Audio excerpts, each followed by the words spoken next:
Hello, SpongeGex here. Today I'm going to review the Super Mario Galaxy movie.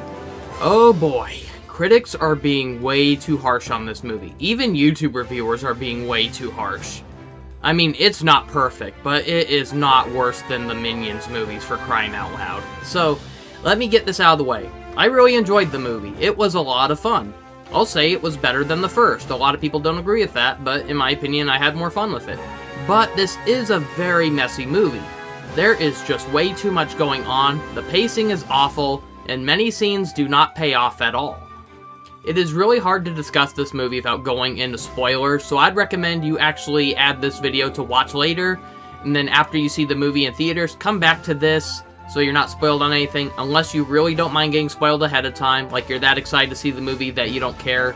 So let's get some of the cons out of the way.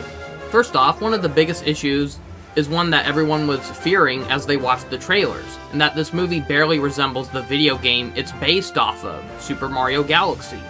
Super Mario Galaxy was a very iconic Mario game, coming out nearly 20 years after the first Super Mario Bros. Game. It felt huge because after 2 decades of the Mushroom Kingdom, we were finally exploring what lies outside of Mario's planet, taking Mario and players where we've never gone before in a Mario game, unless you want to get technical and point out all the small space segments or levels from other spin-off games like the Mario Land series or Mario Party, but ignoring that, this was like the first 3D platformer where Mario is in space. So for the second movie, it felt kind of forced for them to be going into space already. At least wait for the third or fourth movie to have them go to space. I just feel like they went to space way too soon. So while the plot for this Mario sequel is better than the first film's plot, it's not much different, to be honest. And the most memorable parts of the video games were not faithfully retold in this movie, so that will be a major letdown for a lot of die-hard Mario Galaxy fans. So if you were hoping to see a cinematic retelling of Rosalina's sad backstory, sorry, it's not here. Rosalina's storybook is in the movie and it does play a role, but it's very different, and I'll discuss more of that later.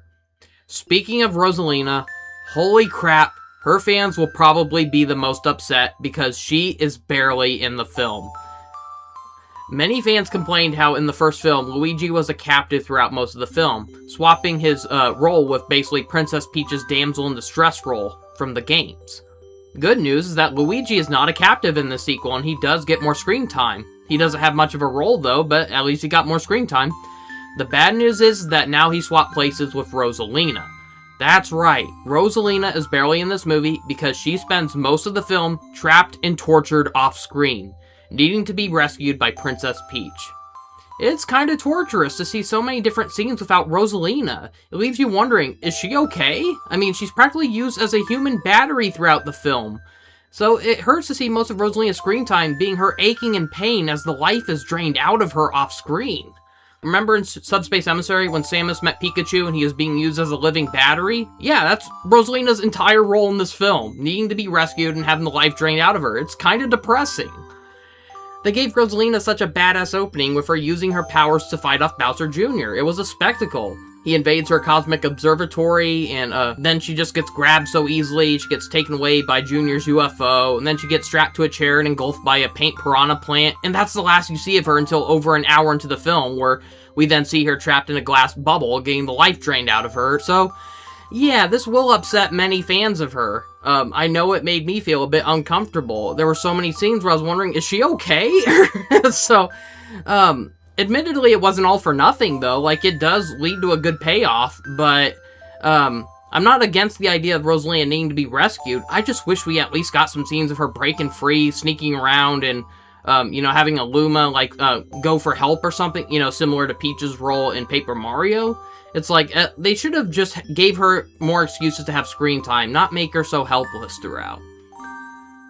What is it with these Mario movies taking beloved characters and swapping them out with Peach's damsel in distress role? Meanwhile, they make Peach such a flawless character now. It's like, it's okay to give her a few weaknesses, Universal or Nintendo.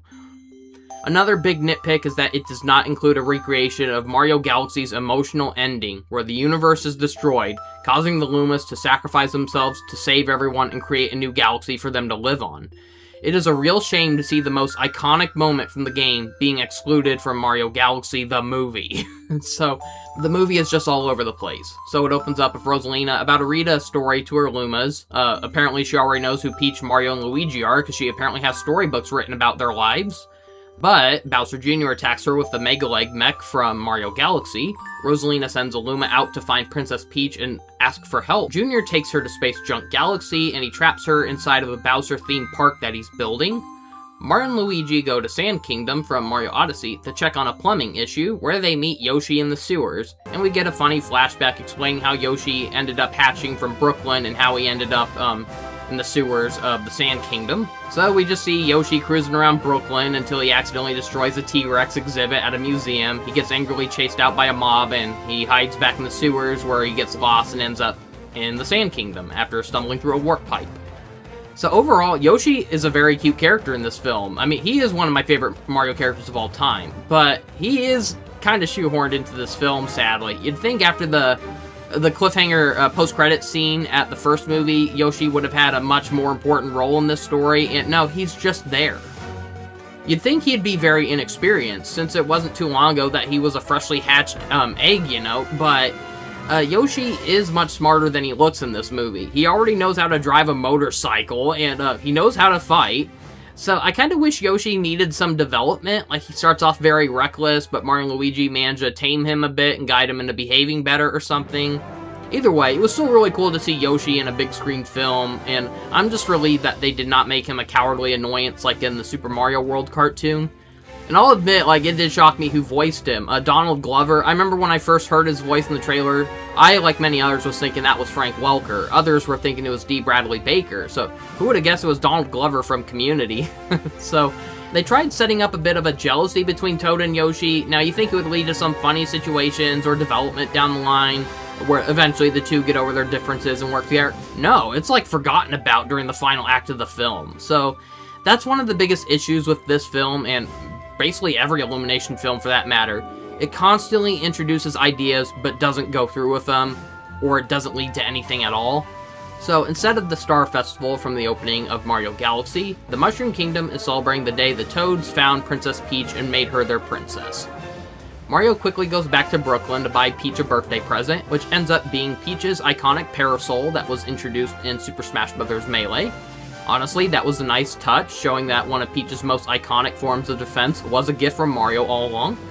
Surprisingly, there's barely any scenes of Brooklyn or the human world in this film. It was only used for Yoshi's flashback montage and a short scene of Mario, Luigi, and Yoshi inside of Mario's room wrapping Peach's gift, while Yoshi and Luigi tease Mario for loving Peach. After Mario gifts Peach with her parasol, a shower of star bits shoot from the sky. A giant comet crashes in the distance as Mario and pals investigate. They find a yellow Luma that Rosalina sent. He passes on a message to Princess Peach asking her to go to the Gateway Galaxy to help save Rosalina. Peach leaves a message to Mario that pays homage to the opening letter from Super Mario 64, as she and Toad go with the Luma to Gateway Galaxy. Now here's where the film becomes a huge ping-pong game of characters, as it keeps cutting back between, different characters doing different things. So it cuts to a montage of Mario, Luigi, and Yoshi protecting the kingdom. We see Mario and Luigi using a blocky model of the kingdom as a strategy board, and it highly resembles the overworld map layout from Super Mario World. So it really does look like Mario and Luigi are traveling across the overworld map, fighting off enemies like Hammer Bros, Chain Chomps. It's a fun little montage. So after a long day of protecting the kingdom, we see Bowser is still tiny and kept as a pet. He managed to build his own little tiny castle. So Luigi feels like Bowser has made a lot of progress in being nicer, but Mario isn't buying it. I just wanted to mention that the bit with Bowser slamming the door on his tail, that got the biggest laugh from the audience out of the entire film. I mean, it was funny enough in the trailer as a quick little gag, but it goes on longer in the film. I mean, it's funny enough that he slammed the door on his tail, and he screams in a high-pitched voice, but what makes it funnier is how you eventually see, like, the door rattling, his tail's whipping, and then, like, he's screaming so loud that, like, you see, like, fire blasting through the back of his tiny castle. Meanwhile, Mario and Luigi are just awkwardly staring at each other. I mean, it was a pretty funny scene, I'll admit. A lot of people are probably going to disagree with me on this, but I am so relieved that they did not make Bowser sing another song in this film. Aside from him scatting his theme from Super Mario 64 while he's cleaning his castle, I did not like the Peaches song from the first movie. I just thought it was cringy and painfully unfunny.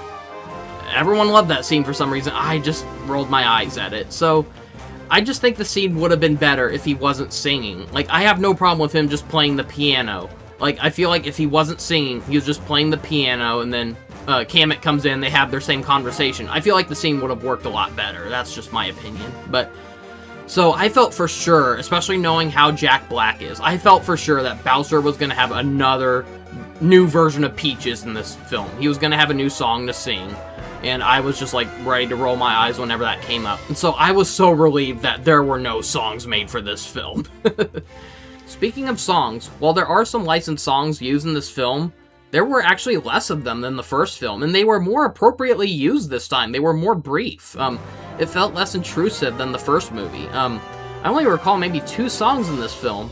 One during Yoshi's Brooklyn montage, where he's cruising through all the sights at Brooklyn, and then when Mario, Luigi, and Yoshi first arrive at Peach's birthday celebration, you hear music, like, playing on the radio, and it's like, okay, that's suitable enough. And that's it. It's just, like, 2 songs early on in the film, and that's it. So, yeah, that's actually an improvement.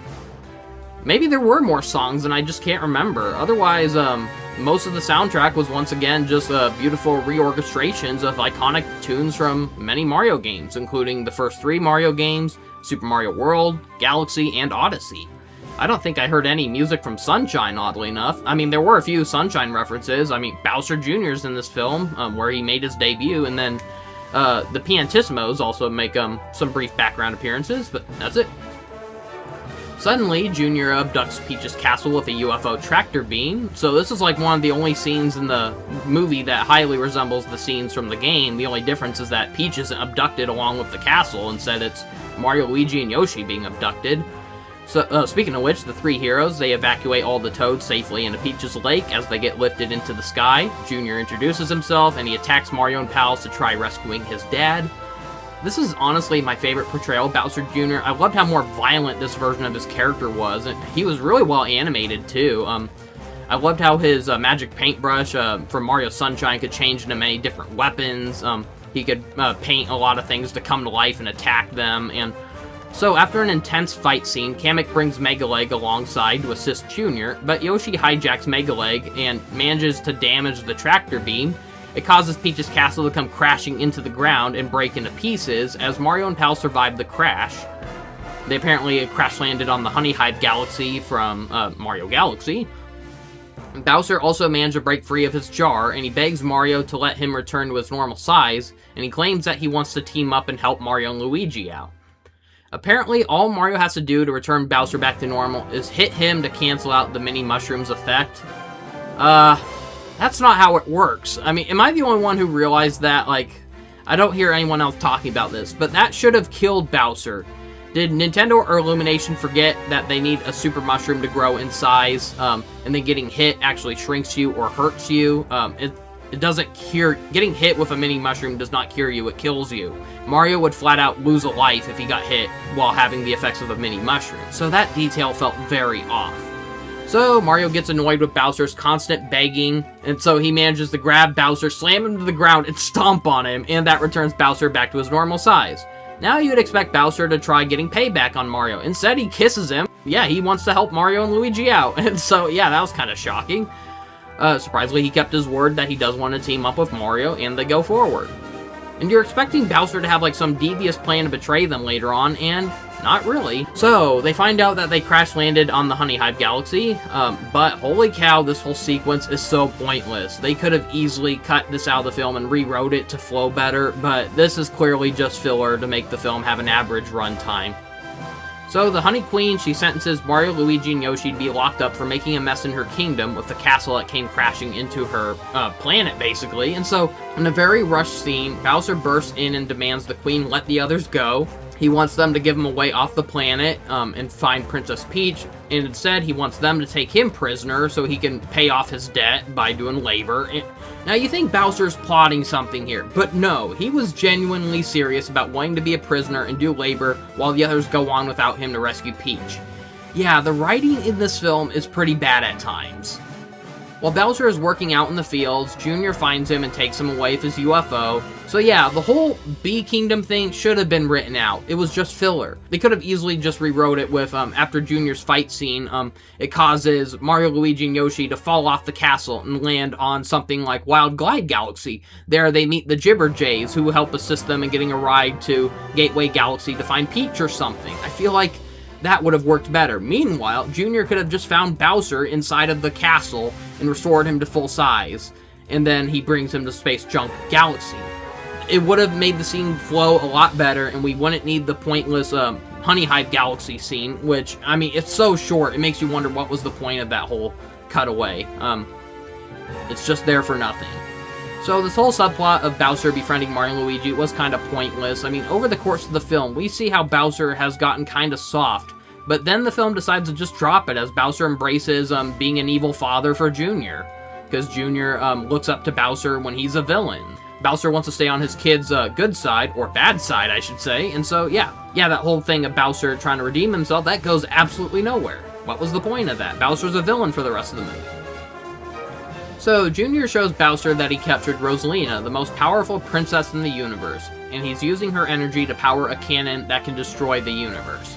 Meanwhile, back at Gateway Galaxy, it got a major retheming to feel like a Grand Central Station in space, as many creatures from across the universe take warp pipes to travel across different planets. Peach sees a missing poster for Princess Rosalina, and looking at her face triggers a memory of Peach when she was a baby, where she sees Rosalina's face as she drops her through a warp pipe to the Mushroom Kingdom. And so, right when I saw this, it's like, holy crap, they're actually doing it. So there have been theories, back then, that Peach and Rosalina are related. For some reason, a lot of people thought Rosalina was Peach's mother. I never understood this. They don't even look that much different age-wise. I mean, yeah, I get that Rosalina's actually a lot older than she looks, but there's no way she was Peach's mother. But I always thought, like, they're definitely sisters. And so, yeah, I was shocked that this movie actually does confirm it later. Peach and Rosalina are, in fact, sisters that were separated. I'll get more on that later, though. But, so anyways, Peach and Toad, they get robbed by an Ukiki, and they follow him into a hidden underground casino run by Wart, the final boss from Super Mario Bros. 2. Oh, so that character wasn't just a dream character all along. So, anyways, Peach demands Wart to tell her what he knows about Princess Rosalina's whereabouts. And okay, this felt kind of forced. How does she all of a sudden know that Wart is working for Bowser? So much of this plot just happens with no explanation. I mean, you don't just go up to someone you randomly meet and say, what do you know about Rosalina? It's, I don't know, I just felt kind of forced. So, Wart, he sends his minions, Mouser, Birdo, Claw Grip, and an army of ninjas to attack Peach, as she fights them all off on her own, while Toad barely helps. So after throwing a turnip into Wart's mouth, Wart surrenders and tells Peach that Rosalina is at Space Junk Galaxy. Meanwhile, Wart contacts Bowser Jr. to warn them that Peach is on her way. So, Peach runs into Rob. Yes, the robot Rob from the old NES accessory. To most, they'll likely know him as the robot from Mario Kart DS or Super Smash Bros. Brawl. Now, Peach asks Rob how to get to Space Junk Galaxy as he slowly and comically directs them to where she can find a pilot. We get a cute little Pikmin cameo as we see Olimar's ship, the Dolphin, land, and many Pikmin come exiting out of the ship. No Olimar cameo, by the way, but we do see the Pikmin and Olimar's ship, at least. So here, Peach and Toad find the perfect pilot to take them to Space Junk Galaxy, and it's Fox McCloud from Star Fox. This would have been so exciting if the social media pages for the movie didn't spoil it a week ahead of time. They should have kept that a secret, dang it. So Glenn Powell voices Fox, and he does a decent job voicing him. It was really cool to finally see an animated Fox McCloud and an Arwing on a theatrical animated film. But at the same time, he does feel like a character who's just there in the film, sadly.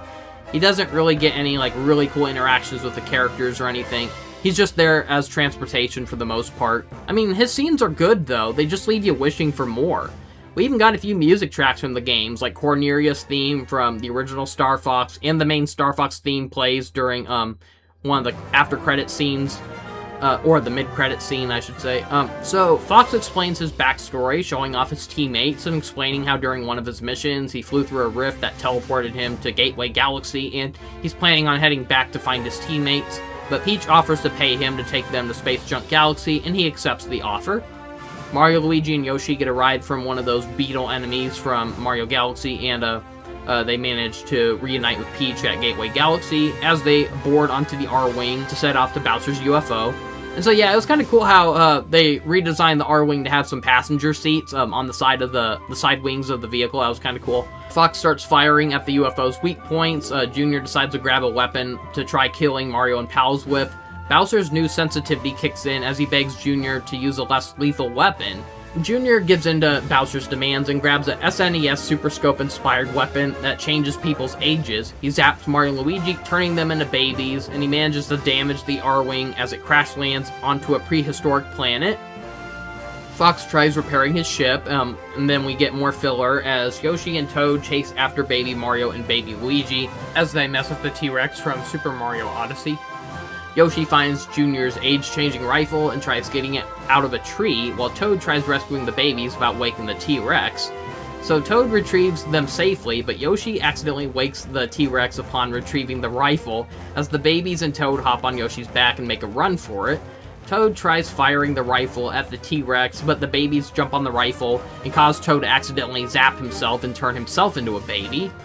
So Yoshi ends up falling off a collapsing dinosaur bone bridge and falls down a waterfall along with the T-Rex.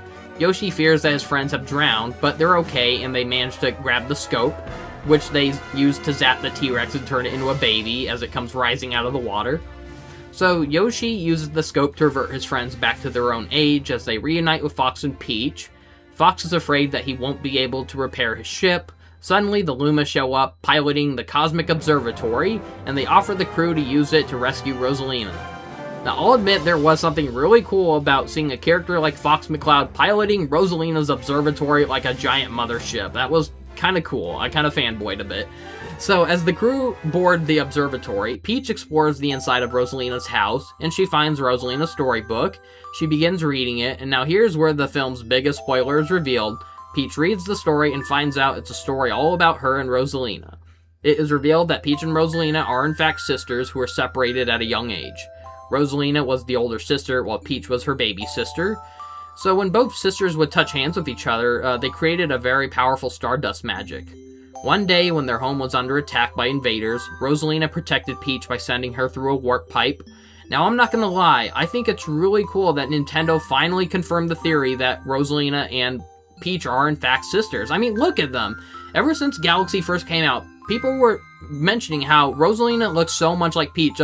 People were even wondering if she was Peach. Like, is this one of those amnesia stories, like, similar to, like, Tetra from, you know, Wind Waker? It's, how, she was Zelda. A lot of people were wondering that. Is this actually Peach, but a different character? And no, we learned that, no, Rosalina was in fact a different character, but people are still questioning, why does she look so much like Peach? But yeah, I always thought it was weird that people thought Rosalina would be Peach's mother. I always found it more likely that they were sisters. So, while finally putting this theory to rest, that was great to see, it does unfortunately raise a lot more questions than it answers. So, we finally get confirmation that they are in fact sisters. But what happened to their parents? I know in the original Galaxy story, it's implied that Rosalina either lived on Mario's planet or some other planet similar to Earth, but she ran away with the Lumas on their spaceship and became the Luma's mother after she felt lost because of the passing of her mother, and she felt like those lonely stars needed a mother as well. So, in this version of the story, do Peach and Rosalina's mother have the same backstory? Like, are we just supposed to say, oh, it's the same backstory except Peach was there as well? In the original, it was just mentioned that she had a brother, but they retconned that for Peach, I guess. So, were they just born in space? Did they have parents to begin with? Or did they just magically appear out of stardust or something? No explanation. So does Peach have the same potential powers as Rosalina that she just hasn't discovered yet? Or I don't know. All we know is that she can create powers when she holds hands with Rosalina. That's it. But we don't get an explanation on how Rosalina has powers all on her own. So, also, Rosalina was obviously able to use her observatory's telescope to watch over Peach for all of these years. She even made a whole story series out of it about Peach, Mario, and Luigi's adventures. If so, then why did Rosalina never bother trying to find Peach after all of these years? She made the excuse that she wanted to wait until Peach was, strong enough to defend herself to where she could seek her out, but that just doesn't make much sense. The movie should have come up with an excuse for why she couldn't see Peach. You mean to tell me that she just sat back and watched as Bowser invaded her kingdom, tried forcing her to marry him, Why would she allow her sister to go through with that? I don't know. It just makes Rosalina look kinda irresponsible.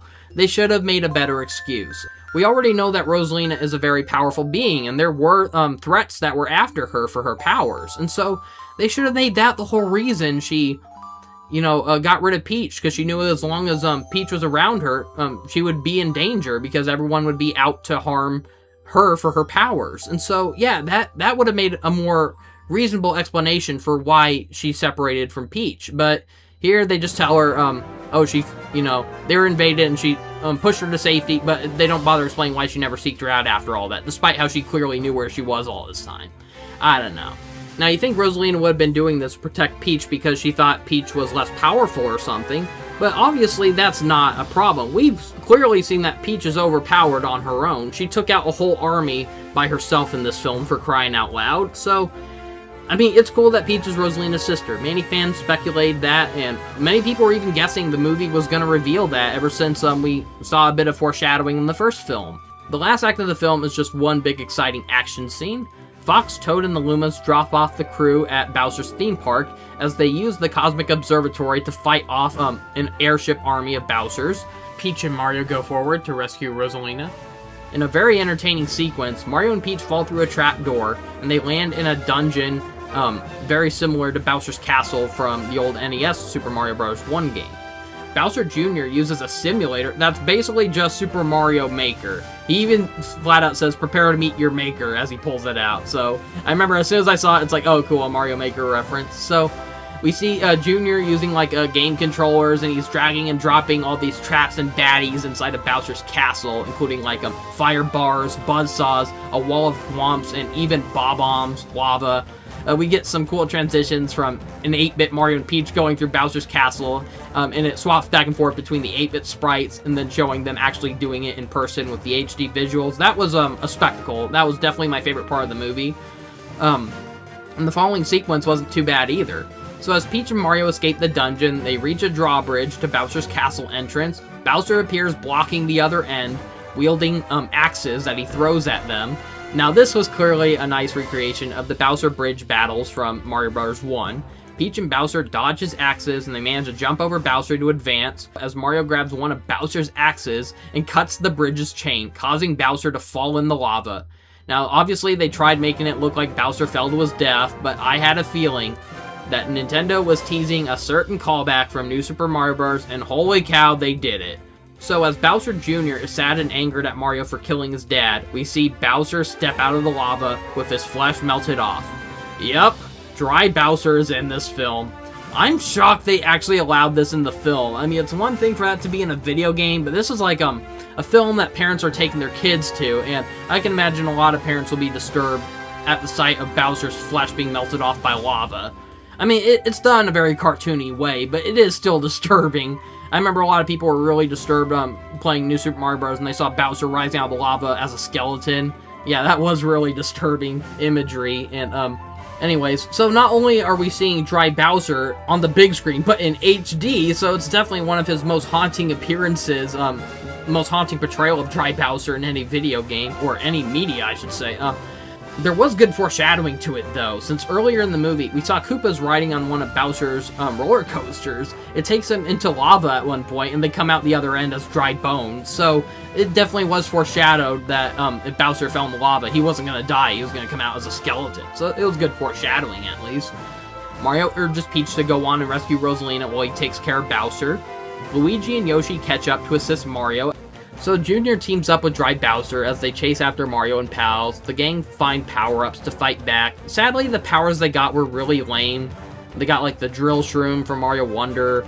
Luigi gets the Cloud Flower from Mario Galaxy 2. Yoshi gets the Blimp Fruit from Galaxy 2. So, I mean, the battle's still entertaining, just not as exciting as Mario and Peach escaping Bowser's dungeon, and nowhere near as good as the final battle from the first movie with the Superstar power-up.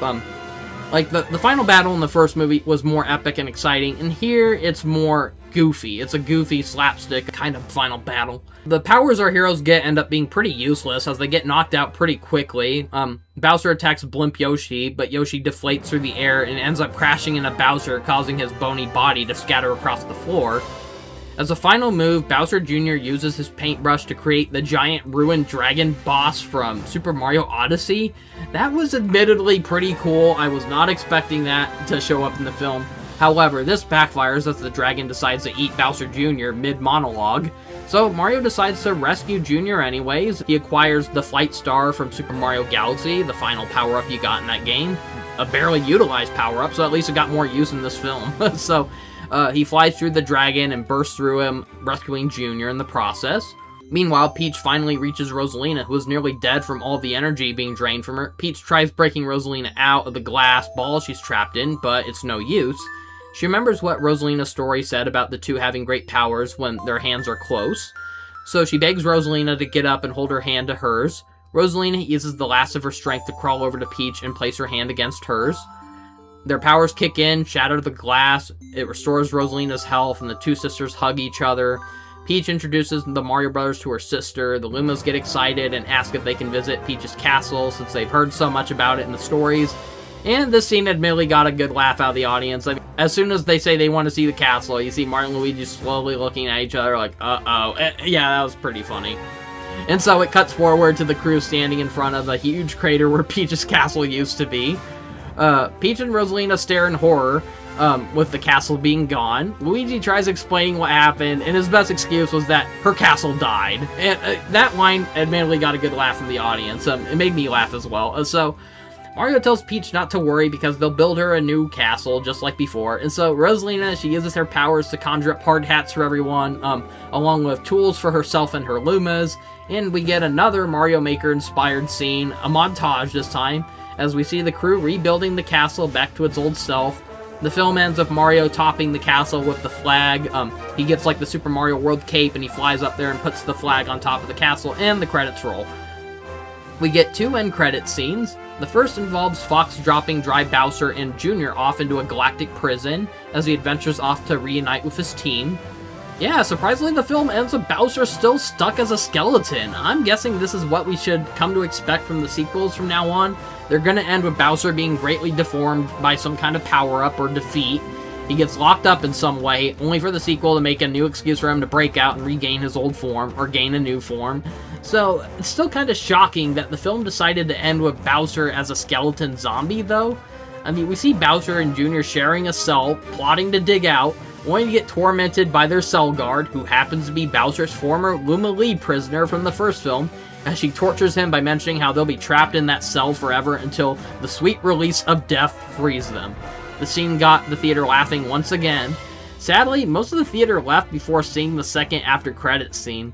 One thing I want to mention, though, is I wouldn't be surprised if in the third Mario movie, they introduce Fury Bowser or just Giant Bowser. Because, yeah, like in Galaxy 2, Bowser grew gigantic, or you could say the ending of Super Mario World 2, Yoshi's Island. Baby Bowser grew gigantic. So, we have yet to see Giant Bowser in one of the movies. So, I feel like, yeah, in the third movie, they're either going to introduce Giant Bowser, Fury Bowser, or if we're lucky, Giga Bowser. That would be a real shocking reference. But, so anyways, the final after credit scene, it cuts back to Gateway Galaxy, where the same thief Ukiki from earlier robs a Whittle from Mario Galaxy 2. As the Ukiki tries running away, we see a gloved lady's hand punch the Ukiki from off-screen and return the stolen goods to the Whittle. The Whittle thanks the stranger, the camera scrolls over, and we see Princess Daisy.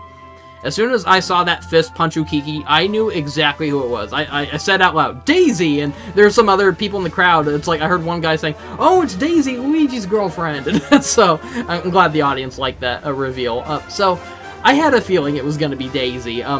It's either going to be Daisy or Wario and Waluigi. And there's still a high chance that Wario and Waluigi could be in the third film. They would honestly make sense as villains for it. I mean, because chances are, if we're going to have Daisy in the third film, you know they're going to introduce Sarasaland. And so, since it's like a desert kingdom, it's got to have treasures. And who better would want those treasures than Wario and Waluigi? Professional thieves. So, yeah, I feel like that would be the perfect opportunity. Like, a lot of people are hoping to see Koopalings in the third film. I'd rather see Wario and Waluigi. I think they'd be more fun villains, or at least side villains. They don't need to be the main threat. They can just be comical villains that eventually have to team up and work with Mario and Luigi to save the day or something. I just hope to see them someday. But So yeah, it is cool that we will get Daisy in the third film, but man, I really think the second Mario movie, it should have been Daisy's film. This should have been the film where Daisy appears. I feel like they should have saved exploring space and introducing Rosalina. They should have waited at least for a third or fourth movie to do that. They just rushed to space way too quickly, and so it's probably going to make going to a desert kingdom feel underwhelming compared to all that they've been to in the second Mario movie. But knowing how scrambled Illumination films are, you know that they're going to introduce an excuse for them to travel to many ridiculous places that have nothing to do with Super Mario Land settings. You know, in Mario Kart World, they actually, for once, fleshed out Mario's world a bit. They actually bothered showing on the map where Daisy's kingdom is, and that was cool. And they reveal, oh, it's actually a part of Shy Guy Bazaar. That's actually really cool. Who would have guessed that Shy Guy Bazaar from Mario Kart 3DS, Mario Kart 7, that was actually in Sarasaland this whole time, right by Daisy's kingdom. That's really cool. And so, yeah, I do feel like that was one of the main reasons they bothered fleshing out the world in Mario Kart World. They wanted to help this tie in with future movie projects, probably. So yeah, I wouldn't be surprised if we do get a third Mario movie. I wouldn't be surprised if Sarasaland heavily looks like the one we saw in Mario Kart World. There probably will be sequences of the characters like exploring Shy Guy Bazaar or something. And so, while the story is a bit of a letdown, I still had a lot of fun with this movie, and I do recommend this movie. Audiences seem to like it. The one at my theater, people even clapped as the credits appeared.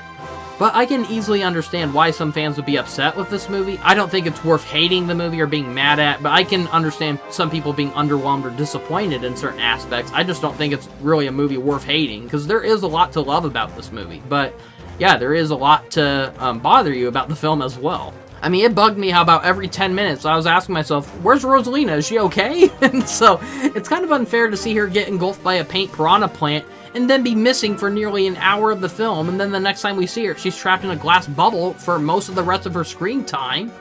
It's like, God, she probably only had like 10 minutes and 48 seconds of screen time is what I heard, and I'm guessing only 3 minutes of it is her not trapped? I mean, it's kind of sad.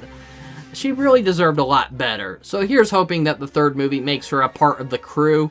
I like how the sequel gave Luigi a bigger supporting role. I just wish he got to do more at least. I just really hope the third movie does not treat another character like a captive, unless it's Princess Peach. I mean, let's face it, she went 2 films without being a damsel in distress, what she's mostly known for. So would it kill them to at least make her a damsel in distress once?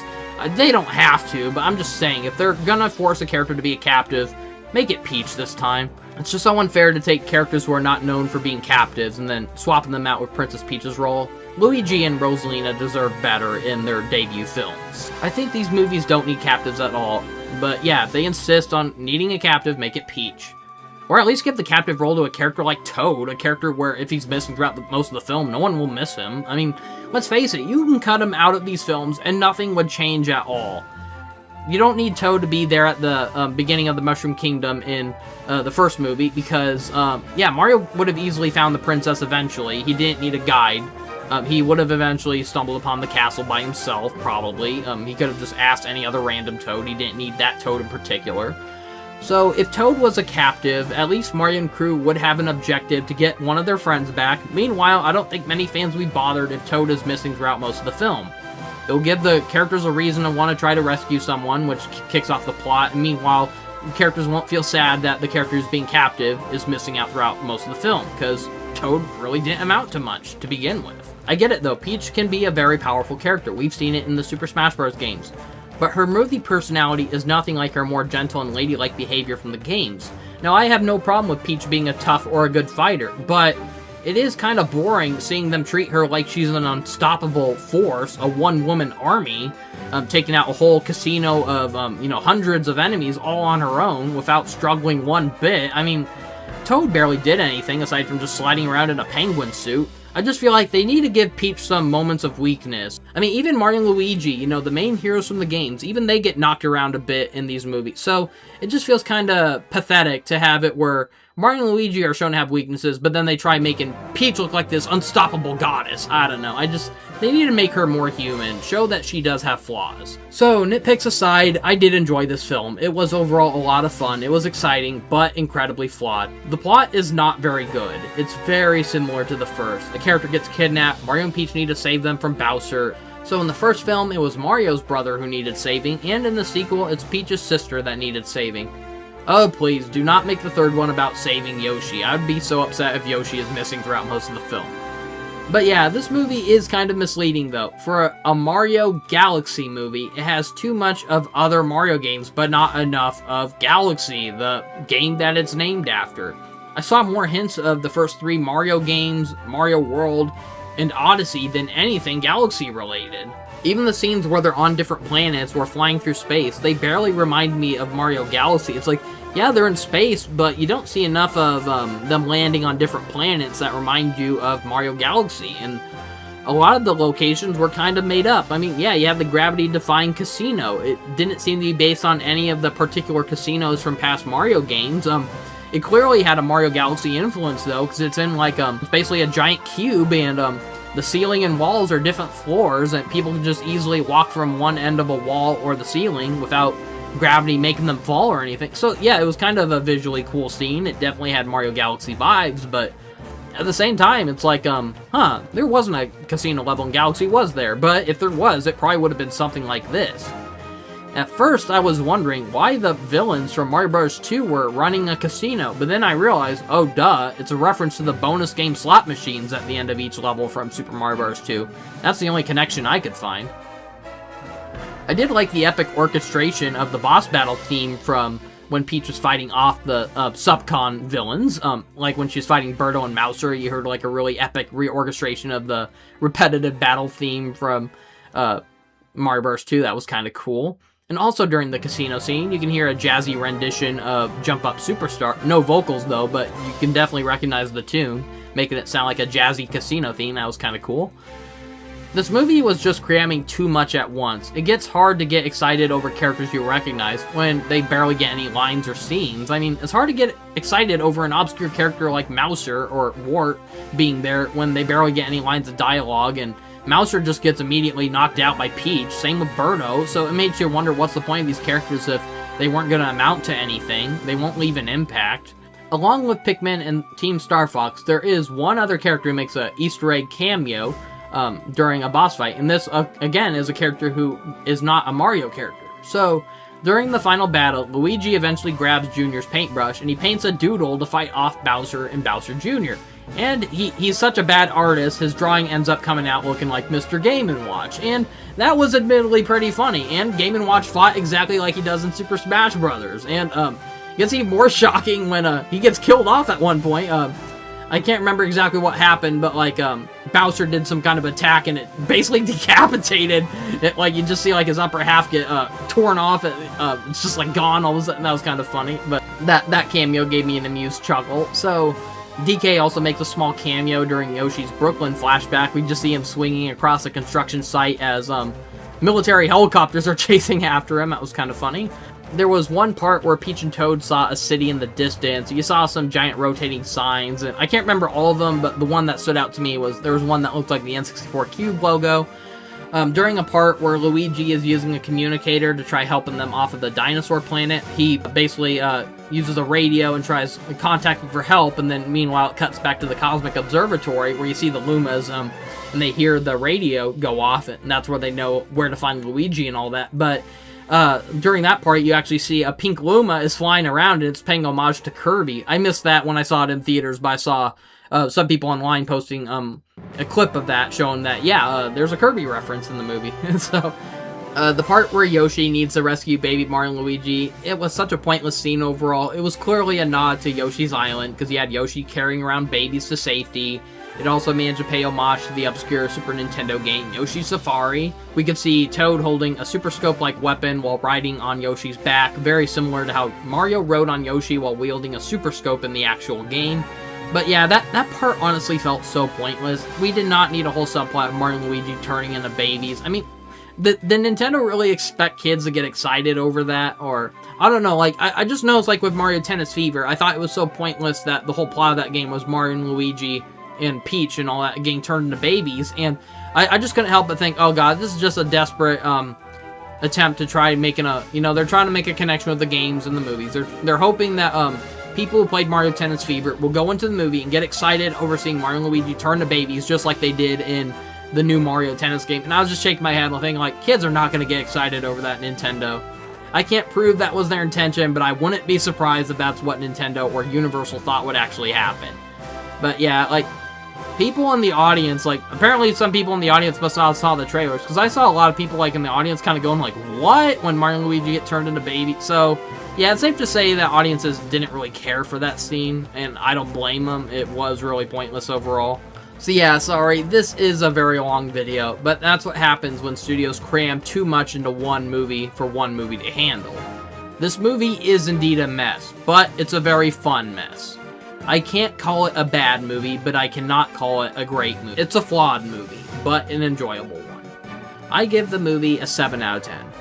That's all I have to show for now. Thank you for watching. See you next time, and have a great day. Hello everyone, SpongeGex here. I wanted to share my quick thoughts on the new Switch 2 Edition update for Super Mario Bros. Wonder. The full title for this new game is Super Mario Bros. Wonder plus Meetup at Bell Bell Park. Seriously, who came up with that name? That is the worst title for a Mario game I've ever heard. I was just never a fan of Nintendo adding a plus and a new title at the end of every re-release. It always makes the name too complicated and long. I don't know. Just never a fan of that. This is what, the 6th paid Switch 2 upgrade for a pre-existing Switch game. It's a $20 upgrade, so I already bought the Switch 2 upgrades for Kirby and the Forgotten Land and Super Mario Party Jamboree, and those were very underwhelming, especially for $20. And I'm sad to say that I feel the same way about Super Mario Bros. Wonder's Switch 2 upgrade. It's mostly $20 extra for a boring new hub world, 7 forgettable levels, 7 new boss fights, 1 new playable character, a bunch of boring repetitive missions, 1 new power-up, and an optional easy difficulty. A bunch of local minigames, emojis, hybrid badges, and more pointless junk to collect. The new story and levels were honestly nothing special. The annoying Koopalings are back and they stole these magical bell-shaped flowers from the land of Bell Bell, and we need to get them back. I'll admit, some of the boss fights weren't too bad. Some of them were pretty creative, but man, are they weird. The levels we got to go through in order to get to these boss fights, they're really bland, to be honest. They were honestly better off just not being in the game. There's nothing stand out about these levels at all. I was hoping for more new level ideas, stuff we haven't seen before. Instead, it just felt like they were rehashing assets they already had built into the game. The only difference is that the bosses are invading these stages. So the first fight against Wendy has her turn into Mrs. Puff, basically. It's honestly a very annoying boss fight, especially for the first boss fight. She keeps leaping through these portals, and it starts off kind of easy, but eventually she starts getting into really hard to reach angles and heights, and it just makes it a really boring game of waiting for her to finally, get in reach so you can jump on her while avoiding these purple cheeps that keep attacking us. Honestly, that was not a good boss fight. Lemmy turns into a Gesture, and he's on a tower of balls, and we kick the bombs that he throws at us to knock him off of the tower so we can jump on him, or you can even kick bombs into him once he's fallen down. But, so, overall, that was a decent boss fight, I'll admit.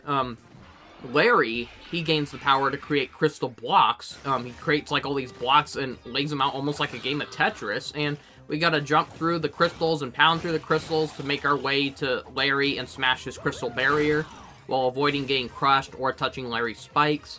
It was honestly my favorite new boss fight in this game. Yeah, I gotta admit, I know the original Mario Wonder game, many criticize how bad the boss fights were. It's like all the boss fights are basically the same. It's just Bowser Jr. with a slightly different attack, and then, of course, Bowser, yeah, that was probably one of the worst Bowser battles I've ever seen in a Mario game. I mean, Mario Wonder is a great game, but yeah, the bosses, I do agree, they were underwhelming. So Roy, he turns into a giant ghost, and he conjures an army of boos that are also wearing his shades, funny enough. He makes giant fireballs that we gotta dodge, along with fish bones as they rain from the sky. We wait for a bird to drop us a firework launcher so we can attack Roy, while we dodge his attack where he tries crushing us with a pirate ship by standing beneath the openings. It's an okay boss fight. A little lengthy, but it's fine. Iggy basically turns into Bushroot from Darkwing Duck. His boss fight is tricky, as we run to the side of the room away from Iggy to avoid these giant piranha plants that burst out of the ground. We wait for them to lower their heads so we can hop across them and get to Iggy and hop on his head.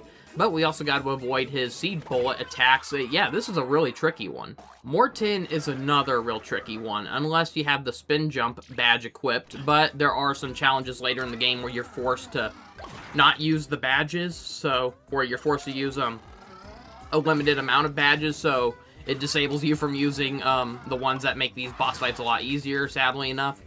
So anyways, he turns into a giant puppet robot, I guess, I don't know.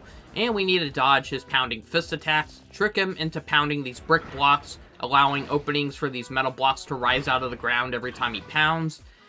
We have to avoid having Morton crush the blocks that spawn out of the ground, though, otherwise you got to start all over. It is a really lengthy and repetitive boss fight. And then also you gotta jump on top of the blocks.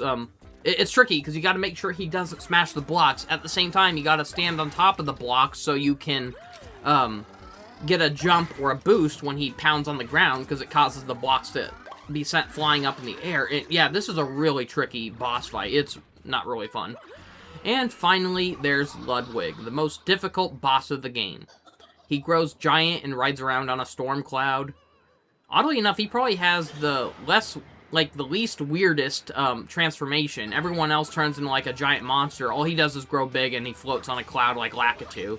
He just has the power of electricity, that's it. So, not as bizarre as the other power-ups where they drastically shapeshift. So, we hop on clouds, dodge his lightning attacks, jump off his head. He'll start creating clones of himself, making his attacks way harder to dodge, while also trying to attack him at the same time. This wouldn't be so bad if it weren't for the pesky strong winds that push us away. I really hated this boss fight. Despite how challenging these bosses are, they can easily be beaten, because the new feature, Assist Mode, it basically turns you invincible, and it does not punish you for having this turned on. Even then, you'll still need to get good at platforming if you hope to beat these guys. And it is still possible to die in some of the levels. There was one level where there's like lava on the roof, and when you touch that, that kills you. So, it does make the game easier, but it doesn't make it impossible to lose. That's all I can say. I actually tried it out on some levels, because I'll admit, there were some levels that were really hard, and even with Assist Mode on, some of these challenges are really hard. There are some challenges where you're not allowed to touch like a single enemy or coin, and even with Assist Mode on, you still lose if you get touched by that stuff. So, yeah, like, those took forever for me to beat. I eventually got it, but oh man, are those brutal. Some of my least favorite missions in the game. So yeah, I am kind of bummed that they didn't throw a surprise final boss fight after Ludwig. It's kind of weird to have a Koopaling be a final boss. I thought it would have been interesting if, for once, the Koopalings actually use their minds and decide to attack Mario at once. Imagine a boss fight where the Koopalings are tagging each other out, taking turns trying to attack us, and we have to beat them all one by one in one sitting. That would have been a cool idea for a boss fight. Of course, you probably would have to lower their HP a bit so that the boss fight doesn't go on way too long. At least, like, have it where you have to attack them maybe once or twice. But honestly, that would have been new for the Mario series, and it still shocks me that the Koopalings never thought to fight Mario all at once. So, the story for this new set of bosses is a whole lot of nothing, and it has a very anticlimactic ending. There's no cutscenes, just dialogue. We also got a new power-up being a flower suit, which creates giant floating flower projectiles, along with giving us a fluttering double jump if we hold the jump button long enough. Rosalina is also a new playable character, along with the option for a second player to use mouse Joy-Cons to control a Luma to help out other players.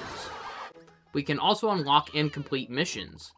I can see some having fun with this mode, but honestly, it was very tedious and boring for me.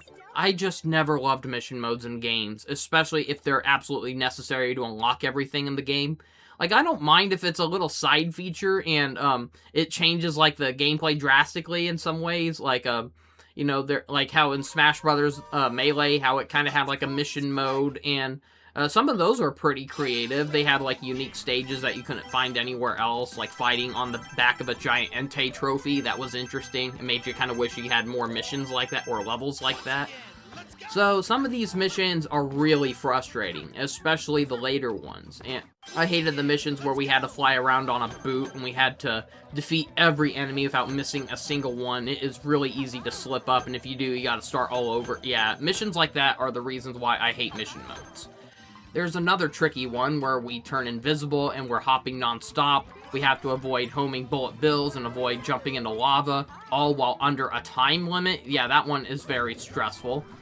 The worst missions in this game are the ones that involve beating a level without touching an enemy. I already talked about those. Yeah, those are just awful. So, luckily, there's no ranking system, so it doesn't punish you if you didn't beat it the fastest you could or with the highest score you could. All it asks for you is to make it to the goal. That's all you gotta do. That's fair enough. I appreciate when mission modes don't force you to have to get an S ranking on everything in order to, like, get, like, some secret hidden unlockable. That always drove me crazy in games. So yeah, the missions are split across 5 different categories, and if we complete all of a single category, we get a collectible badge from Blue Toad. But collecting them is not very rewarding. They don't do anything, and you get absolutely nothing if you collect all of them like I did. Every time we complete a mission, we collect at least 10 water drops. These drops can be used to water plants and unlock some content, including emojis for multiplayer, many different flowers to collect and exchange, and each item that spawns from these plants are randomly generated, kind of like a gotcha machine, but it gives you duplicates of the same flower, but luckily it doesn't give you duplicates of the more rare items like the badges and all of that. So these plants can even grow flowers containing new hybrid badges that allow us to basically equip 2 badges at once. Sadly, these hybrid badges are predetermined, so it doesn't give us the option to choose our 2 favorite badges and mix them together, which is quite a shame. The flowers are very underwhelming. We can exchange them to make decorations for the new plaza, but the decorations are nothing special. All we can customize are a few arches, fountains, a wiggler-shaped bush, and such. What's really annoying is how there's more than one arch and fountain, for example. Like, there's one on one side of the map and one on another, when it comes to, like, fountains or arches. So, you'd think that if you bought a decoration for the fountain on one side, then you would also have it for the other side. No, you're forced to buy 2 of the same fountain if you want one on one end and one on the other. Now, I get that in real life, that's how it works, but there have been plenty of video games where when you buy one of a certain item, you can use duplicates of it anywhere, and it's a shame that that's not an option here. But honestly, the collectibles in this game are terrible anyways. They're very limited, not pretty to look at all. Like, I couldn't believe how ugly a lot of these looked. Like, I was swapping through all the colors of them, I'm like, none of these look appealing. It's such a pointless feature. How did a video game manager make colorful flowers look ugly? I have no idea how that's even possible. Why are Mario games just terrible when it comes to customization? I feel like the only Mario game to have good customization was maybe Mario Kart DS and Super Mario Odyssey, maybe.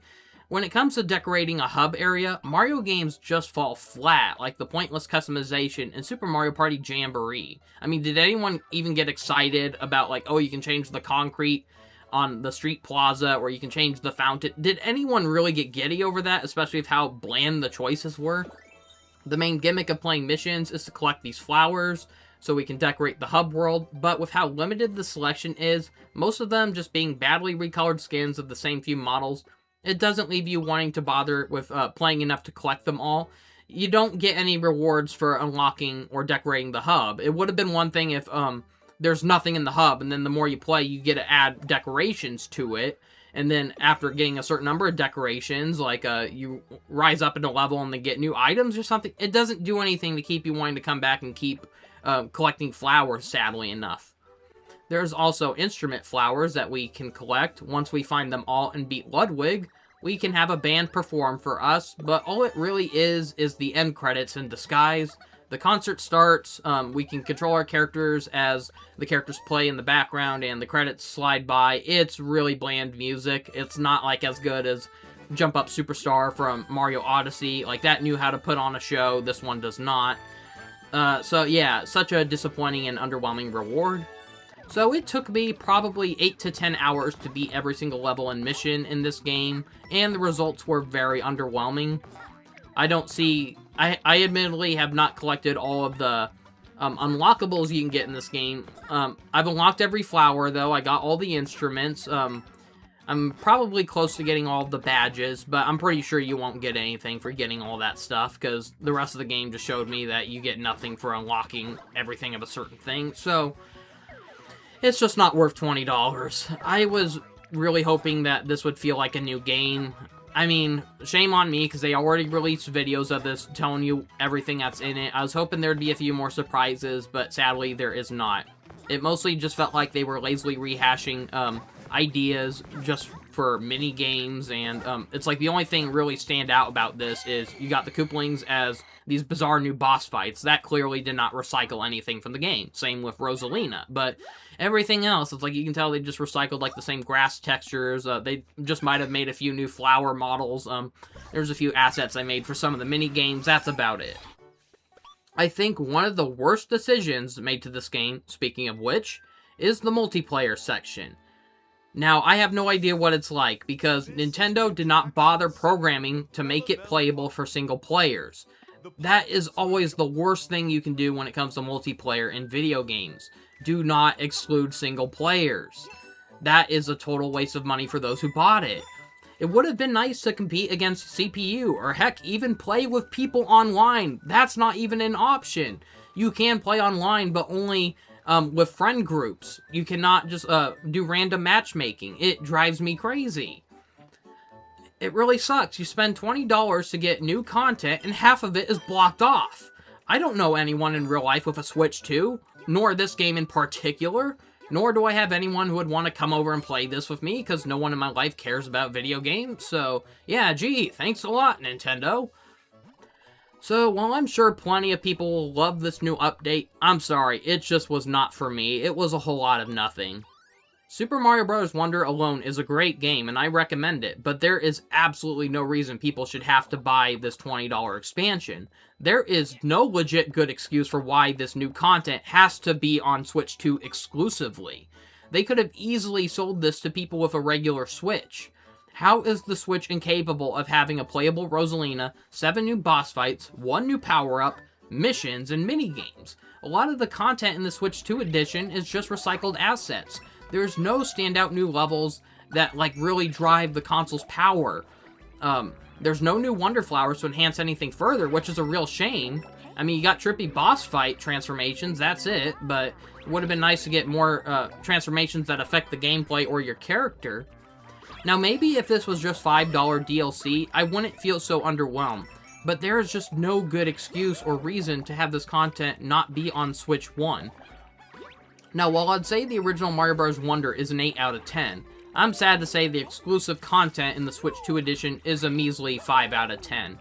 I mean, the content is competent, it's playable, there's nothing glitchy or game-breaking about it, but it just wasn't exciting enough or necessary to warrant the price.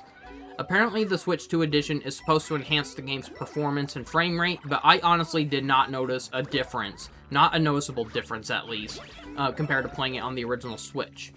I'd only recommend this if you have siblings or friends that you want to play with, because obviously this does offer a lot more for multiplayer, but for single players, I highly do not recommend this.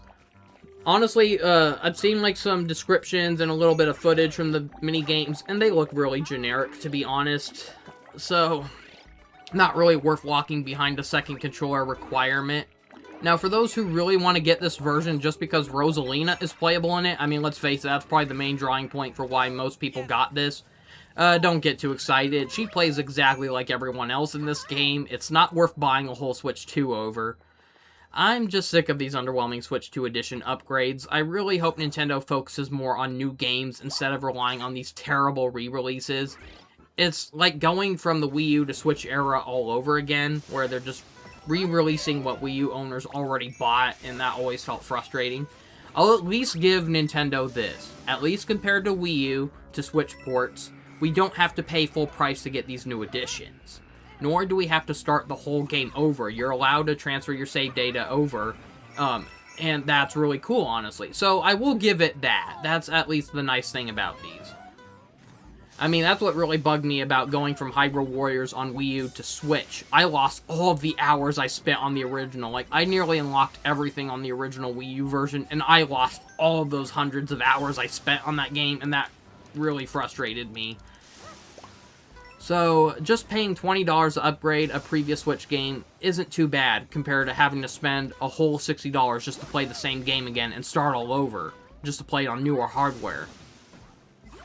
Sadly, most of these Switch 2 editions usually contain about 8 hours worth of new content, and then once you're done with it, it doesn't give you a reason to want to go back and keep playing. It's like, chances are, if you ever go back to play the game, you're going to go back to play the base game itself, not the stuff that was included in the Switch 2 edition. And I just really hope that Nintendo's just doing this because they're, busy working on bigger things in the background, and these are just quick things that they could get out so the Switch 2 has content. I'm hoping that's the only reason we got these, because if this is what Nintendo's going to be doing for the next few years, yeah, I'm going to probably regret getting a Switch 2 overall. I mean, there are still some great games on there. Donkey Kong Bonanza, Kirby Air Riders, Mario Kart World, fun games, but it does need a little bit more, I'll admit. I know there are people saying, oh, Switch 2 has no games. No, it does have games. It does have games that are worth getting the console for, but I can definitely say, there is a wide selection of games, but I can agree they're not for everyone. Like I said, the ones I listed, those were the only main games I bought from Nintendo, along with Metroid Prime 4, and a lot of that and Mario Tennis Fever. I like those games, but a lot of the games that they announced that are coming, which aren't a whole lot, to be honest, I can't really say I'm excited for. Pokopia just doesn't really look like anything worth getting. I mean, it's basically just Animal Crossing meets Viva Pinata meets The Sims. I already, got Viva Pinata and Animal Crossing, so if I wanted to play those games, I would just play those games. Why do I need to buy the same game with a Pokemon makeover? That, and I'm not a huge fan of Minecraft, and that game obviously heavily borrows a lot from Minecraft, even aesthetic-wise. So, yeah, I don't know.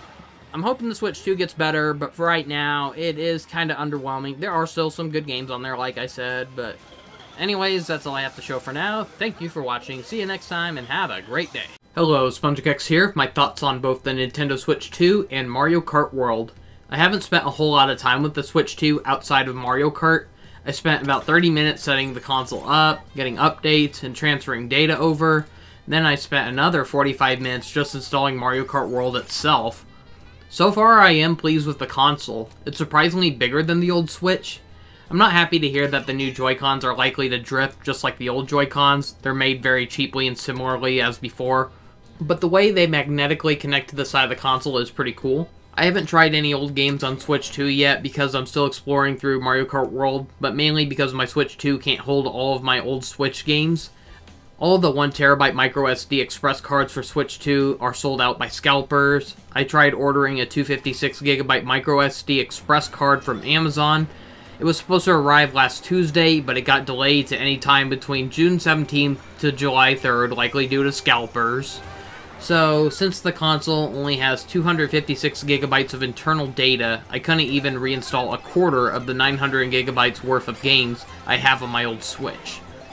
I mostly focus on just reinstalling only the games that are listed to have exclusive Switch 2 performance upgrades, like the Mario games, Zelda games, Pokemon, and Animal Crossing. It's worth noting that Pokemon and Animal Crossing games do not have cloud backup save support, so once you transfer those games from Switch to Switch 2, those saves will be removed from your original Switch. Judging by how well they perform on the Switch 2, you really have no reason to want to keep playing those games on the original Switch.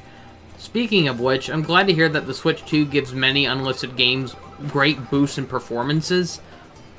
Games like Hyrule Warriors, which lagged horribly, it now runs a lot smoother and faster. In Super Smash Bros. Ultimate, changing costumes and loading screens now go by instantly. It's especially an improvement for the laggy Pokemon games that were exclusive to Switch. I haven't played the Switch 2 in handheld mode yet, so I have no words on how that works. I didn't bother buying an overpriced Switch 2 Pro controller. I heard old USB Switch controllers still work with Switch 2, so I just stuck with that. Onto Mario Kart World itself. The biggest selling point of this game was that it was the first open-world Mario Kart game, where all of the racetracks are somehow connected, making the game feel larger than ever. The first thing I did in this game was I tried out the new racetracks in the traditional Grand Prix mode.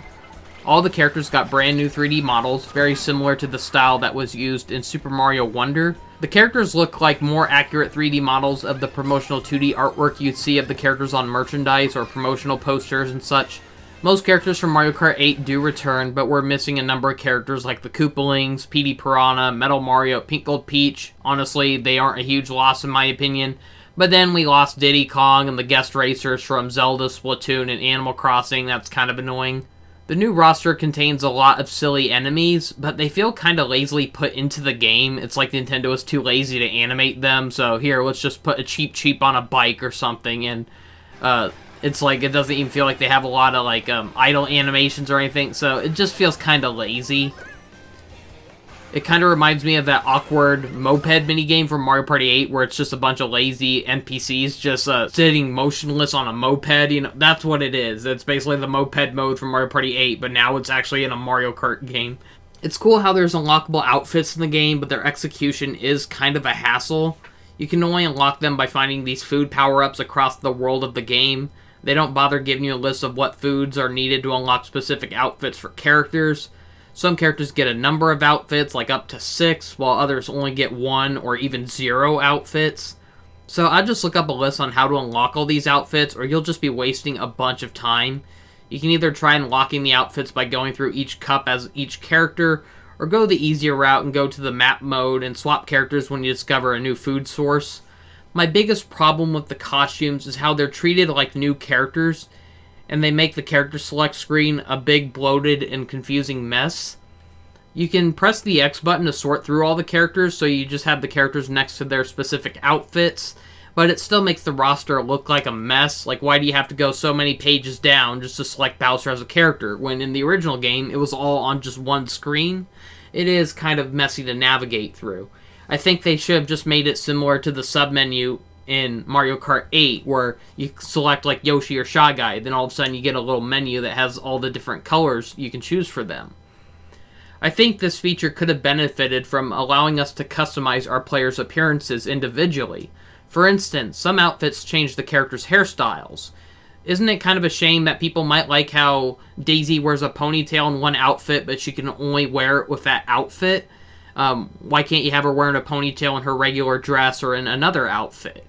It would have been neat to have kind of like a submenu similar to Mario Odyssey's outfit swap, where you can change their upperwear and their lowerwear. A similar case to the Yoshis. Maybe someone wants to play as Yellow Yoshi, but they don't like him wearing that sushi chef outfit. For some reason, only Yellow Yoshi wears that outfit, so you can't just play as a regular Yellow Yoshi like you could in Mario Kart. And yeah, that's kind of annoying. I kind of hope that this game will add more customization through like a future update, but I highly doubt that's going to happen. Overall, the whole costume gimmick is very underwhelming. Some of the outfits are interesting, but the way to unlock them is a chore, considering how big the game's world is, how many food sources there are, and how they don't give you hints on if this one will unlock something for a character or not. So it's underwhelming how the costumes don't even do anything. They either change your player's outfit or they act like a mushroom boost. It would have been neat if each costume gave the players an exclusive power-up, similar to the character-exclusive power-ups in Double Dash or something. Many fans will likely be upset that they got rid of the vehicle customization that was introduced in Mario Kart 7 and brought back in Mario Kart 8. You can still select your vehicle, but we can no longer choose our tires or our gliders, because the gliders have been replaced with built-in wings that pop out of each individual vehicle. Personally, I don't mind this change that much. It felt like a chore to have to keep going through every wheel and glider option to make sure that they don't drastically alter our vehicle's base stats. So there's only 40 vehicles in this game, with only 11 being available from the start. You unlock them just like you did in Mario Kart 8 by collecting coins from the racetracks. After reaching a certain number of coins, you unlock a new vehicle. Unlike Mario Kart 8, which only allowed us to hold up to 10 coins per race, Mario Kart World doubled it to 20 coins as a limit. Personally, I think limiting the amount of coins we can collect in one race is very lame. I'd rather they let us collect as much as we can carry, along with having a record for how many coins we've collected per racetrack. That could have added a lot of replay value, people just trying to beat their highest coin scores, you know?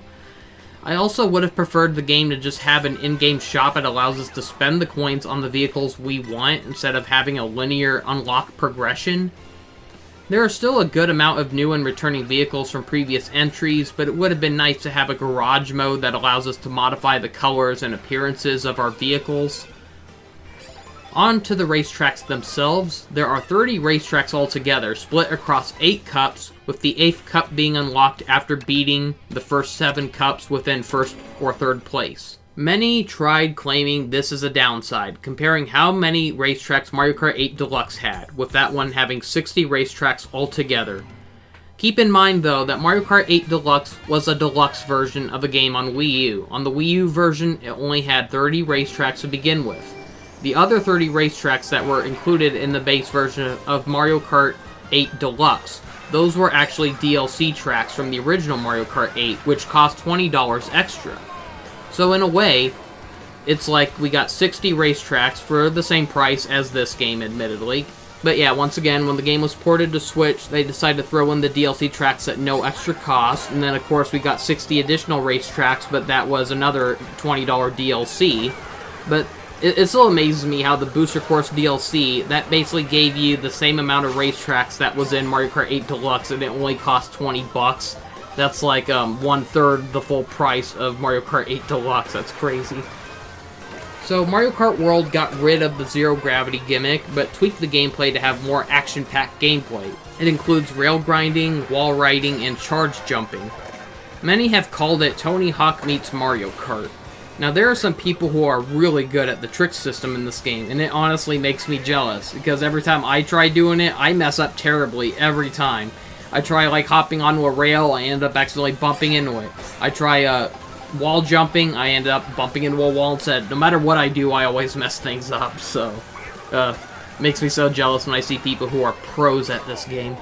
The game now supports 24 racers at once, compared to Mario Kart 8's 12 racer limit, making the game more chaotic than ever. I haven't even tried the online mode yet, and I can tell it's probably going to be a war zone over there. We still have the original GPs, with 50 GP being really easy and really slow, 100 GP being a little faster and harder, 150 GP being the fastest and hardest.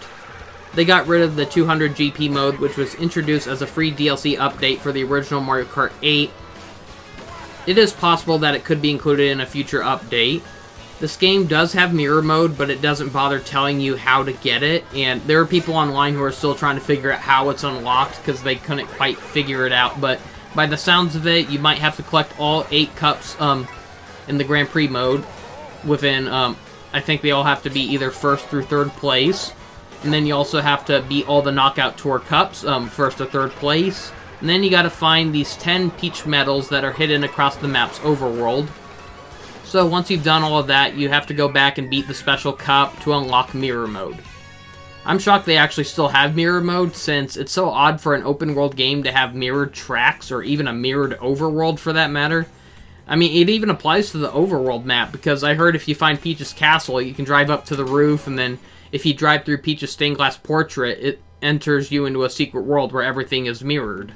The retro cups are gone, but they still manage to bring back the classic racetracks from past games, as they reimagine them as expanded racetracks with actual routes to get there.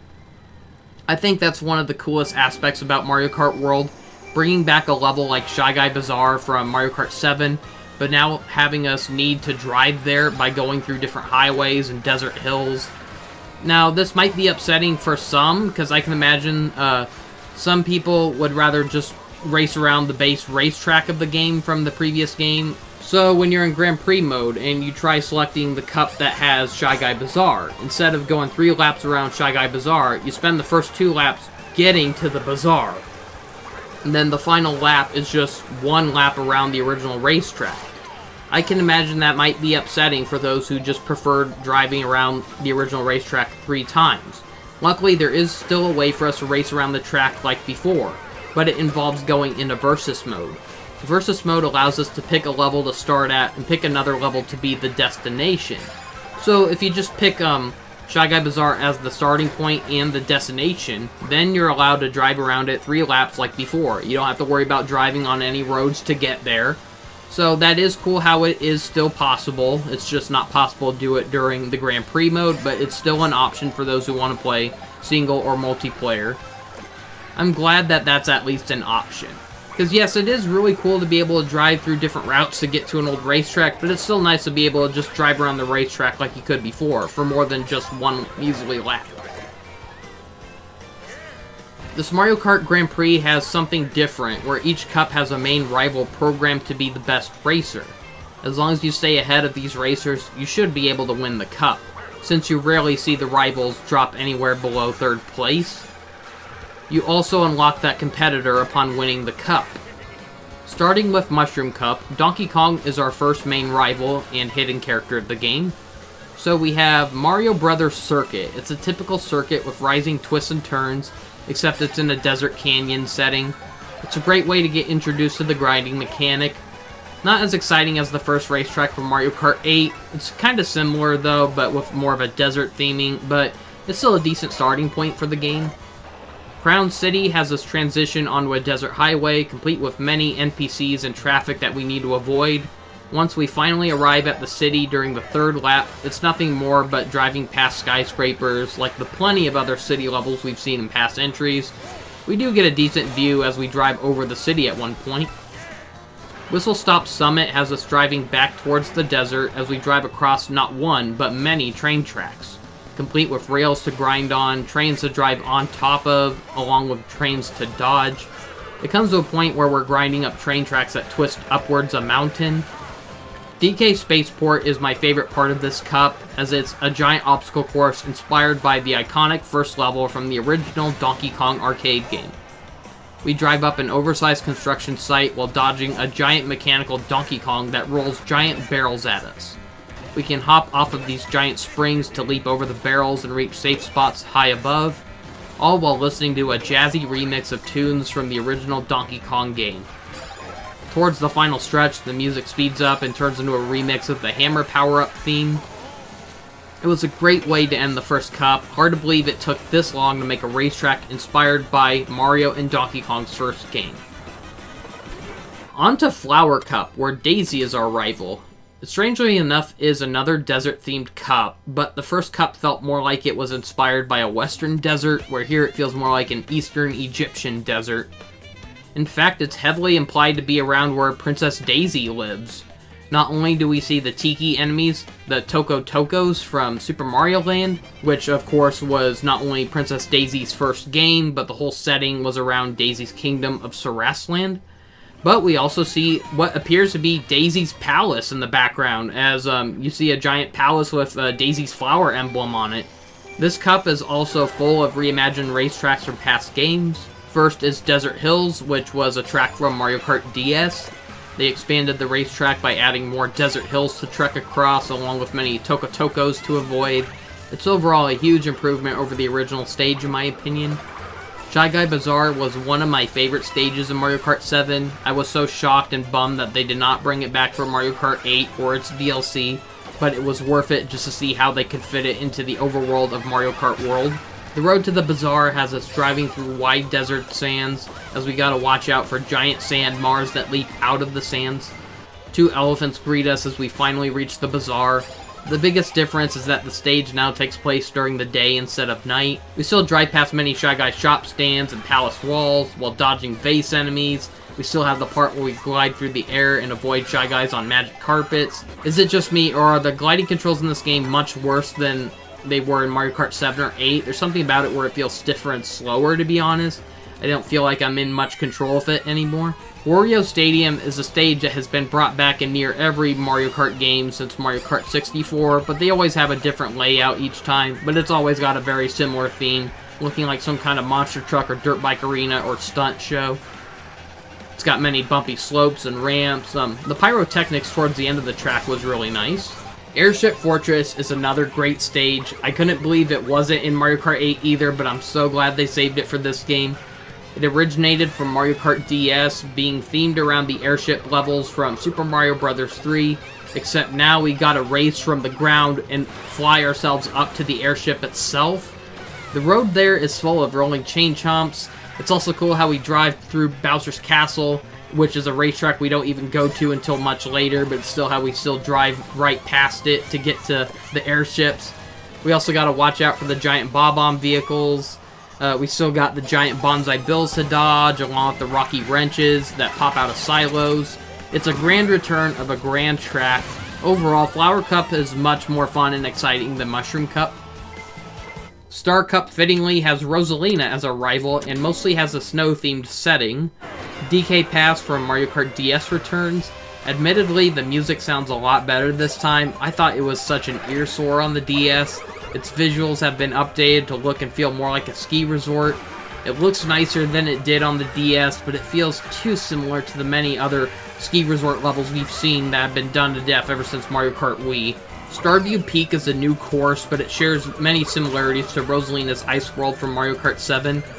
It's based around Rosalina's Cosmic Observatory, but now it's on ice for some reason. Now, I understand that when Frozen came out, many fans pointed out how Elsa looked too similar to Rosalina. But come on, this is ridiculous. Rosalina is a princess of the stars, not a princess of snow. So either way, this is still a really cool level. It's very pretty. It's my second favorite track in the game. Driving up the mountain to Rosalina's palace is already stunning enough, but once we're inside, the palace is gorgeous.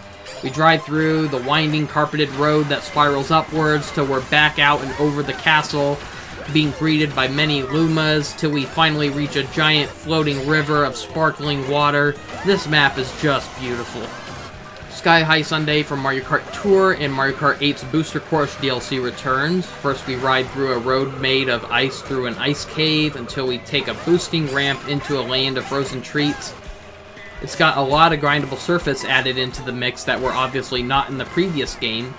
It feels a lot easier than the one from Mario Kart 8 for some reason. I can't quite figure it out. Maybe it's just the turns aren't as sharp as they used to be, I don't know, but Wario's Shipyard from Mario Kart 7 returns, but now we have to drive over stormy seas to get there, something that was not possible in any previous Mario Kart game. In past games, if we tried driving into the water, we would have drowned and it would have respawned us. It wasn't until Mario Kart 7 and 8 where they added underwater driving sections, but those were removed in Mario Kart World. Instead of driving underwater, we now drive over water. Very similar to driving a wave bike. It's visually an improvement over the 3DS version of this stage, along with being more fun gameplay-wise. Shell Cup has Lakitu as our rival. Koopa Troopa Beach is based on the track from Super Mario Kart, sadly not the more fan-favorite one from Mario Kart 64. It's been given a beach party makeover, complete with a Koopa DJ, club music, water fountains, and dancing Cheep Cheep. It's not bad, but it's one of the most underwhelming tracks in the game. It's way too short, even though it does make you go around for 5 laps, but the other tracks just felt more adventurous. This one just feels too small in comparison. This would have worked better as a battle arena, to be honest, compared to an actual racetrack. Faraway Oasis is a fun African safari-inspired track with giant rolling armadillos we got to avoid. We see many other animals along our drive, including elephants, zebras, and buffalo. This gave me a lot of Matsuri vibes from Sonic Unleashed, which was also a level inspired by Africa. For some reason, Crown City is the next level. We've already driven through Crown City in the first cup, but... So, as we leave the safari, we head back onto the road, while watching out for giraffes and ostriches that run down the highway. So, this is mostly just a bigger and longer version of Mushroom Bridge from Double Dash, with many big bridges to drive over, along with crazy amounts of traffic we need to dodge. The traffic is arguably even crazier in this game. It's admittedly more fun than the first visit to Crown City. It mostly felt like we were just driving past a bunch of skyscrapers, but this one, it heavily focuses more on chaotic traffic, and there's a point where you're driving through downtown of the city, and overall, it's just a more fun, exciting revisit to Crown City. And Peach Stadium is just more of driving through traffic, except it's got more of a Mushroom Kingdom aesthetic in the background. It's honestly not that great. Banana Cup has Birdo as our main rival. I think they should have saved that for Donkey Kong. Wouldn't it have made more sense for Donkey Kong to be the rival of Banana Cup? I don't know. Peach Beach from Double Dash returns, but it now has a bit of a sunset setting, instead of the bright and sunny day feeling it used to have. The dreaded Cataquacks return, but they're easier to avoid since we can just drive around them, since we can now drive through the water. The original track is only part of the first lap, as the rest of it has been expanded for us to drive around in Ocean Castle setting. Honestly, it gave me a lot of Little Mermaid vibes. It's overall a nice improvement over the original. I just wished it looked a little brighter like in the original. Salty Salty Speedway has us driving through a European setting as we drive through beach highways and end up in a town with river canal paths that we can drive through. It's a decent level.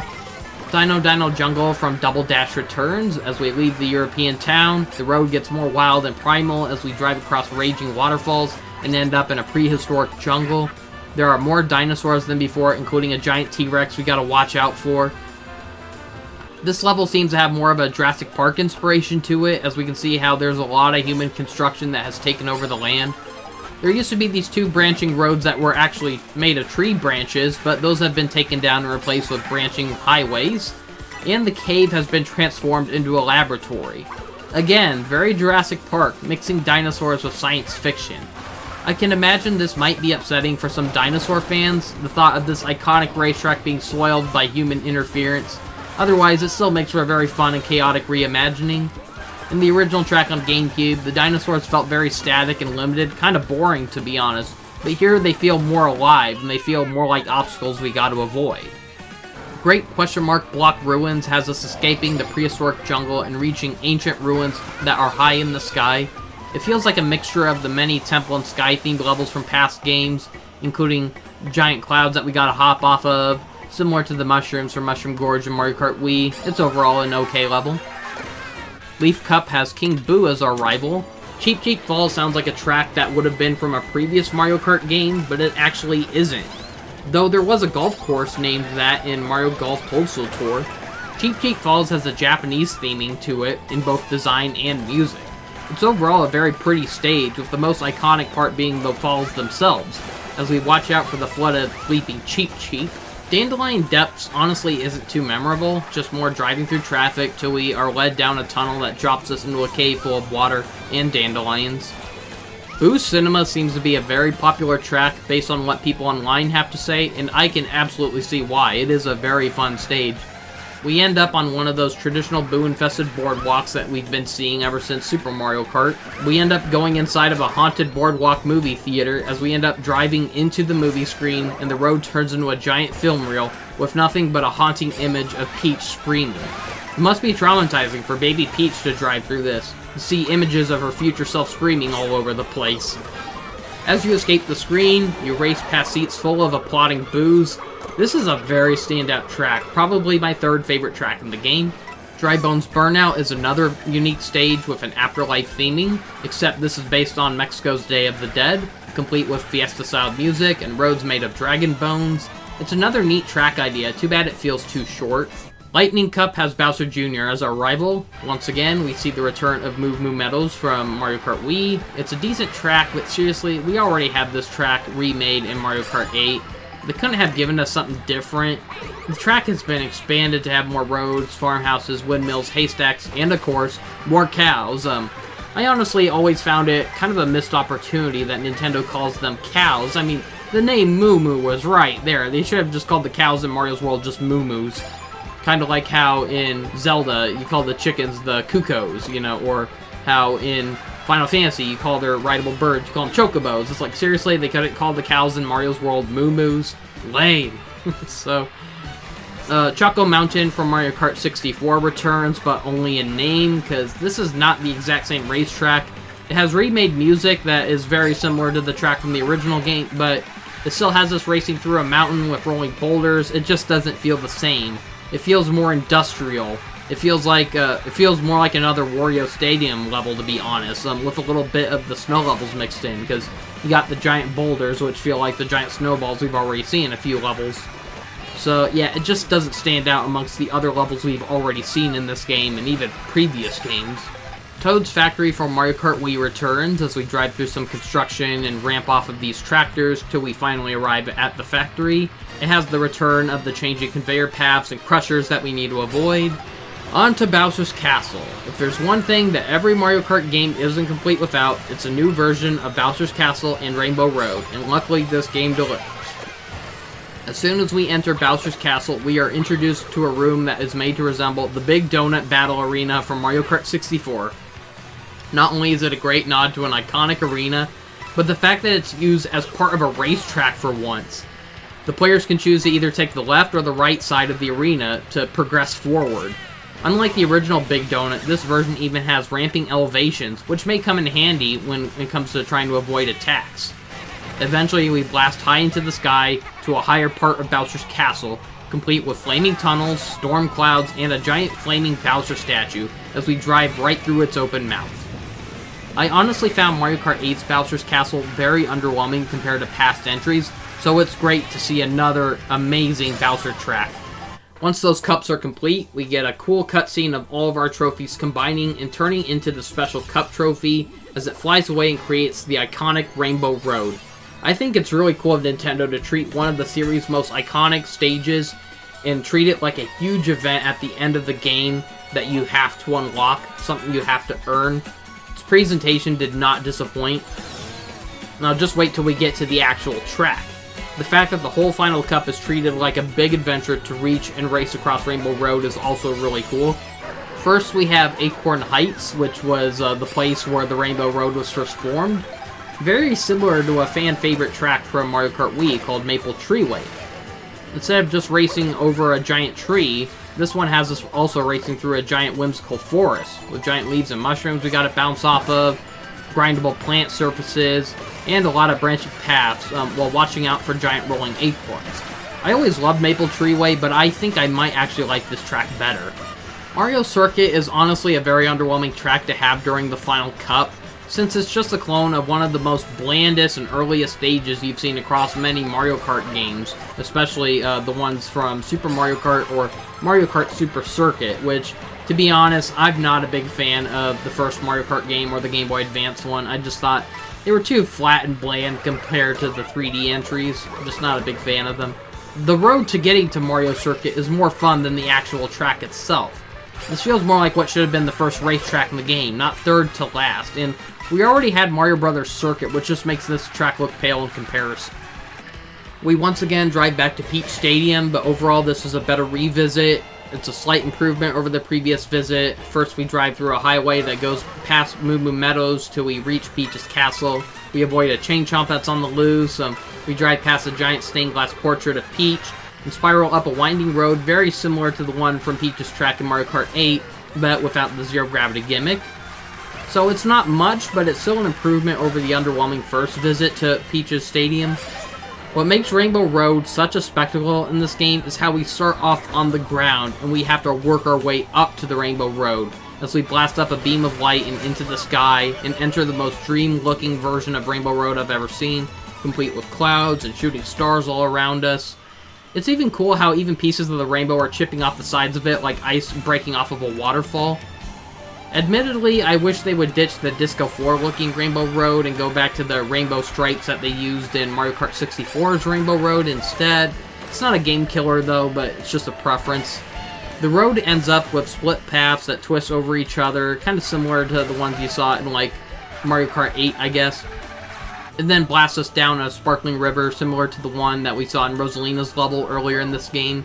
And then it leads us back to another split path as we race alongside a giant rainbow train that's spiraling upwards, as the cargo of the train contains many of the creatures we've met along the game. We go through another launch zone that flies us through a space station similar to the Rainbow Road from Mario Kart 8. Similar to Bowser's Castle in Mario Kart 8, I honestly didn't care for Rainbow Road in Mario Kart 8 either, but I do think they recycled the space station idea and made it work better, a lot better in this game. Especially since it's just a small section of Rainbow Road instead of the entire track.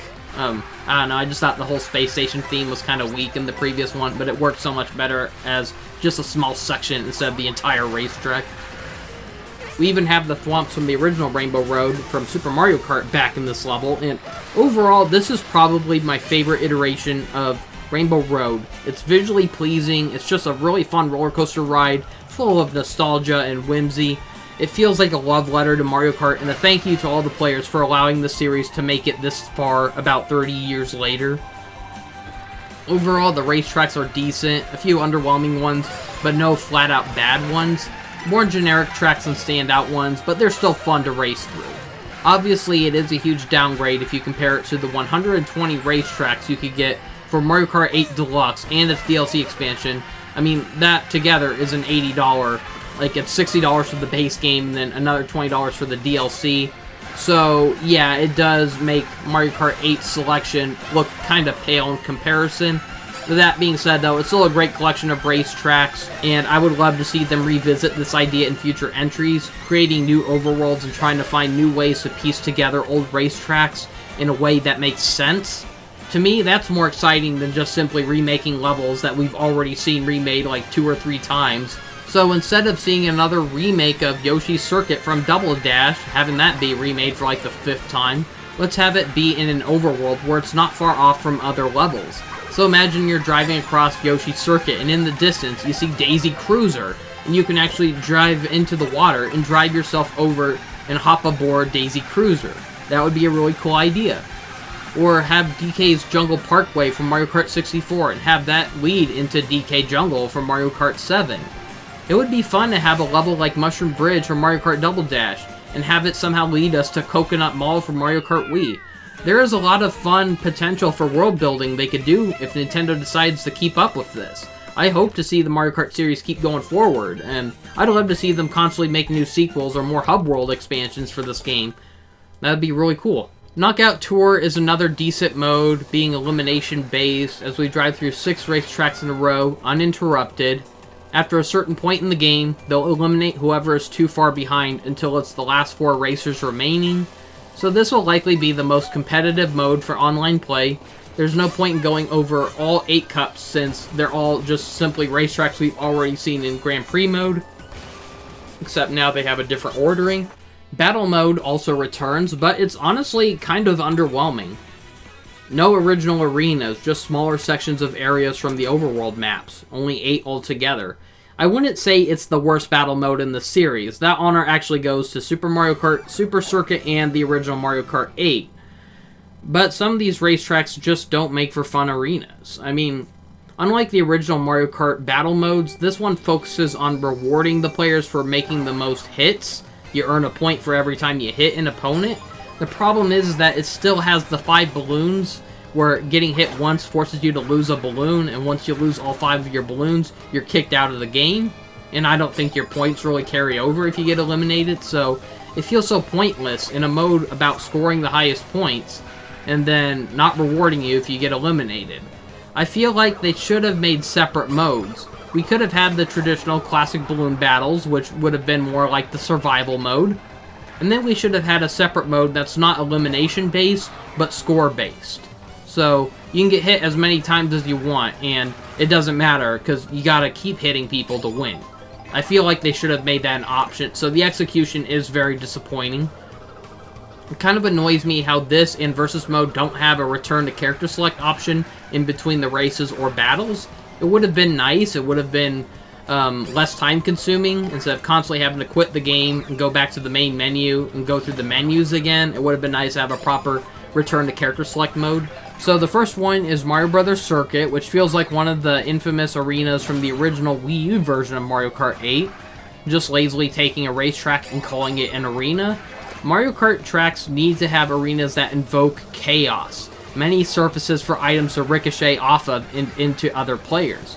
Enough room for players to make evasive maneuvers, while still having some sections that are a little too tight in spaces, where it makes you feel like, oh shoot, I shouldn't have taken a turn down here, or Mario Brothers Circuit is just too long and winding to feel like a proper arena. Moo Moo Meadows works a little better as an arena, but it's still a messy arena with too many split paths. At least the elevations are more even compared to the drastically different elevations in Mario Brothers Circuit.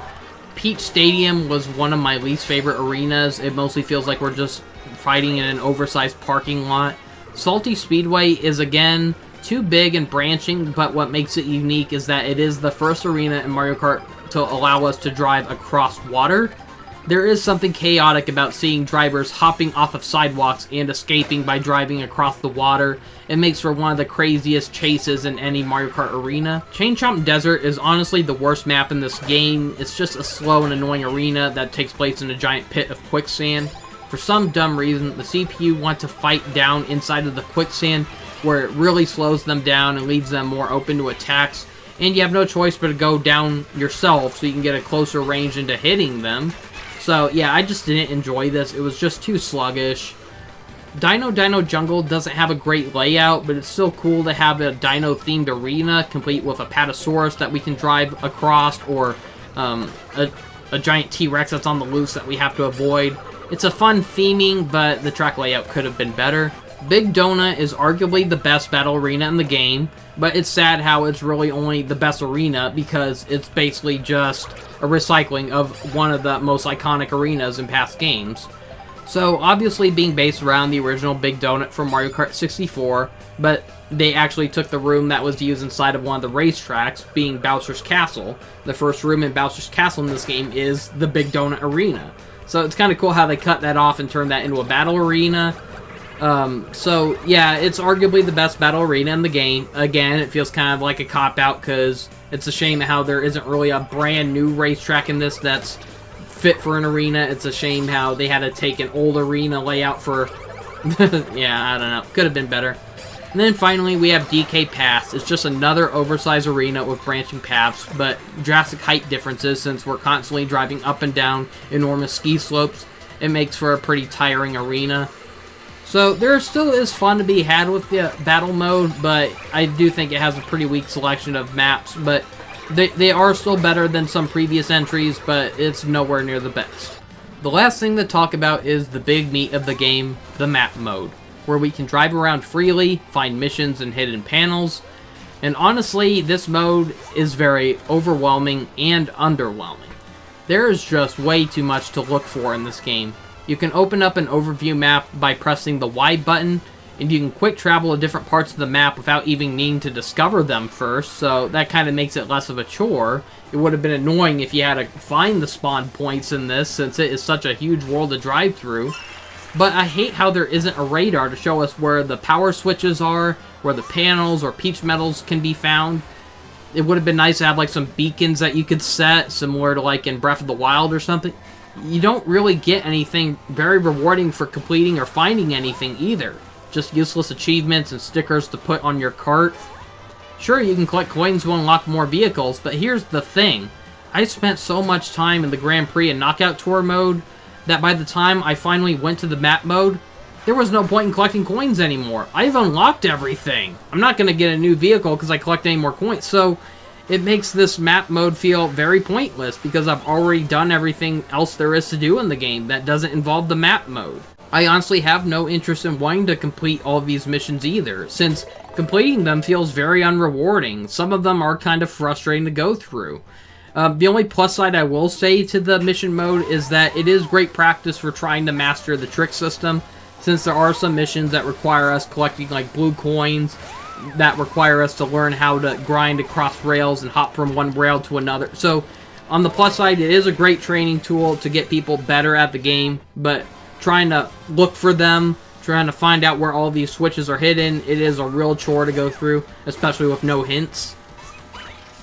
I've probably already gotten enough peach medals to unlock the mirror mode, so I still plan on revisiting the map mode just to drive around for fun, but I only spent like 3 hours exploring just the snowy areas in this game.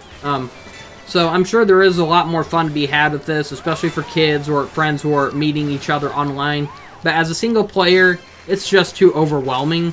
There's just too many off-road secrets, you just don't know where to start.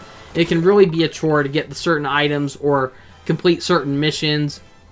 It works pretty fine as a sandbox mode, just for driving around for fun or chilling around with friends, but I wouldn't bother wasting time trying to 100% complete this. It doesn't sound like you get anything rewarding. It sounds like a very thankless and tiring chore. So, overall, I really did enjoy Mario Kart World, but I would not call it the best Mario Kart. Mario Kart 8 Deluxe is still the best entry in my opinion, even without considering the Booster Course DLC. It's sad to think, though, that Mario Kart 8 Deluxe, along with its $20 DLC expansion, it is still sad to think that just the base game of Mario Kart 8 Deluxe, along with its $20 DLC, that's still a better value than what Mario Kart World has to offer. You get, like, 120 racetracks. That's almost like 4 times the amount of racetracks you would get in the base game here alone. It's got more playable characters that aren't just copy-paste costumes of other characters. But Mario Kart World still does have a lot of nice tweaks, though. We no longer have to hold the L or ZL button to drag items behind us in order to try protecting us from incoming projectiles. Needing to do that across 3 decades worth of Mario Kart games got really tiring. There are so many times where my fingers got really sore from that mechanic, and so I'm glad that in Mario Kart World, it's such a miracle to have the items magically pop behind the characters, and all we have to do is press the button when we're ready to release it. I think that's so much better than getting, like, trigger fingers by having to press the button down throughout a majority of the game. It's especially soaring if you're playing the game for more than an hour. So the new trick system, it takes a lot of getting used to, but it's still a lot of fun. I still hope that I can eventually get the hang of it, because for right now I'm terrible at it, but I still love the idea of it. It's really cool to see people pulling off really cool trick combos online. The new charge jump is also a neat feature. I just wish it didn't share the exact same button as the drift mechanic. There were too many times where I meant to charge jump so I could get up to a rail that was higher up, but I accidentally bumped like the control stick a little bit, and so it accidentally forced me to cancel out and turn into a drift instead, and that is so annoying when that happens, when you mean to do a charge jump and you accidentally trigger a drift. Abandoning the zero gravity gimmick from Mario Kart 8 kind of makes some of these racetracks feel underwhelming in comparison, but they aren't bad racetracks though, and it is really cool how they are connected to each other, making it feel like an actual world. One downside I forgot to mention about the map mode is that it does feel incredibly slow, because a lot of the times they want you to drive off-road, and the game is not built for off-road driving, because it's just like in regular Mario Kart games. You don't want to drive in the grass because it slows you down really bad, and so it sucks how there's a lot to explore, and you have to drive in the grass or the sand or something to get there. And then it's even more annoying when you activate a mission, and it's like a time limit mission, and you start off in the grass or something, or in the snow, and so it's like, oh, that's not really fair, giving you a slow start in a time limit event because you're on bad terrain. It's like, I feel like they chose really bad starting points for some of these missions, so it feels like a lot of this could have been more thought out. It just felt like they sprinkled generic missions across different levels, and there's some that really take dumb luck to win. Like, there was one where you had to grind across train rails and collect blue coins. The problem is that a train can randomly spawn by over time, and if that happens, it prevents you from being able to collect those coins, especially under a time limit. So sometimes you just gotta restart the mission, hope that the train doesn't come by. Yeah, it does take a lot of dumb luck. The graphics aren't anything too amazing. They're nothing too drastic for Mario Kart 8. Yeah, we got new 3D models that are more expressive, but the lighting, shading, and textures, it feels about the same as before. The power-ups aren't anything too amazing. Many of the new power-ups feel very similar to each other. I mean, the Ice Flower and Hammer items are just way too identical to the functions of the Fire Flower. Kamek Koopa was like the only interesting power-up in my opinion, as it curses players to turn into stage-specific enemies, and then summoning a horde of those enemies to flood the racetrack and creating obstacles we got to avoid. It's pretty cool. The Bullet Bill power-up got a huge improvement, as we can now steer left or right with it, instead of having it manually being controlled, so it is kind of cool to have a little more control over it. There's still useless power-ups like the coin and coin block, and then I always get the feather power-up at the absolute worst times. There are instances where I feel like I need something to protect my rear end, and instead I get the feather. And yes, the feather can be used to dodge certain obstacles and create shortcuts where you can get up to like higher places or something, but I always get it at the most inconvenient time where it does not help me when I need it, so it feels just as useless as the coins a lot of the times. There are a lot of times where I'd rather get a projectile or a mushroom, and instead I get the stupid feather or the coins. So the roster is overall decent, but it's arguably weaker than Mario Kart 8's. It has a few fan favorites missing, especially Diddy Kong, and it has way too many useless enemy characters that no one asked for. To think, we still never got a Mario Kart entry where Professor Egad or King K. Rool were playable. Instead, here's a crab that can't even reach the steering wheel or gas pedal, because we at Nintendo are too lazy to animate any more characters. Despite some setbacks and questionable decisions, it's still a decent addition to the Mario Kart series, but no, I do not think it's worth $80. It may not be worth $80, but that doesn't mean it's not worth getting though. It still is a fun game, it's still worth playing, but if you are very uptight with money, no, this isn't necessary to buy, but if you absolutely want it, I do recommend it, but otherwise, yeah, just stick with Mario Kart 8. Luckily, it only cost me $50 though, since I bought the Switch bundle that reduces $30 off of the game, so it didn't feel like I spent $80 for this. So it could have been better for its hefty price tag, but I'm not mad. I still enjoyed my time with this game, and I still plan to drive around the map a bit more. I do plan on going online to compete against other players, although I'm sure I'm going to get my butt kicked, but I'm sure Nintendo has bigger and better games in the works. They just needed to rush out something to keep early Switch 2 adopters busy, so they probably used assets they already created or modified and thought, okay, let's just create an overworld and have Mario Kart characters drive around them. So I feel like if they had a lot more time, if they weren't in a rush to have a game ready for Switch 2, this probably could have been a lot better. But even if this does turn out to be a rushed game, like, I can't prove that this is a rushed game, but there are elements to it that do feel rushed. But so even if this is a rushed game, though, it's still functioning. It's a well-made game. It's just not as packed as much content as most people would hope for. Because, yeah, you can say that there is a big overworld to drive through, but not a lot of people like that. Some people, like me, are too overwhelmed by big open worlds. They want something more linear.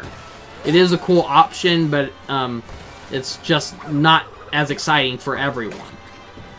I'm sure if Nintendo ever makes a sequel, they'll probably put more time and effort into it. But to be honest, many Nintendo launch titles have felt rushed. There were even some consoles like the 3DS that had no decent launch titles whatsoever.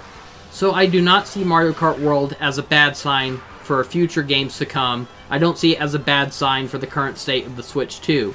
We still got Donkey Kong Bonanza. That looks like a really good game. We got Metroid Prime 4, which, sure, that is also going to be for the original Switch, but that's also going to be a Switch 2 game, and that looks pretty good. It's only a matter of time before Nintendo announces the next big Mario platformer, the next big Smash Brothers, or even something bigger. Who knows? Until then, I still got plenty of old Switch games to revisit and see how well the Switch 2 boosts their performances.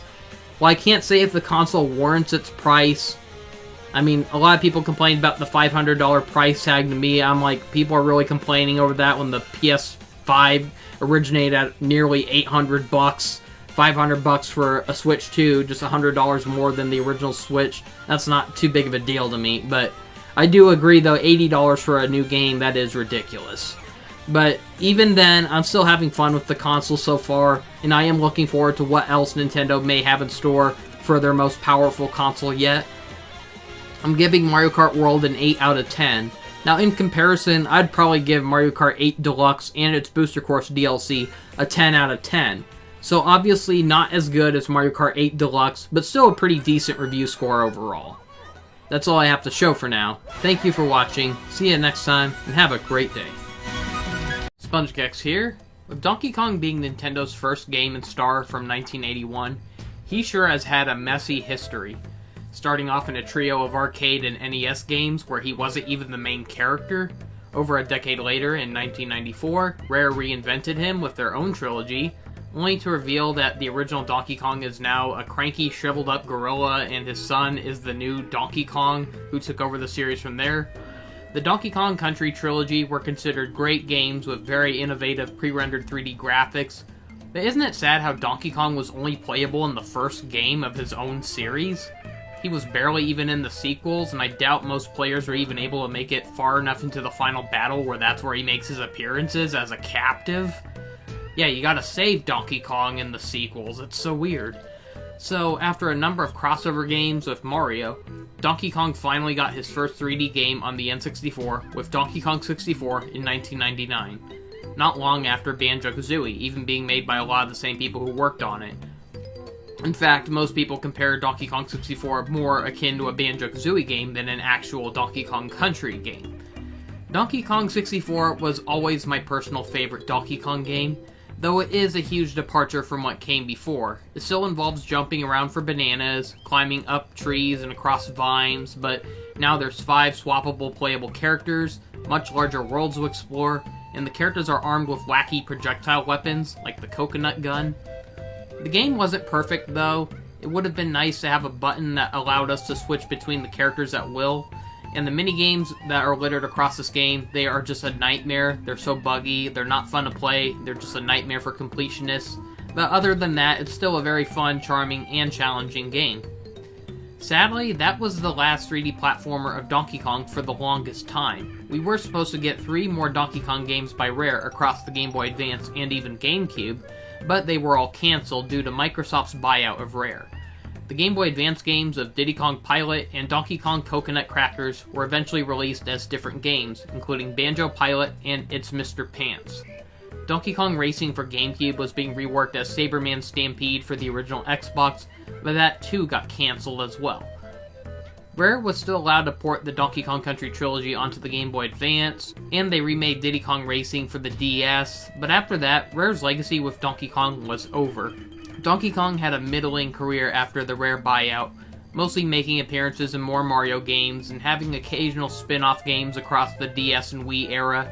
His only GameCube games required bongo controllers, including a few rhythm-based games called Donkey Konga, and a side-scrolling game called Donkey Kong Jungle Beat, which later got a Wii port.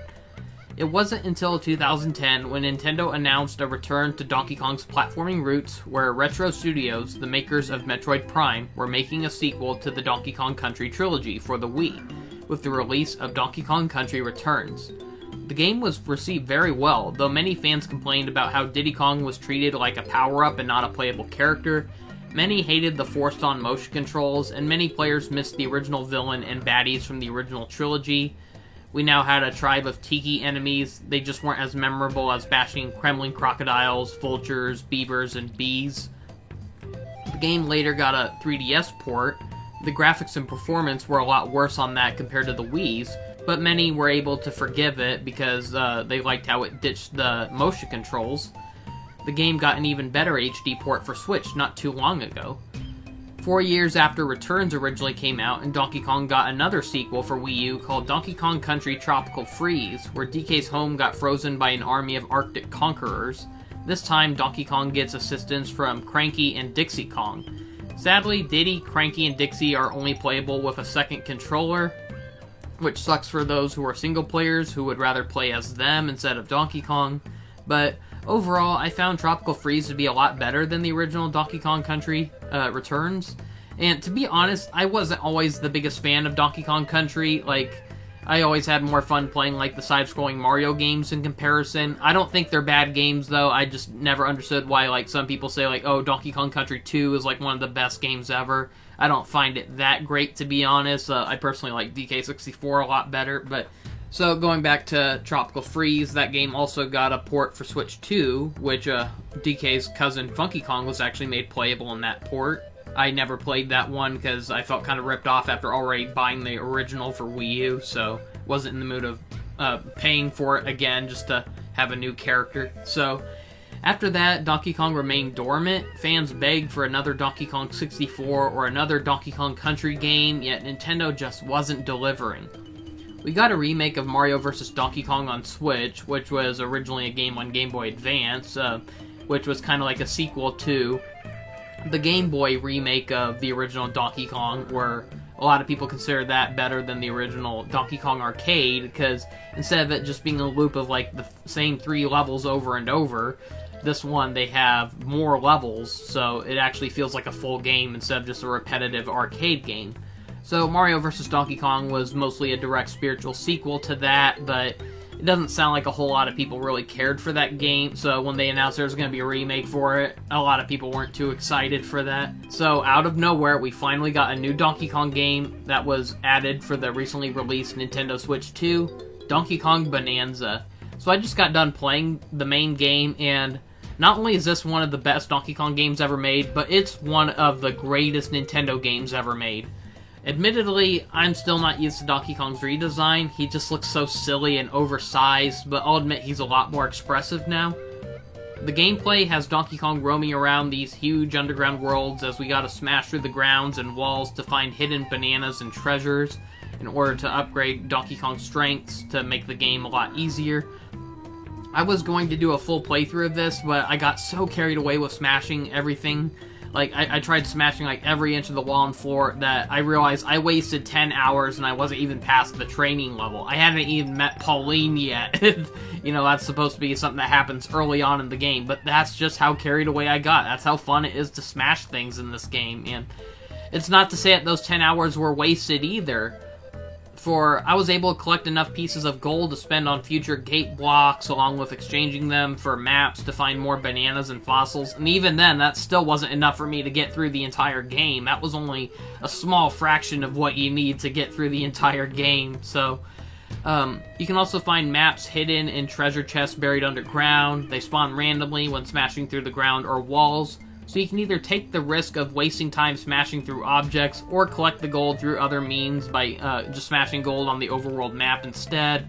You're probably not going to get as much if you just rely on just smashing things that are visible. Sometimes you gotta get like deep underground to find the really good stuff. So the destruction in this game is permanent unless you warp to another level or choose to respawn the Terran with the map view mode. It's a good thing that resetting the Terran is an option, otherwise it would have been impossible to beat this game, since getting too carried away with the destruction could trap you and block you off from progressing further. There is a little side feature in this game called DK Artist, where you can basically make 3D sculptures, and you can even choose to destroy them. They even allow you to paint them. I haven't tried it out yet. I want to get the main game out of the way first, so I can't really share my opinions on it, but judging by what people have made online, it definitely looks very limited. It doesn't look like it gives you enough polys to make art the way you exactly want to. Like, you're probably better off using like a sculpt mode in a 3D program like Blender in comparison. So it's basically just a watered down version of Blender. But even with the limitations, I've still seen some pretty cool creations. I saw someone doing a pretty good recreation of Banjo's head from Banjo-Kazooie. I've seen someone make like Conquer. And so I haven't seen a whole lot from it yet though, but there's definitely people who tried it out, and despite the limitations, they're able to make the best that they could. But I can tell I'd probably not like it very much, because I don't like, if I'm using like art programs, I don't want to limit like how many strokes or things you can use to make art. You know, I like having as much resources as I can, not limited resources, but it still looks like a fun little side feature. So there are 16 levels altogether, and most of them are very huge and lengthy. Now, people owe Donkey Kong 64 a huge apology, because they claim the levels in that game were too big, but they feel small in comparison to the ones in Bananza. Plus, DK64 only had 8 levels, not 16.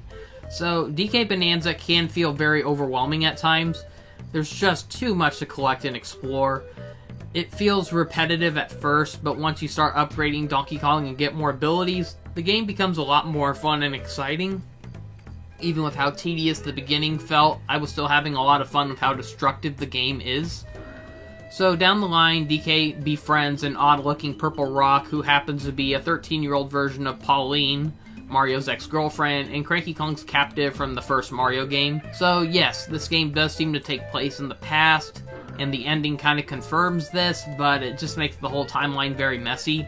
So you're telling me that in the future, Cranky Kong's younger self kidnaps Pauline, despite how his older self is right here in the game. It is so confusing. Did young Cranky Kong time travel, or are we going to get a game that explains that down the line? I don't know, but it's kind of messed up when you think about it, how young Pauline has like this really fond memory of befriending like a gorilla who helped her get back home, and then it's like in the future, she sees what looks like him, but he kidnaps her. It's like, yeah, that's got to be haunting. So yeah, it kind of really messes with your mind there, the whole Mario Donkey Kong timeline. Otherwise, Pauline makes for a great partner for Donkey Kong in this game. For some reason, her singing is magical, and she can trigger spells to open up sealed objects and gates, along with awakening these powers inside of Donkey Kong called Bananza powers. He's gifted these abilities by these elders that you can find across the lands, and so they basically teach Pauline how she can use her voice to awaken these transformations. So he can transform into other forms that are based on different animals. His first one is basically a Super Saiyan form of himself. He just grows bigger and darker, and he gets a hairdo that's made of bananas. And I just love the use of bananas in this game. There's so many creatures where like their beard or their eyebrows are made of bananas, their feathers are made of bananas. It's just really creative choice. And so DK's Bananza form allows him to smash through tougher walls and charge up his punches. His Zebra form was one of my least favorites in the game. It just allows him to move slightly faster, and he can run across crumbling roadways. So the Ostrich allows Donkey Kong to glide, which can come in handy during a lot of platforming sections. There's also 2 additional forms that Nintendo excluded mentioning in their directs. So these include the Elephant form, which is the best power-up in my opinion. You will want to make sure that you max up all the skill points for the Elephant form before going into the final battle, because that one really came in handy. The elephant is just a giant vacuum that can suck up the Terran and throw them back at enemies. So if you really want to go hunting for gold, you can't go wrong with the elephant. He is the best at destroying things under a quick amount of time. And then you can also carry up to 5 objects at a time, but that can also be doubled if you upgrade his skill tree. So admittedly, the tutorial for this form was horrible, because it's requiring you to spit out objects to progress, but they didn't bother telling you what button to press. And so apparently the button was right in front of you all along, they just didn't bother explaining it. So you hold the RZ button to suck up items, and then to spit them out, you just tap RZ. And so I had to look up online, and apparently that was a common issue. There was a guy who had to flat out make a video explaining it, and you can see how, how in the comments people were like, oh, thank you, I don't know why Nintendo didn't bother explaining it further, and I felt the exact same way. So, despite the rough introduction, yeah, the elephant became my favorite form in the game. It's just the one that I found myself constantly going back to. It's so good that it almost makes the DK Bananza form feel obsolete in comparison, but you still need the DK Bananza form because it's the only way to smash through, really tough concrete. So the last form is the Snake ability, which acts like Donkey Kong's animal friend Ratty from Donkey Kong Country 2. So basically the bouncing snake friend. So it's only good for making high or double jumps, but his controls in combat are terrible, making for the worst transformation in the game. I have no idea why they saved this for last, because I thought the elephant one would have been more fitting as the final transformation, but whatever. But yeah, I rarely ever found myself going back to using the snake ability.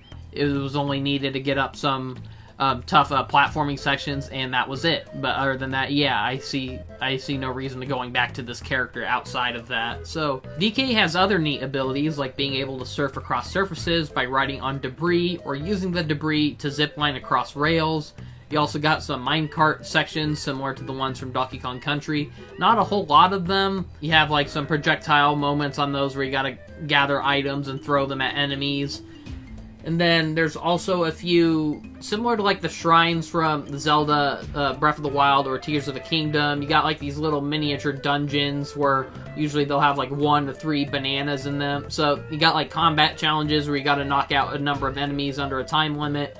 And then you got others that require a lot of puzzle solving or platforming. Some of them are even direct throwbacks to classic Donkey Kong Country levels.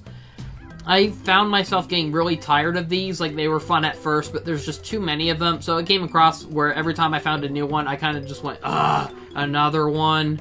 And there's so many where I go into them, and there's some bananas that I can't find in there, because usually some of them have 3 bananas in them, and usually just completing the level gives you 1, but then there's 2 that are really well hidden, and there's some where I wasted so much time, and I just gave up. It's I'm tired of looking.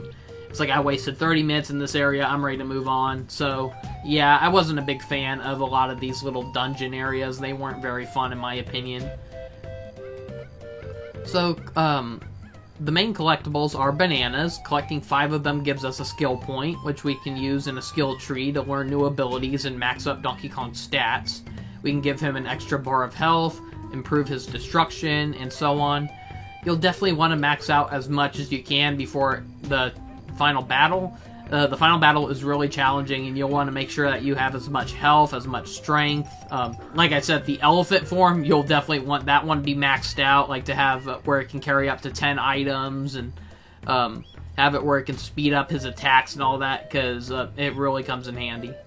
So across the game, you'll find these bananium chips, or banana chips, and so in certain towns, you'll find these rock-shaped you'll find these little rock creatures that are shaped like a banana chip, and you can exchange these chips along with some gold in exchange for full bananas. They start off pretty cheap, but as you keep spending and spending, they'll raise the prices to where it maxes out to, it'll take 100 chips and 300 gold just for 1 banana. So I'm not sure if there is a maxed out limit where after you buy a certain number of bananas, will they be limited forever? But as far as I know, they seem to be unlimited. So by the time I finally found a chip exchange, I already had 1,000 chips, which really came from me spending 10 hours in the training level. So I was able to get roughly 10 bananas that quickly. So you'll also find fossils, which act similar to the purple collectibles in Super Mario Odyssey. They're level-exclusive currencies that can be used for buying outfits for Donkey Kong and Pauline. And some outfits come with exclusive stats, like extending Donkey Kong's Bananza forms or his defenses. Personally, I'm not a big fan of the costume choices in this game. I hate how they're all almost the same thing. I mean, Pauline's arguably got the most unique outfits, but there's a lot of duplicates. I would have liked a little more variety, especially with Donkey Kong, because all he gets are ties and overalls, and you can change his fur color, but I don't think any of his fur colors really look right on him. It's like, I'd rather just stick with his default fur color. But I'm not a fan of him wearing overalls.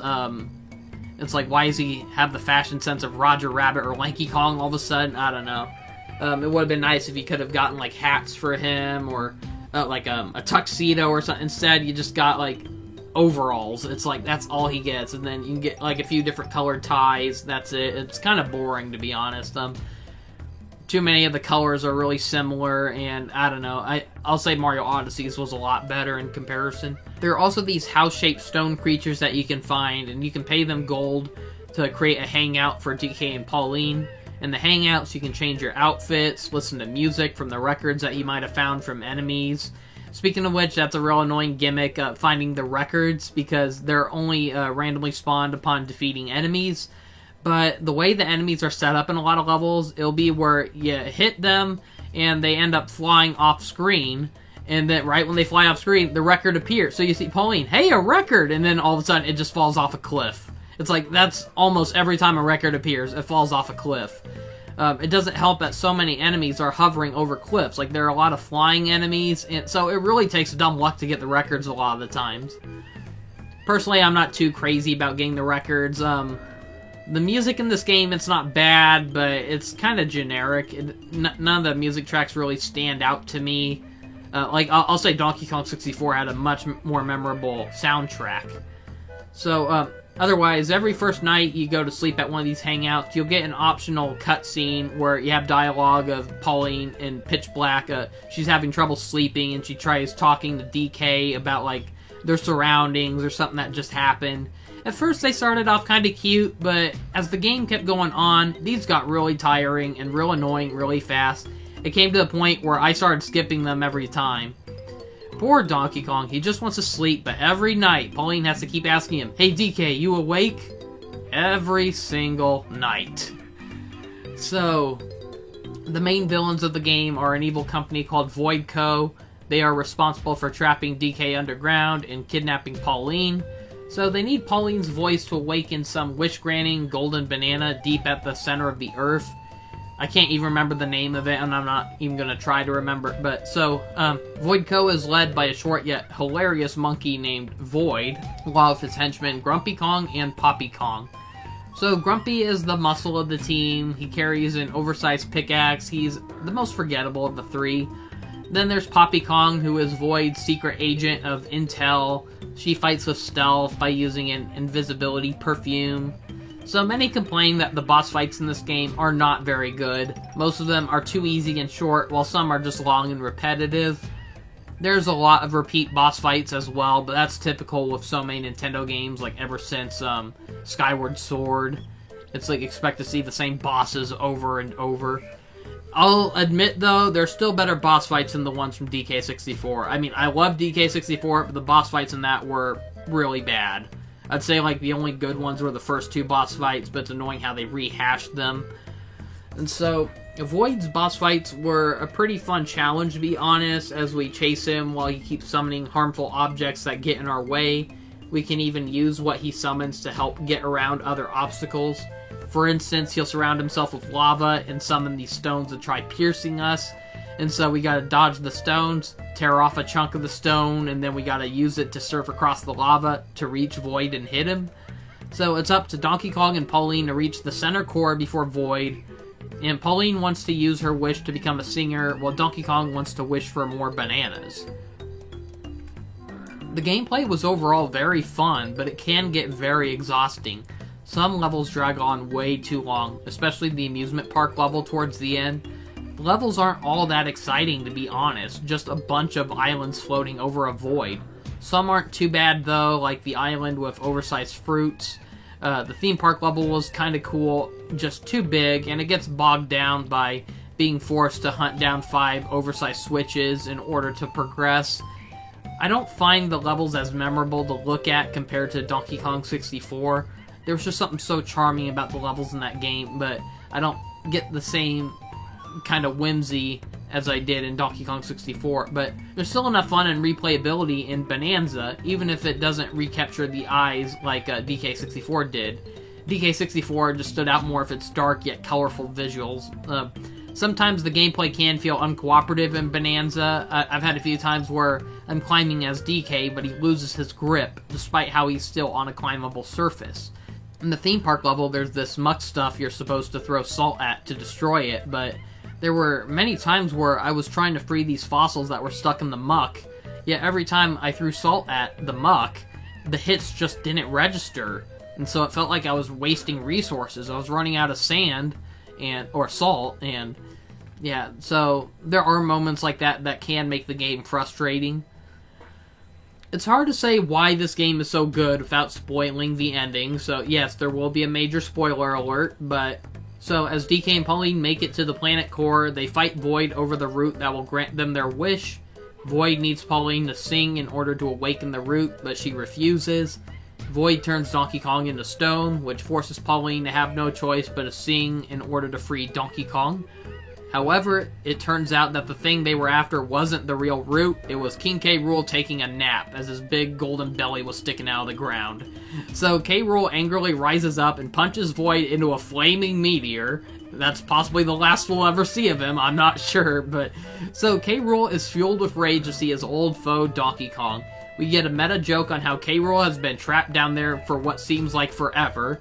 So it's a pretty funny meta joke on how, fans have been wondering, where has K. Rool been? I mean, ever since Donkey Kong Country Returns, the character's been absent, and aside from Smash Bros. Ultimate, which was like his only return in recent years. So, K. Rool decides that he wants his wish granted as he heads deeper into the core of the Earth to find the real banana root. What's really great about his return is how the game was foreshadowing K. Rool's return all along, and some players might have not even noticed. But some of the first enemies we fought were these golden croc skeletons, and so during the final level, all of those golden croc skeletons are replaced with actual Kremlings. And then the bat enemies are now the vultures. I can't remember what they were called, but yeah, bee enemies from the Donkey Kong Country games, they're now added to the mix. Even got the little Kremlings that hide inside those TNT barrels that would blow up on you, and I was just like, wow, this is fan service done right. So as we race across this dark final level, we finally face off it with K. Rool in a challenging boss fight that requires using all of our Bananza forms. Well, not all of them, but mainly 2 of them, I'd say. I only found myself using the DK and Elephant Bananzas. DK's Bananza comes in handy with where you gotta charge punch his giant cannonballs in order to fire them back at K. Rool. Otherwise, I mostly relied on the Elephant form. It's great to just suck up the mess that K. Rool makes around, and you chuck his projectiles back at him. And so, K. Rool will try sucking you up with his cannon, and that's where we can use the elephant to spit an object into the cannon and clog it up, causing it to backfire on K. Rool.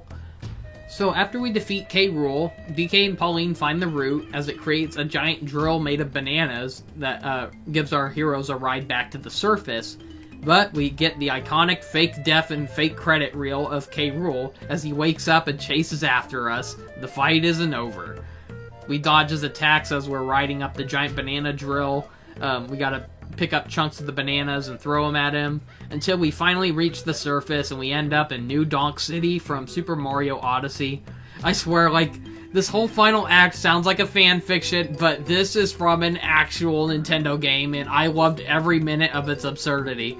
So, but I'll admit, though, it's kind of strange to have the city already named after DK. You can already see it. There's signs that say New Donk, along with actually seeing billboards that have the initials DK on it.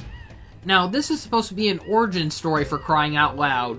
Wouldn't it have made more sense for the game's ending to cut to the future, where Pauline first became mayor and she decided to name this city after Donkey Kong, for she wouldn't be where she is today if it weren't for his help back then?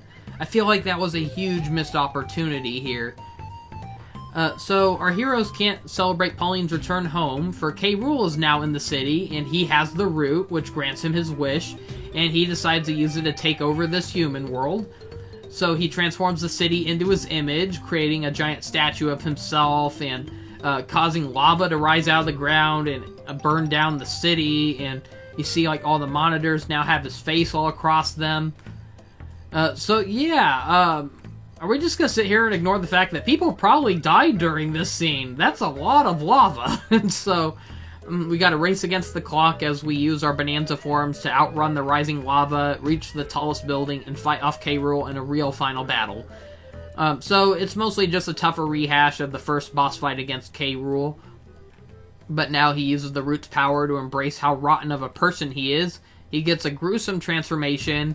They call it K. Rool King of Rotten, but I'm just going to shorten it and call him King K. Rot. I think that rolls off the tongue a lot better. So, after a tougher and lengthier boss fight, K. Rool is defeated and sent flying. With no explanation, the city returns back to normal. It's just like when Jafar got defeated in Aladdin, how, all of a sudden all of his magic disappears. And so, Pauline is about to use the root's wish to become a singer, but she decides to instead use her wish to send Donkey Kong back home with a bunch of bananas. Donkey Kong is confused over her giving up her wish for him, but she assures him that she'll find a way to become a singer on her own. Which, if you know how the Mario series goes, you know that she will grow up to get that wish. So, they don't get a heartwarming farewell hug or anything. I would have teared up if we at least saw like her give him a big hug before they left, but nope, we just see Donkey Kong jump back into a giant hole that sends him back home, and that's it. So, I kind of wish for a more emotional ending than that. It feels like stuff just happens abruptly, but it's still more entertaining than the underwhelming ending to Super Mario Odyssey, I guess. So after the credits, the story still isn't over, and I can't tell you how it fully goes yet because I still haven't gotten through it all yet. It's considered post-game content, so I'm just judging by the base game as it is now. So DK returns to the first level in Got Isles, which is now fully playable and has actual bananas that we can find that were not there during the original training period of the level. But as soon as we find the giant elevator, which was a giant creature that allowed us to backtrack, we're surprised to see Pauline is back, and she's nervous about a big performance she's about to pull off. She needs DK's help in revisiting the Elders to help improve her musical powers. So I'm not sure where this will lead to, but I'm looking forward to finding out. If I were to make a guess on where this is going to end up, I'm guessing it's going to lead to New Donk City being a full playable level, because it just seems kind of obvious. I mean, we got a tease of it during the final battle, and not to mention, I've seen some screenshots of people like posting images of like all these different signs on like cities, so it's obvious that it leads to New Donk City being a full playable level. And I'm also guessing that's where you get Pauline's original outfits, because I've seen people post screenshots on how you get not only her red dress that you see like adult Pauline wearing in the modern games, but even her original pink dress from when she was referred to as Lady in the original Donkey Kong arcade game. But it still leaves me kind of puzzled. It feels so abrupt. They don't even explain how Pauline was able to find her way back into DK's world. Like, how did the elevator find her? How did she find the elevator? I don't know. So, yeah, admittedly, that's one of my biggest gripes with the story in this game. I mean, it felt like they were trying more than other Nintendo games, but they didn't feel fully committed to it. It still has that very typical children's fairy tale approach to it. It doesn't try explaining everything. It just, things happen because they happen. No logic whatsoever, and I kind of wish they tried a little harder, but it's not enough for me to hate the game. Just enough for me to go like, oh, this would have been even better if they tried a little harder. But I'm not going to deny, though, that final battle was epic. It was great to not only see the return of K. Rool, but they fully embraced him for who he is, because K. Rool was always a mixture of intimidating yet silly, and yet they brought it. They made him more intimidating than ever, but he still has a lot of silliness to him, like his fake death and fake credit reel, and then his final transformation where he embraces how rotten of a person he is. It's like, yeah, it's quite the opposite of what DK64 did, where throughout the game they present him as a more intimidating villain, and then during the final battle where you think it's going to be epic, it's so silly. This one I felt like they did a good mixture of it. It's like, oh, they know it's silly, but they made sure to make it look badass as well. And so, overall, Donkey Kong Bonanza, it is a fantastic game. It has a few shortcomings, but not enough to hold the game back. But the real question is this game better than Donkey Kong 64? Now, that's really tough for me to say. I think DK64 is a fun game. I love all 5 playable characters, each with their unique abilities like flying, hovering, growing, shrinking, invincibility, and super speed. It was fun to collect bananas to open boss gates, collect golden bananas to open levels, collect coins to exchange for guns, power-ups, abilities, instruments, health upgrades, and so on.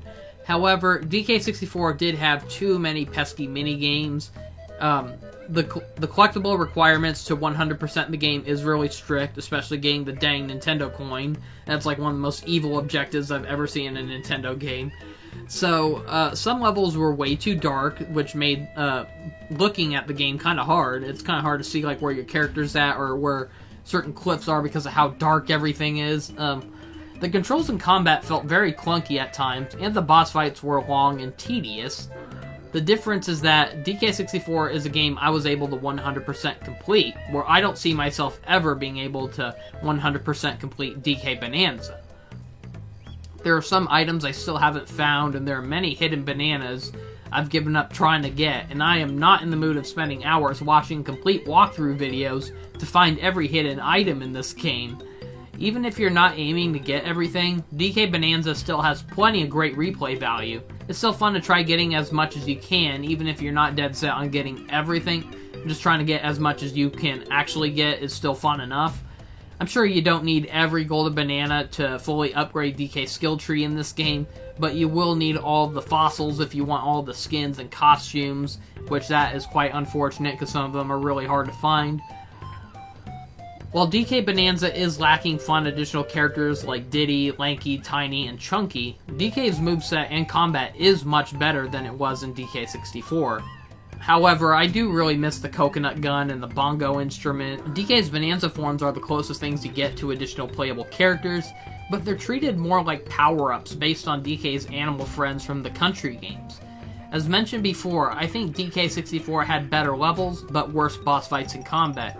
In comparison, DK Bonanza is a bigger and more exhausting game than DK64, but it's fundamentally a better game in performance and controls. It might be hard going back to DK64 and realizing that you can't smash through everything, or you can't have DK's more refined movement, speed, and platforming, but either way, both are great games, and I'm not going to say which I think is better, because both have their strengths and weaknesses. Both are games I highly recommend. So if you're wanting a game that focuses more on platforming and collecting, then DK64 might be the better game for you. But if you want a game that's more about freedom and has a heavier use of combat, much better combat I might add, then DK Bonanza is the game you're looking for. I give Donkey Kong Bonanza a 9 out of 10. That's all I have to show for now. Thank you for watching. See you next time, and have a great day. SpongeGex here, and today I'm going to be reviewing Mario Tennis Fever for Nintendo Switch 2. To be honest, this is the only game of 2026 I've been looking forward to. There are no other games coming out this year that I know of that I want to get, at least for now. Now, honestly, that would be sad if this ended up being the only game I get for Switch 2 this year. So, to be honest, I've been disappointed with nearly every Mario Tennis game since Mario Tennis Open on 3DS. It's not to say that they were all bad games, they just felt heavily paled in comparison to Mario Tennis 64, and especially compared to Mario Power Tennis on GameCube. Mario Tennis Aces on Switch was a pretty looking entry, but I did not care for its major rehauling of the gameplay. The trick system was pretty cool, but I hated the racket breaking system, and I was not a fan of the story mode, to be honest. I just found it frustrating and repetitive. That being said, I'm happy to say that after spending 14 hours and unlocking everything in Mario Tennis Fever, this is the best entry since Mario Power Tennis. But is it better than Mario Power Tennis? I'll give my answer and reasonings later. So this was being built up as the biggest Mario Tennis game ever, with 38 playable characters, 14 courts, and 30 tennis rackets to choose from, with 29 of them needing to be collected. So not every new character or courts are available from the start. They require completing certain objectives across the different modes, but the game leaves hints on where to go and what to do to unlock these characters and rackets and all that. Same with the courts, so this mostly plays like every past entry in the series, and even mixes in a few elements from other past entries. It has the power-up mechanics from Mario Power Tennis, the story mode and RPG mechanics from the Game Boy entries, the changeable court floors that were introduced in Mario Tennis Ultra Smash along with the HD visuals, and the combat-style tennis from Aces. The biggest change in this game are the Fever Rackets, collectible rackets with unique power-ups. Across the game, you can fill up a fever gauge similar to the power shot gauge from Power Tennis. You can hold up to 2 charges at a time, and each player gets 1 full charge at the beginning of each match. Once full, you can press the X button to trigger a fever shot. You can aim and then fire a fever shot, so depending on what racket you have, it will alter the effects. A fire racket creates flames on the floor that can burn up opponents. Ice racket freezes the floor, causing opponents to slowly lose HP and slip if they stand on the ice too long. The fever rackets are really fun, and they really add a lot of strategy and luck to this game. However, fever shots can be a gamble, for when creating a fever shot, you're not out of the park yet. The shot must land on the court to take effect most of the time, and your opponents can hit it back toward your side of the court, which can lead to a crazy game of hot potato with tennis rackets, as you and your opponents are constantly passing the fever shot back and forth until it finally eventually lands on someone else's side. In other words, your fever shots can backfire on you if they end up landing on your side of the court, even if you were the one who created it, so make sure you aim away from your opponents and use them wisely. If you choose a plain tennis racket, you can still use fever shots, but they're pretty weak. All it does is create a small quake, which can cause an opponent to fall on their butt if they stood too close to the drop ball. Some of my favorite tennis rackets included the Amp racket, which can allow you to create up to 3 amps on the court. Based on their location, they can create walls of electricity, which can easily trap or zap opponents. The Pokey racket allows players to create a tower of Pokies. The Pokey can be knocked over by hitting it with a ball or running into it, and it will scatter across the court, creating a spiky hazard for opponents to dodge. What makes this one so interesting is how you can create a taller Pokey if you keep volleying the fever shot back and forth before it lands. The longer the volley, the taller it gets. But my absolute favorite racket is the Random racket. I believe this is the last racket you unlock in the game, and it's shaped like one of the question mark blocks. So this racket randomly chooses a fever power-up from the other 29 rackets in the game. So it's one of the best ways to play this game. Just go into doubles and have everyone play with a random racket. It makes the game crazier and more unpredictable. You never know which power-up will pop up next, and it can lead to really crazy results of all these mixed power-ups showing up at once. It is so worth checking out. My only complaint with fever shots is that they can be very unresponsive at times. Sometimes when triggering a fever shot, I miss the ball and I end up losing a point. It's supposed to make players home in towards the ball so they can activate their fever shot, but sometimes it causes the players to get locked into an animation where they run straight backwards to the other end of the court. I really hope this game gets an update that fixes this, because there is no way that Camelot or Nintendo intended this to be in the game. Why? Why would you program the characters to run straight backwards? It makes no sense. They should be running towards the ball, not away from the ball. It makes no sense. The fever shots overall do feel like a huge improvement over the trick system and racket breaking mechanic from Aces. It's less obnoxious and more forgiving on timing. It doesn't punish you entirely if you don't get the timing just right. It still is good to get perfect timing most of the time, but it doesn't make an automatic game over if you've messed up on a timing. So instead of your racket breaking and forcing you to lose a point, you now have HP. So getting hurt by hazards and effects from fever shots will deplete your HP. And when your HP goes down to 0, in singles mode, you fall on your butt and get stunned for a bit, but it doesn't take long for you to get your HP back and you're back up into the game restored. In doubles mode, losing your HP warps you off of the court, leaving it up to your partner to be alone for 10 seconds, until the player heals up and is allowed back on the court. I thought this was a fun addition, much better than the pesky countering system from the previous game. It still requires a countering system when it comes to the fever shots and all that, but it's less punishing. It doesn't punish you if you didn't time it just right, as long as you didn't let it touch the ground. That's all that matters. And you still want to try to time your shots just right so your characters don't lose balance. So you still got to worry about timing when it comes to it. It just doesn't punish you for not being like exactly spot on with timing. It's a lot more forgiving this time. It was nearly impossible to counter some ace shots in Mario Tennis Aces, and the game expected you to block these shots constantly. And even with a slowdown mechanic, it still felt impossible. So in this game, a lot of these events just feel more possible. So congratulations, Camelot. You took my biggest issue from Mario Tennis Aces and you improved it and made it a lot of fun this time around. Of course, you can also shut it off in free play mode and just play a traditional game of tennis if you prefer to play it normally. Honestly, playing vanilla tennis is so boring to me nowadays. I prefer playing with the fever shots on. So I honestly wish there were more fever rackets to collect. I feel like there's a lot of power-ups and enemies that they could have made into rackets, and it's kind of a shame they didn't experiment with more of them. I mean, come on, they have a mini mushroom racket and a gold shroom racket, but not a mega mushroom racket.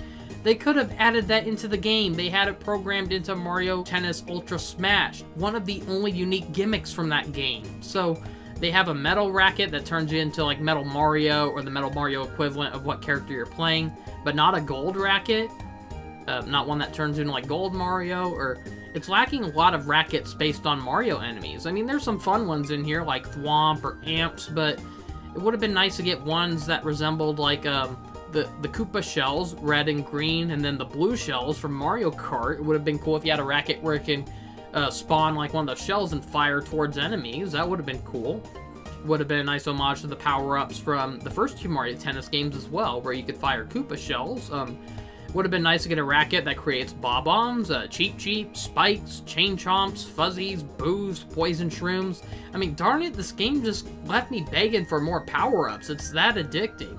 There's more effects they could have added, like one that speeds up your movement, one that slows down your opponents. There is a gold mushroom power-up, but it's only good for warping towards the ball, and it misses a lot of the time, so it's not one that speeds up your regular movement, your running speed. You know, it'd be nice to get one that actually speeds you up. I want to see more bizarre effects, like having quicksand appear out of nowhere, having Flood from Mario Sunshine spray water at people and push them back, turn parts of the court into a moving treadmill or something. I just want to see more insanity. Yeah, I really hope we get an update eventually. Even if it's paid DLC, I just want to see more added to this.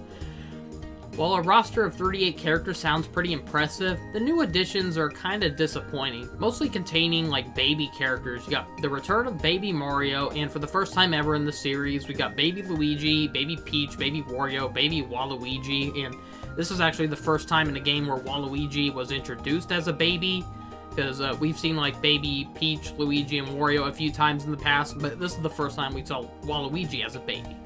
We also got the addition of Piranha Plant, Goomba, and Nabbit, and we got the return of many playable characters who appeared in at least one game. There's still a few characters missing, like we don't have Donkey Kong Jr., we don't have one of the, what are they called, the little Sprixie fairies from Mario 3D World. I can't remember if that's what they're called, but yeah, the little green fairy, she was in Ultra Smash. She's not here this time, but we got the return of many characters who only appeared in one game. We got like Wiggler, who appeared in Power Tennis. We got Chain Chomp, who was in Aces. We got Birdo, Diddy Kong, and even Pauline. So it would have been nice to get a few extra characters. I mean, it would have been nice to get some characters to tie in with Donkey Kong Bonanza. Like, it would have been cool to get Dixie Kong, King K. Rool, or even Teenage Pauline. I will say, though, that I am very thankful that Nintendo finally remembered that Bowser Jr. has working legs, because, my god, ever since Super Smash Bros. For Wii U and 3DS, I have been so sick of that clown car. It was one thing for him to use it in Super Smash Bros. As an excuse to have a moveset based on cartoony fighting mechs, but for crying out loud, they gave him a clown car holding a tennis racket in Ultra Smash. Despite how we already saw him running around on foot playing tennis in Mario Power Tennis. I was getting so damn sick of that stupid clown car.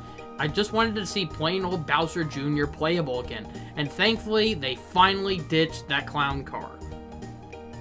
The courts are overall very lackluster.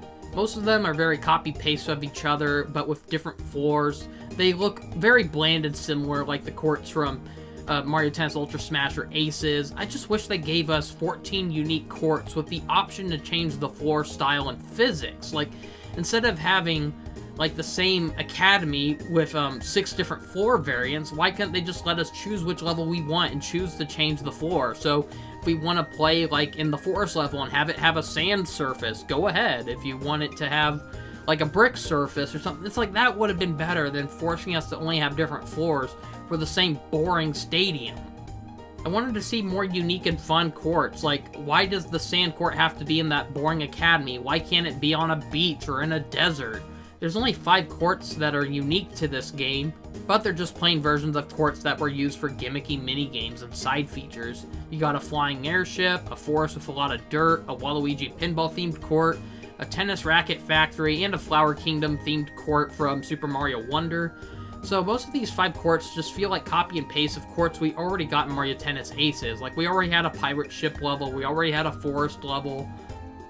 It's like barely any of these stand out from past games. Now, Mario Power Tennis had such fun and amusing courts that were themed after other games. I mean, we had one based on Luigi's Mansion, one based on Mario Sunshine, 2 based on Mario Sunshine, in fact. You had one based on Donkey Kong Country, you had Bowser's Castle, for crying out loud.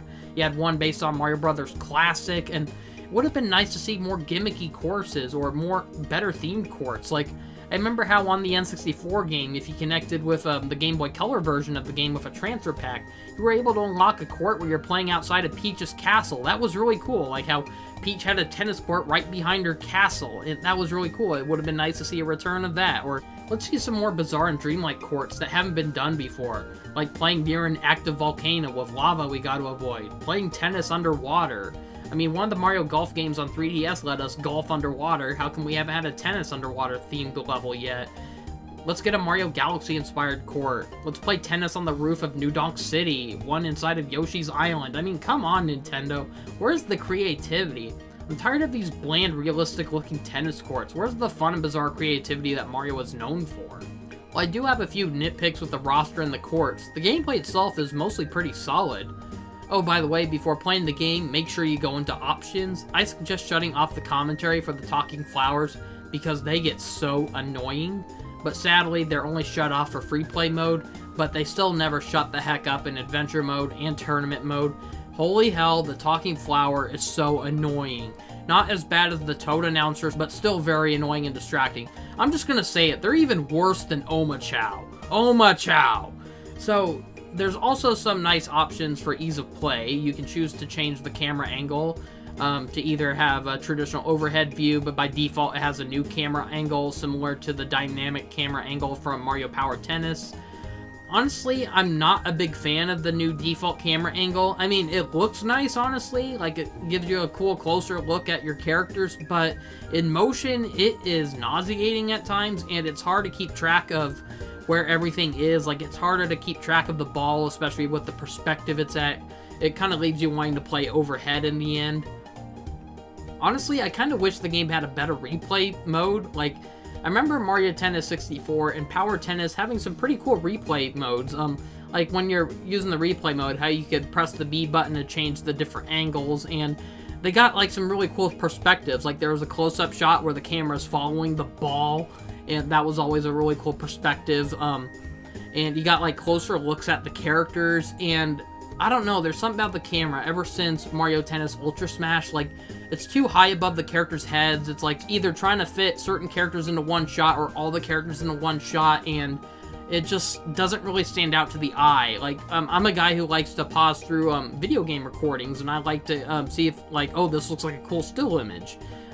It can be good for, like, if you're trying to draw art, and I remember Mario Power Tennis, you could get a lot of cool angles of the characters pulling off some of their moves and all that, and you can't really get that with the modern Mario Tennis games because the camera is so zoomed out and it's always at such weird overhead angles. It's like you just can't get the characters in a shot you want. Like a character might have had a really cool pose at one point. You wanted to see the look on their face. You can't because of the way the camera is set. I don't know. The replay camera just kind of bugs me in the modern games. I loved it a lot better in the first 2 games. Too bad there's not like a camera mode where you can kind of pause and rotate the camera a little bit.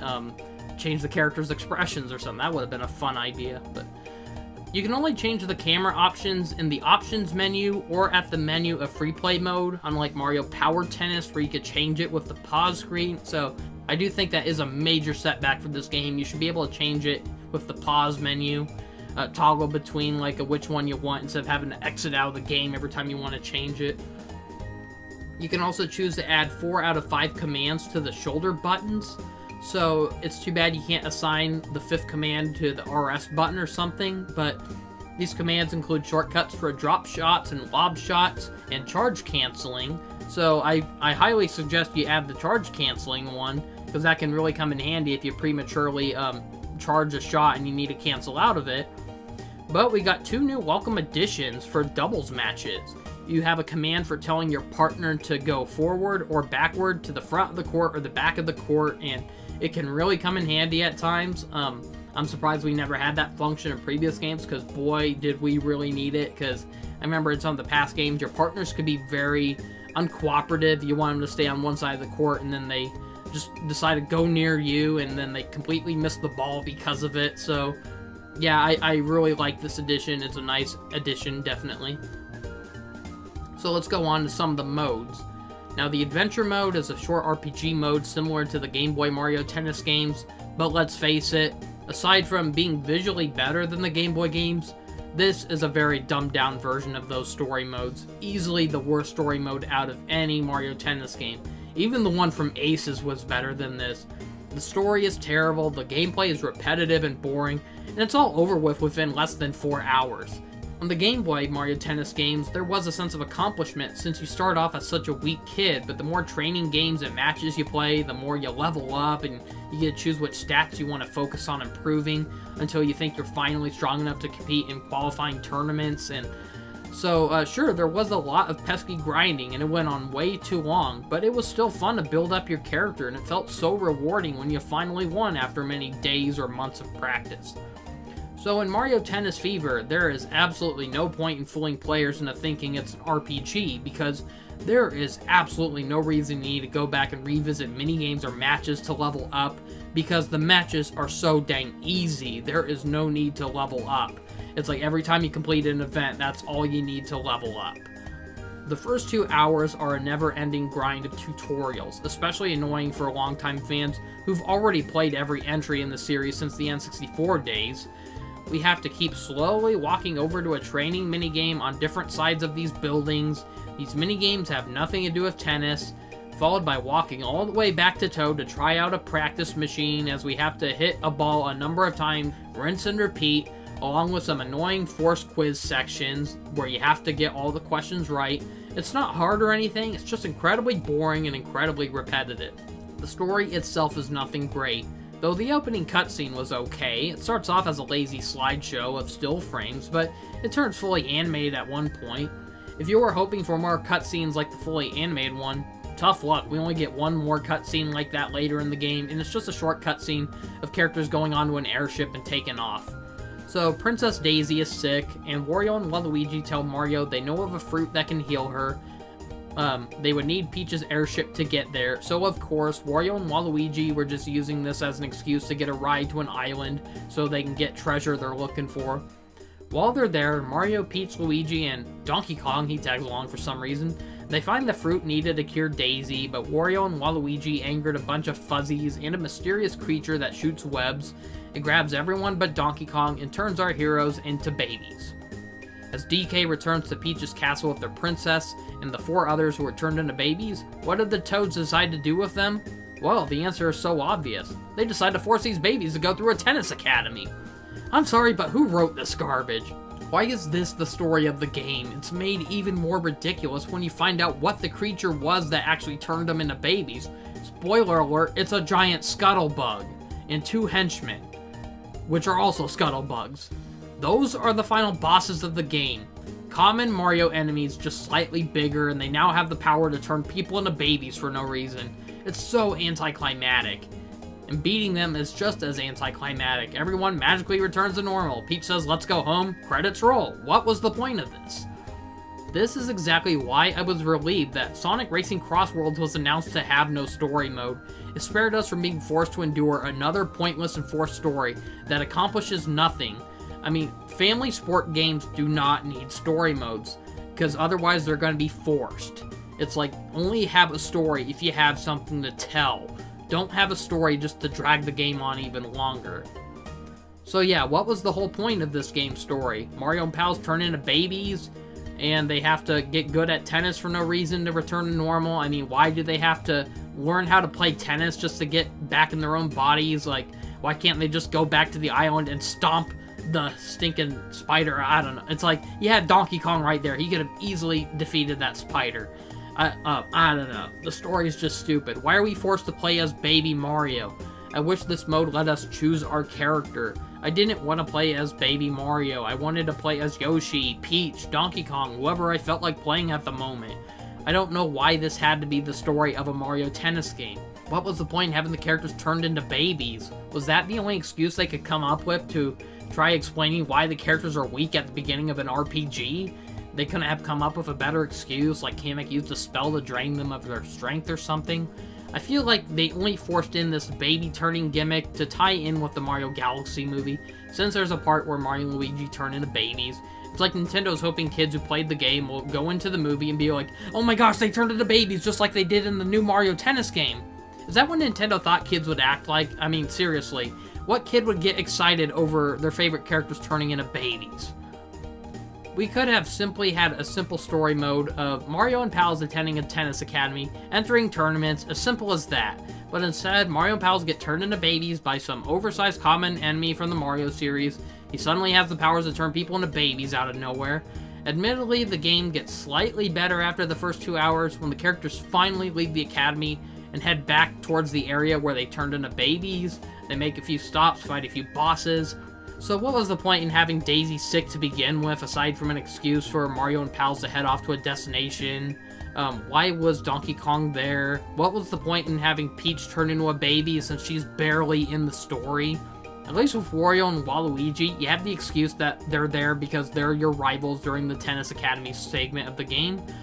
They team up with Bowser and try taking it down with Bowser's airship later on. I have no idea why. Why are they trying to kill Mario and Luigi? Their only chance at returning back into their normal bodies. I mean, they even know Mario and Luigi are going back to turn themselves back to normal, along with, turning Wario and Waluigi back to normal. So why are they trying to stop them? Do they actually like being babies? What? I just don't get this plot at all. It makes no sense. Also, Bowser kidnaps baby Peach for no reason. I mean, I can understand him wanting to kidnap her when she's an adult, but as a baby, it's kind of creepy. But Bowser's ship crashes during the air raid section. Apparently, we didn't know Baby Peach was there the whole time until later. Apparently, she survived the crash and managed to catch up with Mario and Luigi. And somehow she can speak in complete sentences, despite how she's a baby. I don't know. DK is only here to be a temporary doubles partner, but he serves no purpose to the story, aside from being the one responsible for returning the babies back home at the beginning. Daisy suddenly gets better out of nowhere and joins up with us later on in the game, just to be an ally for one tennis match and a boss fight. Admittedly, some of the boss fights during this last chunk of the game were kind of fun, but they're ruined by too many repeated mini-games of fighting off smaller enemies. The final boss is really annoying because you either have to perfectly time Scuttlebug's dark projectile attacks or use a fever shot on them to fire them back at the Scuttlebug. The problem is that his attack is a one-hit KO attack, and it's easy to accidentally miss the timing for this. Not to mention how unresponsive the X button is. There were so many times where I'm pressing the X button and the characters just wouldn't hit it. And so it forces me to have to mash the X button while the enemy is charging up their attack. That's the only way I can get it to work right. So once you know what to do, it's not that hard. It's just tedious and annoying. So you gotta go through 3 alterations of the same final battle. So overall, the story mode was disappointing. It has a few okay or fun moments, but not enough to call it enjoyable. The mode is necessary for unlocking a number of rackets, a few characters, and a few courts. So if you're wanting to 100% unlock everything in this game, you have to endure this mode. You have to beat it. The next mode is Tournament Mode. Just like every previous entry, it's a trilogy of 3 tournaments, with 3 matches for each cup, being the Mushroom, Flower, and Star Cup. You have to beat all 3 cups in singles and doubles to get unlockable content. And holy crap, this is one of the hardest tournament modes in the series. I haven't gotten this angry at a Mario Tennis game since the Star Cup from the original on N64. And not to mention, there were even harder tournaments after the Star Cup in the original game. So, Mario Tennis games have gotten a lot easier over the years, to be honest. They're not as frustrating as the very first one, but this entry made it even harder than the N64 version. For the most part, the tournaments were pretty easy, until I got to the final round in singles Star Cup against Bowser. He was using the volcano racket, and it took me 4 long tries to finally beat him. These matches went on forever. Every time I lucked out and won one of the games, Bowser would suddenly step up his game out of nowhere, make ridiculously impossible shots to hit back, and his volcano attacks just made things even harder. I barely won on my 4th attempt and final attempt. Bowser was 1 point away from claiming championship point, but I kept on fighting to the point where a deuce commenced. After many endless deuce-overs, I finally won. But then there was the issue of doing it all over again in doubles. But luckily, doubles was a lot easier, and I managed to win Star Cup on my first try. So, tournament modes have felt empty ever since Mario Tennis Open. I miss when the N64 and GameCube games had fun little cutscenes that show our characters claiming their trophies. Power Tennis even had funny outtakes of the animated intro during the credits. My nose. Sorry, bro. It might have been a grind to go through every single tournament with each character, but it wasn't necessary. That's up to you if you want to get all the trophies for every character. You don't have to do it. And it was at least worth beating the Mushroom Cup with each character at least once, just to see their unique victory animations. Now, while Mario Tennis Fever is visually a pretty game, mostly reusing the same models or altered models from Ultra Smash or Aces, but they have updated textures, colors, better lighting. The animations, on the other hand, are much worse. They look stiffer, not as fluid. They're just pale imitations of slightly better motions that were used in Aces, and even then, the animations in Aces felt like a downgrade compared to stuff you got in Mario Power Tennis. The victory and defeat animations are even worse. They're barely animated. Usually just the characters doing a short smile, a quick lift of the arm, that's it.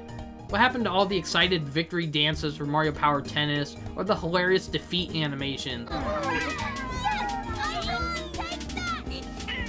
I miss those kinds of animations. They added so much personality to these characters. Even the dialogue is toned down. Most of the dialogue in this game can be summed up as characters saying, "Oh yeah" or "Oh no." I am not kidding. I miss hearing the characters' cries of defeat, like Wario shouting in disbelief, "I can't lose," or Bowser Jr. throwing a huge fit while shouting, "This game, it stinks! It stinks!" Like, those are funny, and it's like, stuff like that is just absent in the modern Mario Tennis games. It's been absent ever since, like 2012, when Mario Tennis Open came out. It honestly hurts me a little to see such a long-time series putting less effort with every game they release.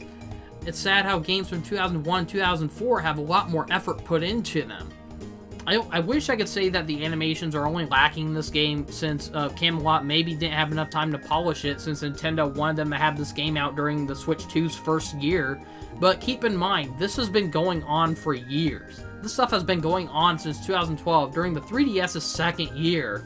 I mean, you could say, okay, they had to rush it out for the 3DS so it could be available early on in the 3DS's life. But then you remember Mario Tennis Ultra Smash. That came out in the middle of the Wii U's short lifespan in the year of 2015, and that was one of the most emptiest, underwhelming Mario Tennis games ever. Barely any features, barely any modes, and so they had no excuse for that one being rushed because it came out in the middle of the Wii U's life. It came out only 3 years after the Wii U's release and about 2 years before the Wii U ended. So Mario Tennis Aces only released the year after the Switch's launch, and it still took a lot of shortcuts. Mario Tennis 64, Power Tennis, and Ultra Smash were the only entries in the series to come out either during the middle or towards the end of their respective consoles. And 64 and Power Tennis are the only ones that have actual effort put into their presentations. They're the only entries in the series to keep records of which characters you've beaten tournaments in. A feature like this really holds back the replay values for many of the later entries. I remember being so bummed out when I first got the 3DS one, and I realized there's no way of keeping record of which character you beat the tournament modes as. You didn't get cutscenes for getting the trophies. That was so disappointing. It kept me wishing that they'll bring it back in newer games, and never happened, sadly. 2 decades later, just about.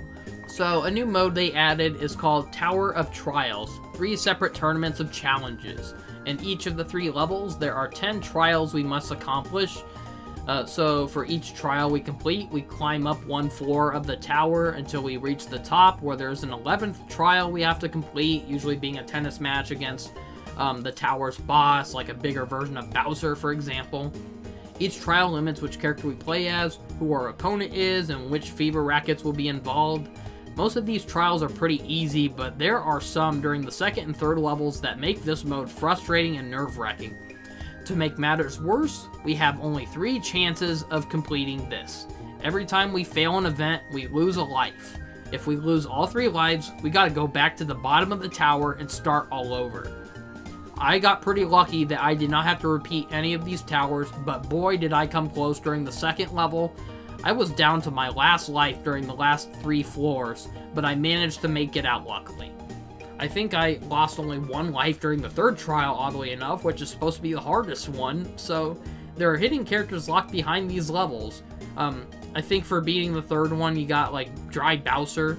The levels are basically difficulties, with level 1 being easy, 2 being medium, 3 being hard.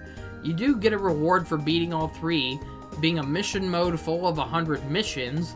Each of these missions have a main objective and 2 side objectives. For each objective you complete, we get a star, and there are 300 stars to collect. Take my advice, do not waste your time on this mode. It is a total waste of time.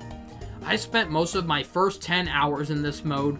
Most of the challenges are copy-paste missions of the same thing over and over, based on side modes you can find elsewhere in this game. Many of the missions are the exact same thing. Play a rally match with an opponent without leaping or losing a point, and my god, those missions are the worst. Or score a certain number of points in ring shot mode.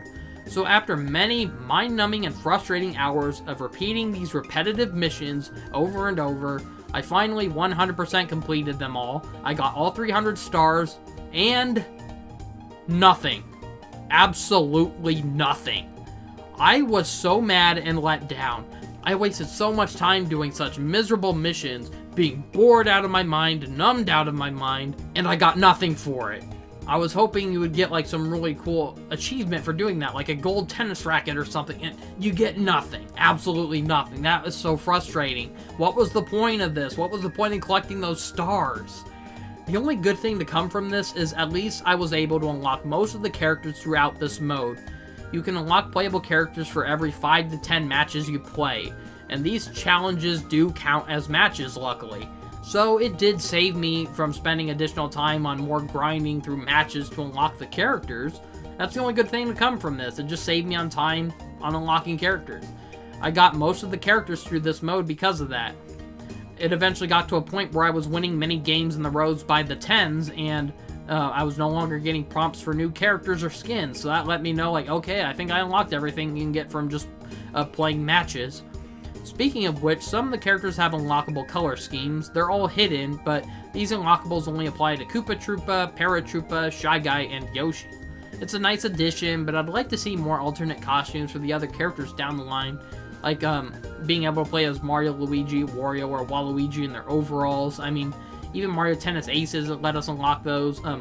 Let's see outfits for other characters that haven't gotten alternate outfits in past games, like, you know, normally Peach wears her tennis dress. What if we got, like, her other gym attire where she wears the shorts? Or what if they actually gave us Daisy's tennis dress from Mario Tennis Open? That hasn't been shown in any of the HD games, so it'd be kind of cool to see that return. But anyways, do not waste your time on the missions. It is a thankless chore, and there are better ways to experience these games, which I'll get to in a bit. So Tower of Trials was disappointing, and I felt like there was a huge missed opportunity with this mode. There should have been an endless tower option after you beat all 3 levels. Imagine it being a high score mode to see how many floors we can beat within 3 lives. And they could have had like a save function for if we need to go somewhere, we can save and quit for the time being so we don't lose our progress.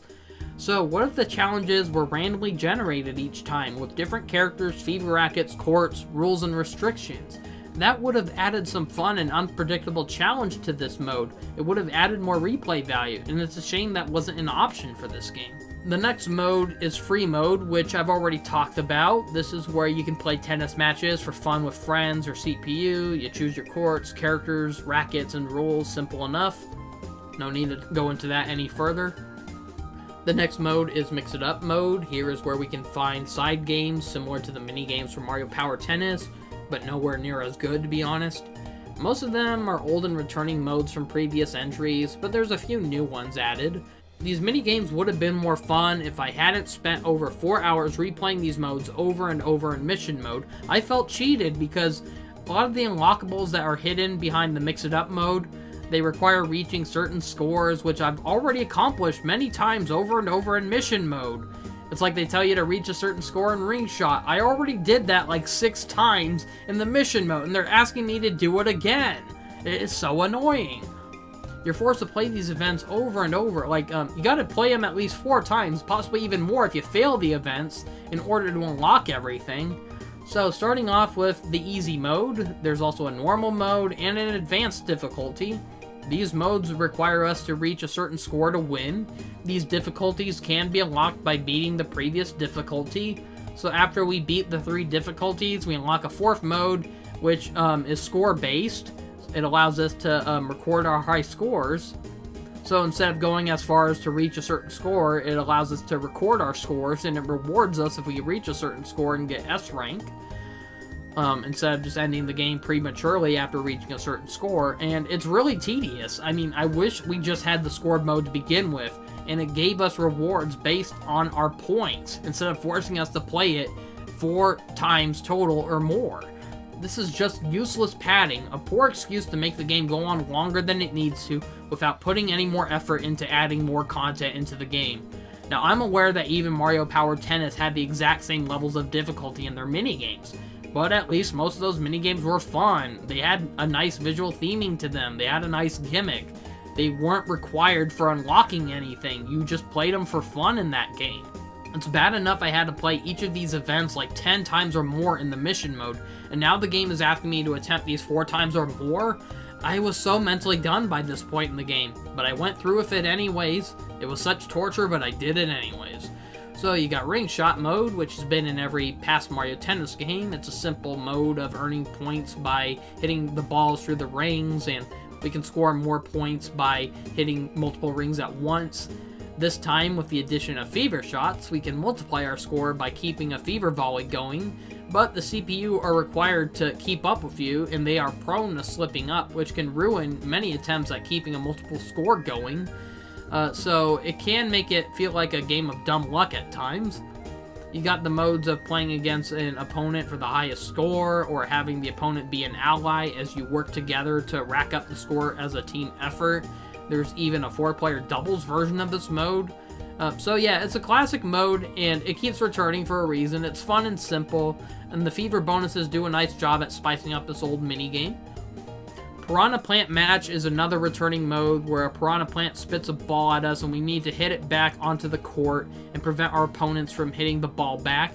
If they hit the ball 3 times, we lose.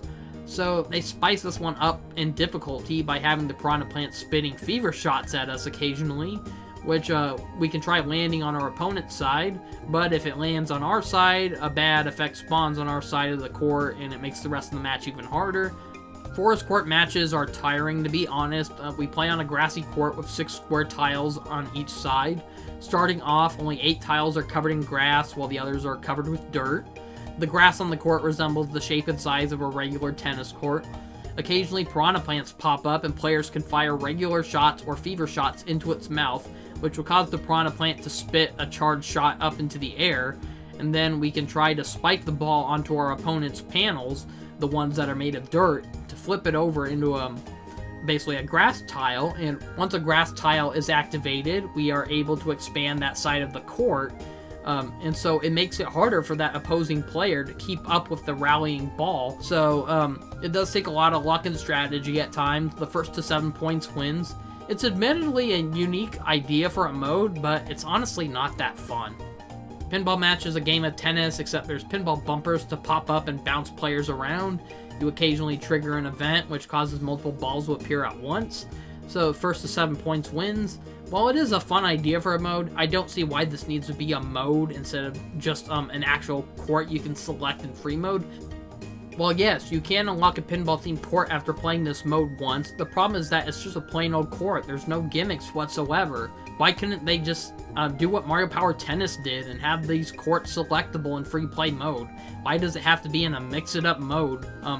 They should have just had it in free play mode, and we can choose to have the options to turn on or off the gimmicks. So it's a shame that you can't play the pinball mode without the fever gimmicks. They could have done that if they just had the gimmicks on or off in the court selection.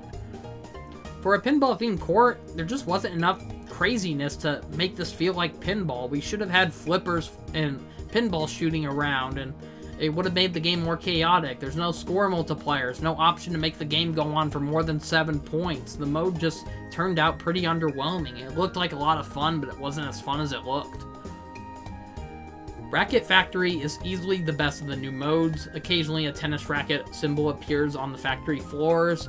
If we hit the ball onto one of the racket symbols on our opponent's side, a fever racket will appear on our side of the court, which we can collect and use to attack our opponents with a fever shot.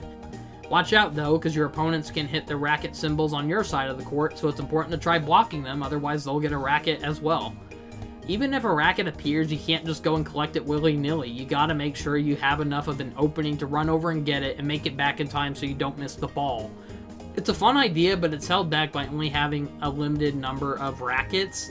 It would have been nice if every racket you collected was available in this mode, and honestly, this mode becomes kind of obsolete when you get the random racket. I mean, it's more fun to just go into any court and just use the random rackets, so you never know what's going to happen.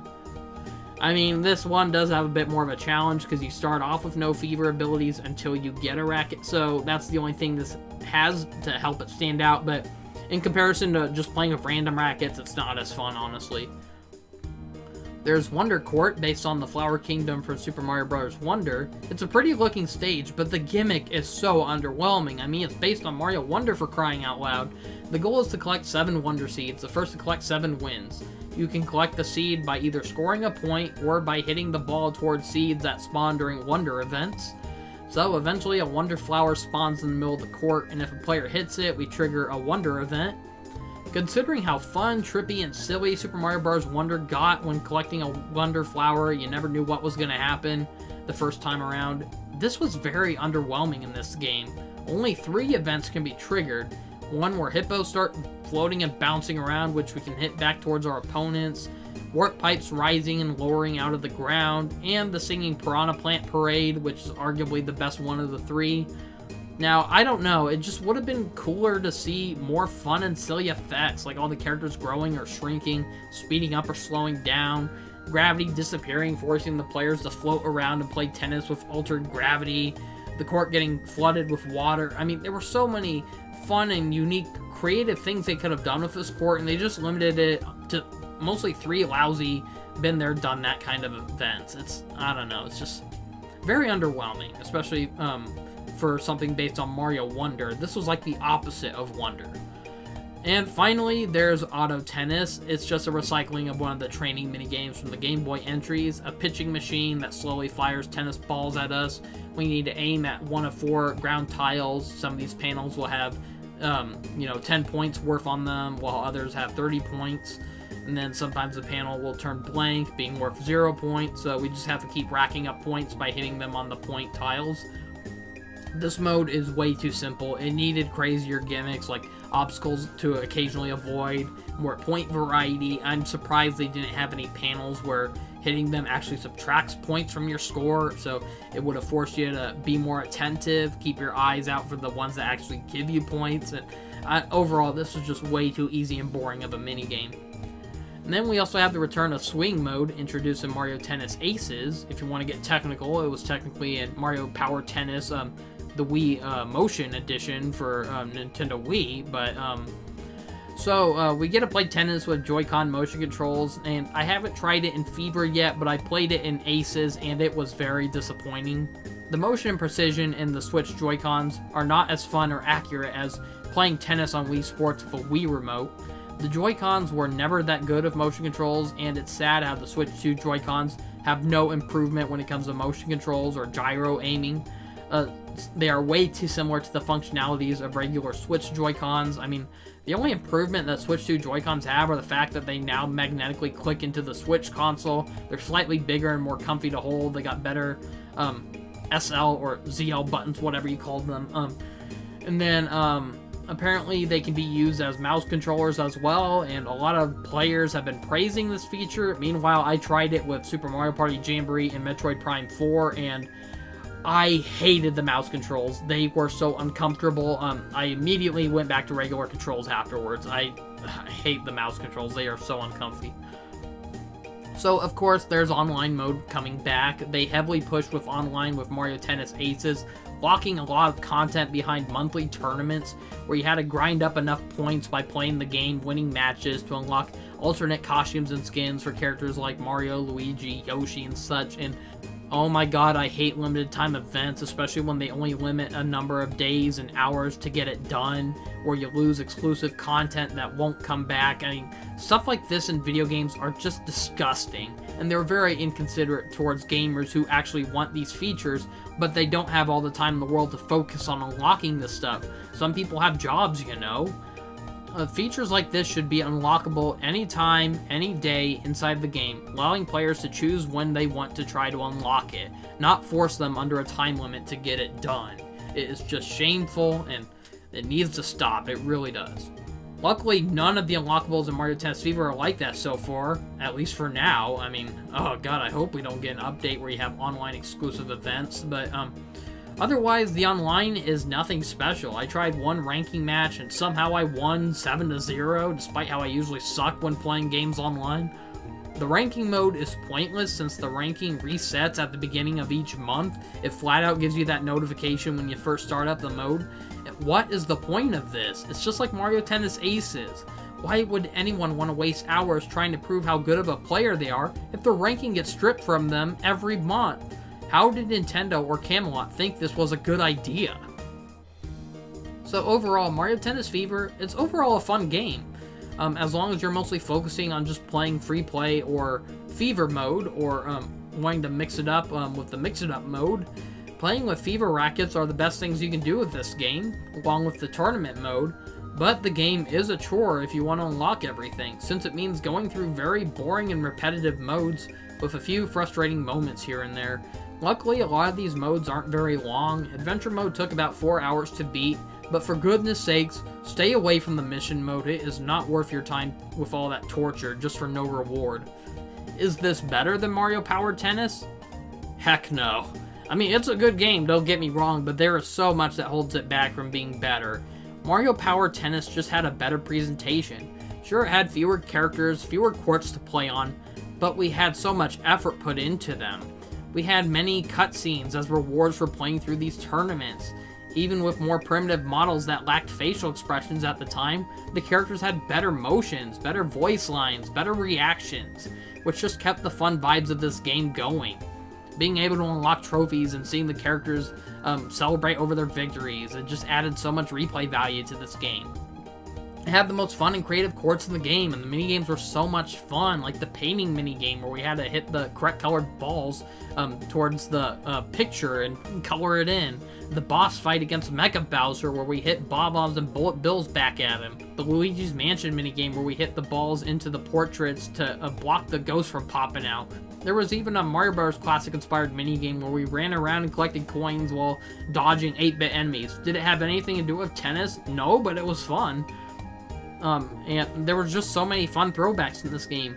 Barely any of the courts in Mario Tennis Fever feel like throwback, but they're honestly not as exciting as playing tennis in front of Luigi's Mansion, inside Isle Delfino, inside Bowser's Castle. We even have the gimmick courts, which cause crazy events to happen across the courts. The only things that Mario Tennis Fever has over Mario Power Tennis is that the gameplay for tennis is admittedly an improvement. Gameplay-wise, it's the best way to play regular tennis out of all the Mario Tennis games. The Fever rackets are admittedly a huge improvement over the Power Shots from Power Tennis. As a kid, I thought the Power Shots were really cool and they made the game stand out compared to Mario Tennis 64. But as I got older, I grew sick of them and I felt like they really slowed the game down a lot.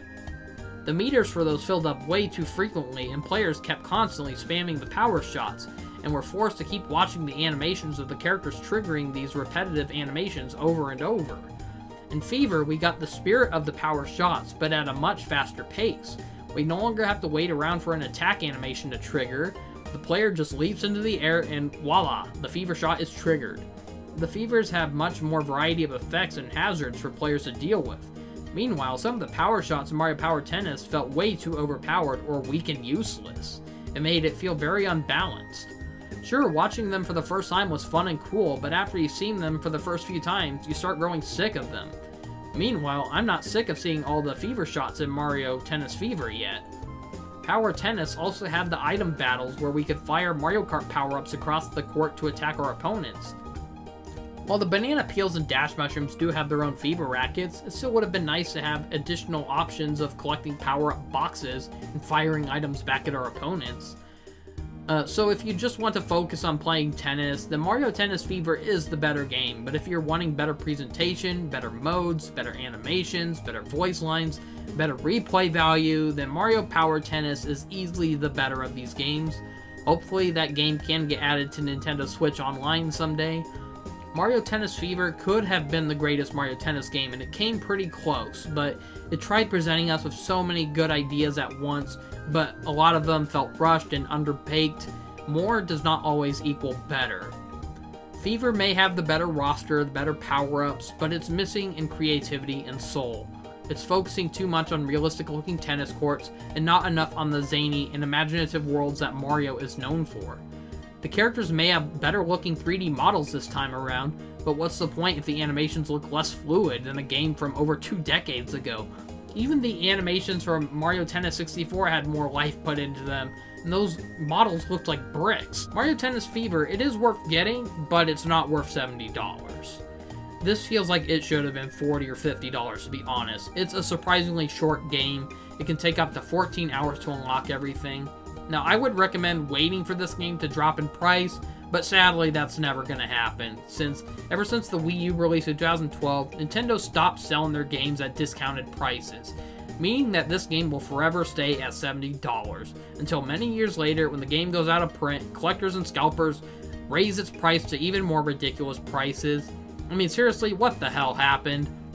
I remember once when you could walk into a Walmart or a Target, you could find current GameCube games and Wii games that used to be $50, and you could find them for $20. Meanwhile, those games now cost $80 to $100 to $1,000 online. I mean, what the heck? Wii U and Switch games are still $60 meanwhile, despite how a lot of them are nearly a decade old. I mean, we used to have it all, man. And greed keeps ruining everything. It just makes everything worse. But, ranting aside, I give Mario Tennis Fever an 8 out of 10. I wish it was a little better, but I'll admit I had fun with it this time around, which is more than I can say for the past 3 entries. So, I really did enjoy it. It's a good game to get if you have a Nintendo Switch too. Anyways, that's all I have to say for now. Thank you for watching. See you next time. Have a great day. SpongeGex here with a review for Kirby Air Raiders on Nintendo Switch 2. Now, to be honest, this has got to be my second favorite Nintendo game of all time, right behind Super Smash Bros. Ultimate. This is a great sequel to the original game, but if you weren't a fan of the original Kirby Air Ride on GameCube, then I cannot say the sequel will do anything to win you over. It's mostly the same game as before, but with 21 playable characters instead of 3. There's 9 new Air Ride tracks, with HD remakes of the original 9 tracks from Kirby Air Ride also included as hidden unlockables. There's so much to go over with this massive game, but let's start off with the gameplay. The gameplay is split across 4 separate modes, in similar fashion to Kirby Superstar, where it's multiple games mixed into one. So no matter what mode we're playing, the base controls are mostly the same. Characters ride around on these star vehicles that drastically differ in stats, abilities, and controls. By default, the main vehicle is Kirby's Warp Star, which is said to be an evenly balanced vehicle, but I find it very unreliable. It's too slow and pretty bad at turning. Every vehicle has strengths and weaknesses. Some are good at gliding, turning, speeding, attacking, defending, and more, while others suffer in certain aspects. There are some vehicles that are floating vehicles. They're good for gliding and fast movement through the air. And then you got grounded vehicles, which are better for turning and acceleration, but not good if you're trying to make a big jump or something. It's fun to unlock and try out each vehicle, trying to find which one you prefer. I mostly prefer the wheelie scooter. It's not good at gliding, but it has great turning and decent default speed. Unlike other racing games, the vehicles move on their own, so no need to hold the A or B button to accelerate. This game only uses 2 buttons, the B and Y buttons. You hold the B button to charge your vehicles. It causes our vehicles to slow down and build up a charge gauge. Once released, our vehicle gives out a burst of speed. This maneuver can be used for making sharp turns. Holding B while holding back on the joystick allows us to brake and back up. The game has context-sensitive moments. Small enemies from past Kirby games appear across the levels. Some characters like King Dedede and Meta Knight can automatically attack enemies with a hammer or sword just by driving into the enemies. When getting near an enemy, we hold the B button to have our character suck and spit out enemies. If the enemy has a copy element, then our character can take their powers, and we can tap the A button to use a copy ability. Every single character in this game can use copy abilities now, unlike past games where only Kirby, Gooey, and Kirby's animal friends could use copy abilities. There sadly are not a lot of copy abilities. Most of the abilities from the first game are back, including Fire, Sword, Ice, Bomb, Plasma, Fighter, Needle, Mic, Sleep, and Wheel. They removed the Wing and Tornado abilities, but honestly, they were pretty useless in the original, so I don't really miss them. We got a few new copy abilities this time. Jet Kirby basically replaces the Wing ability. It's now faster and more capable of damage. Steel Ball turns our character into a giant ball to crush our enemies. Yeah, there are some abilities in this game that were not from past Kirby games, and Steel Ball I'm pretty sure is one of them. I don't remember there ever being a Steel Ball Kirby. It's basically like the wheelie ability, but it's a little slower and you can't really charge up, so I'm not sure what the point of that one was.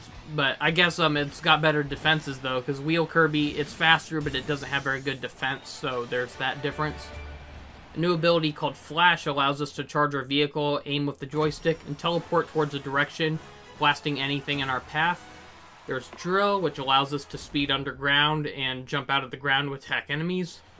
Drill allows us to dig underground at fast speeds and jump out of the ground to attack enemies with a skyward drill.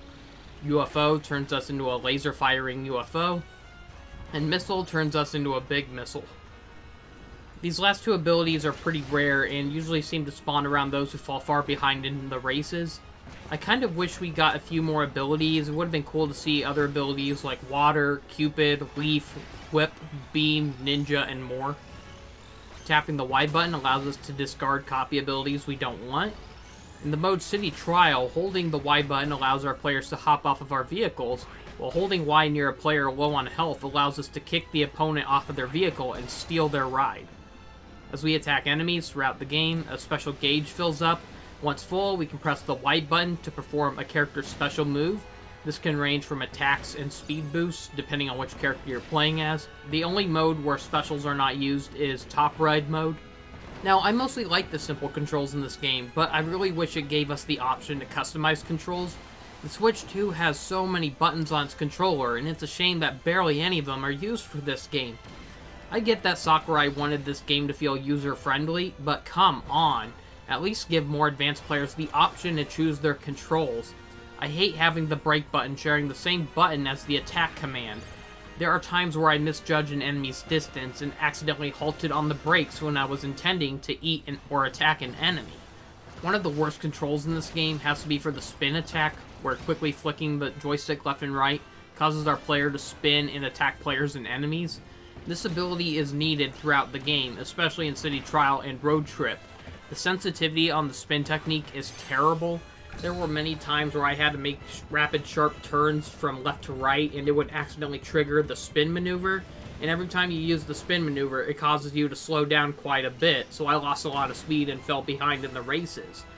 You can go to the settings and adjust the sensitivity to be harder, so you have to flick the joystick a lot harder for the trigger spin to happen, but yeah, it's a pesky control method regardless. I really wish the game would let me customize the controls to have a different button for the spin command, like have it assigned to the R button, have the brakes and boost share the B button, have the attack button share the Y button, have the special attack share the X button, This would have made the game a whole lot better in my opinion.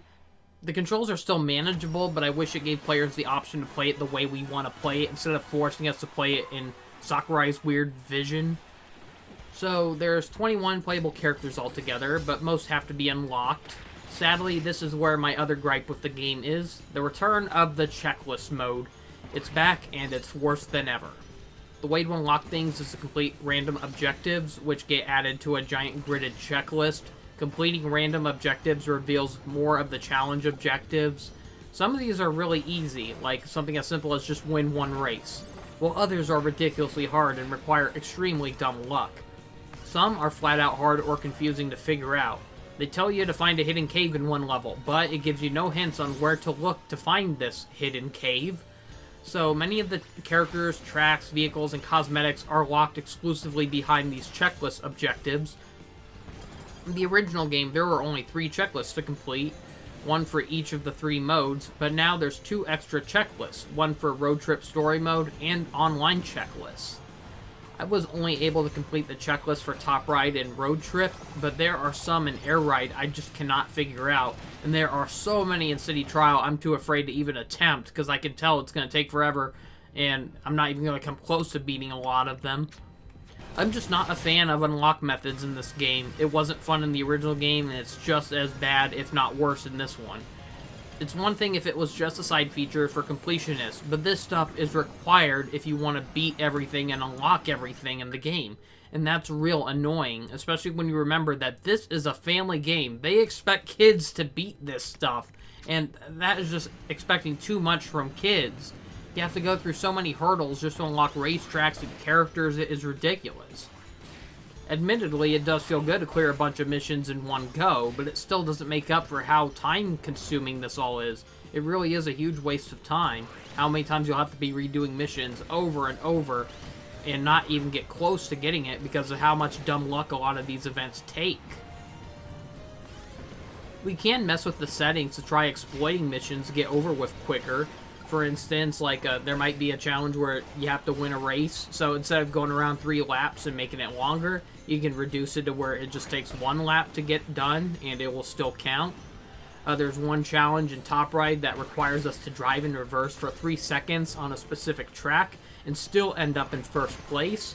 So this might be a little hard to do if you're racing within 1 or 2 laps, so the best you can do is raise it to at least 3 laps, set the CPU level to level 1, and then you can force the CPU to ride a vehicle with terrible turning and starting speed, like the Rex Wheelie. Just hope that the CPU will keep bumping into walls as you drive in reverse for 3 seconds, make a sharp U-turn, and try to make up for lost time while the CPU keeps fumbling around. It can be fun to strategize and try to make missions easier. For instance, some Top Ride missions require beating a race without collecting an item. The easiest way to do this is, instead of going through levels and trying like crazy to avoid items that spawn like crazy, like some of these spawn right on top of you, you have no choice but to collect them. So, an easier way to beat this mission is go to settings, shut items off, play the level, and you win. It's that simple.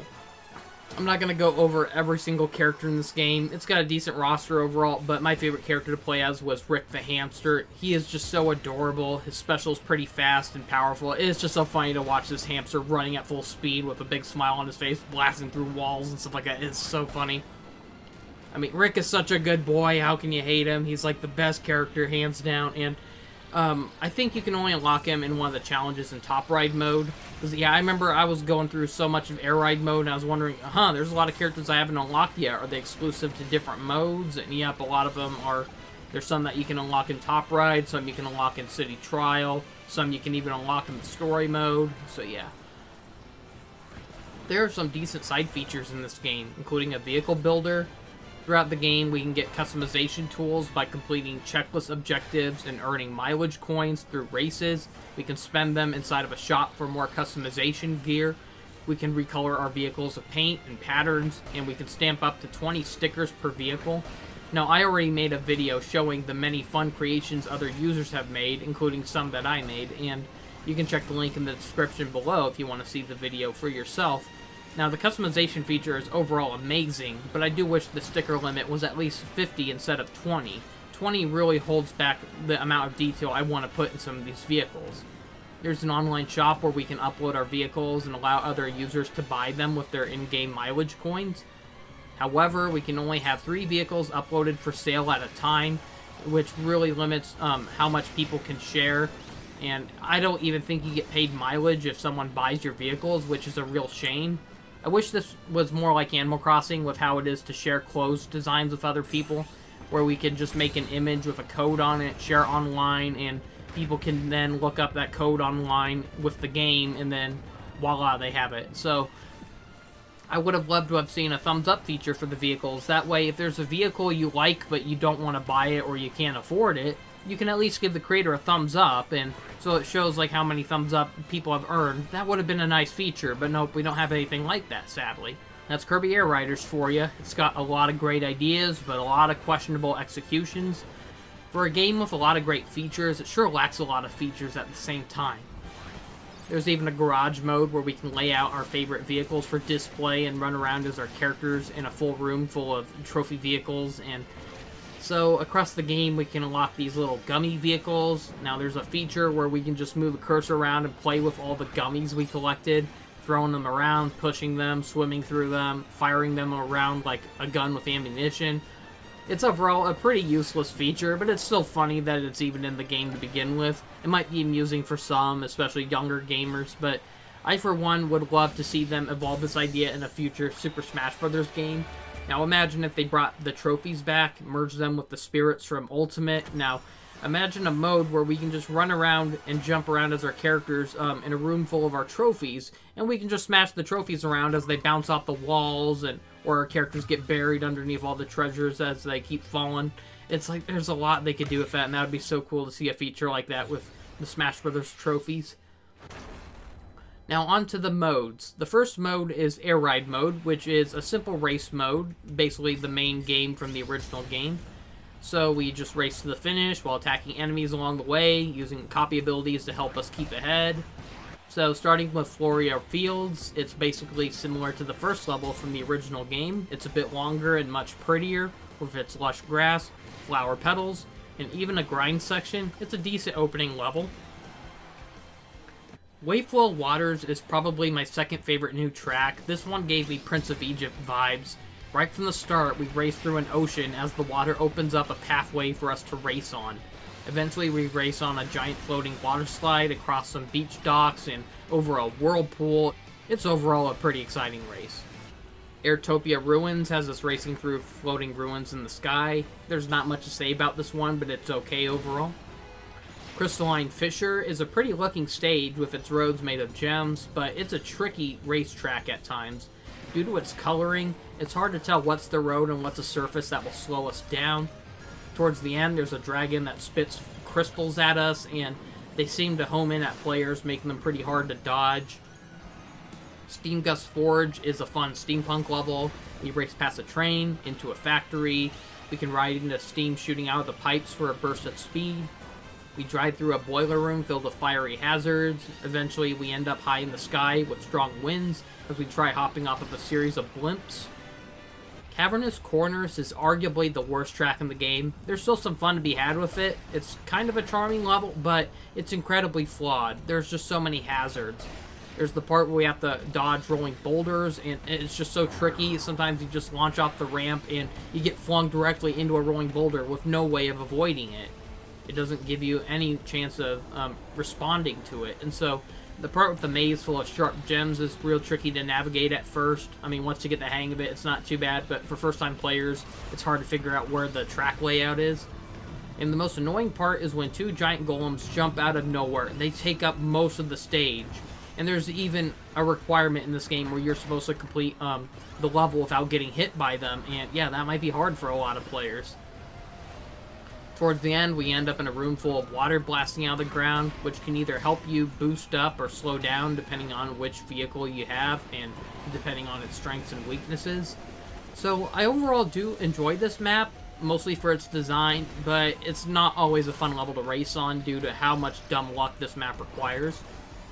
Siberian Highway is an overall decent techno-themed level, some winding turns, straight paths, slopey surfaces, disappearing panels, And there's a fork section where going left shrinks you and sends you through many sharp turns with acceleration panels to try staying on, while going right causes us to grow gigantic and smash through these giant spikes that are growing out of the ground. Mount Amber Falls is a pretty fall-themed beach mountain racetrack. It has quite a learning curve. Not only is it a longer racetrack, but it's got some of the trickiest turns in the game. There's a giant leap down a waterfall, and the final stretch has us racing across a sunset beach. It's a great level, probably my third favorite track in the game. After winning 15 races, we unlock Galactic Nova, based on the setting of the true final battle in Kirby Superstar's Milky Way Wishes. In this epic finale, we race on a rainbow road into space, full of pitfalls, in order to infiltrate Galactic Nova as we race through its dangerous insides, reach its reactor core, and race off as Nova explodes. This is an epic racetrack and easily the best track in the game. On to the hidden tracks from the original game. After winning 2 races, we unlock Fantasy Meadows, the first track from the original game. Now, I don't remember this level being so short, but yeah, you can make like 3 laps in less than a minute. Compared to Floria Fields, this map does feel very obsolete. It's just a short race through a meadow with a small cave in the middle, not much to it. After smashing 10 triangular obstacles in Siberian Highway, we unlock Celestial Valley. Now, I remembered hating this level in the original game, but I grew to like it better with the sequel. This is a map that's mostly useful with a gliding vehicle, a lot of narrow paths and grindable rails and vines, leading to a long water slide down a waterfall, followed by a huge jump to the finish line. This track is a lot harder with heavier non-gliding vehicles. If we finish Cavernous Corners without touching a golem, we get Sky Sands, a pretty desert level with a lot of slippery, slopey surfaces, narrow turns, and collapsing ruins.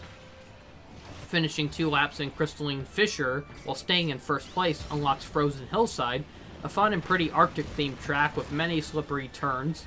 I always love the grind section with the giant whale flying over us. Someone who worked on the original game must have been a huge fan of Fantasia 2000.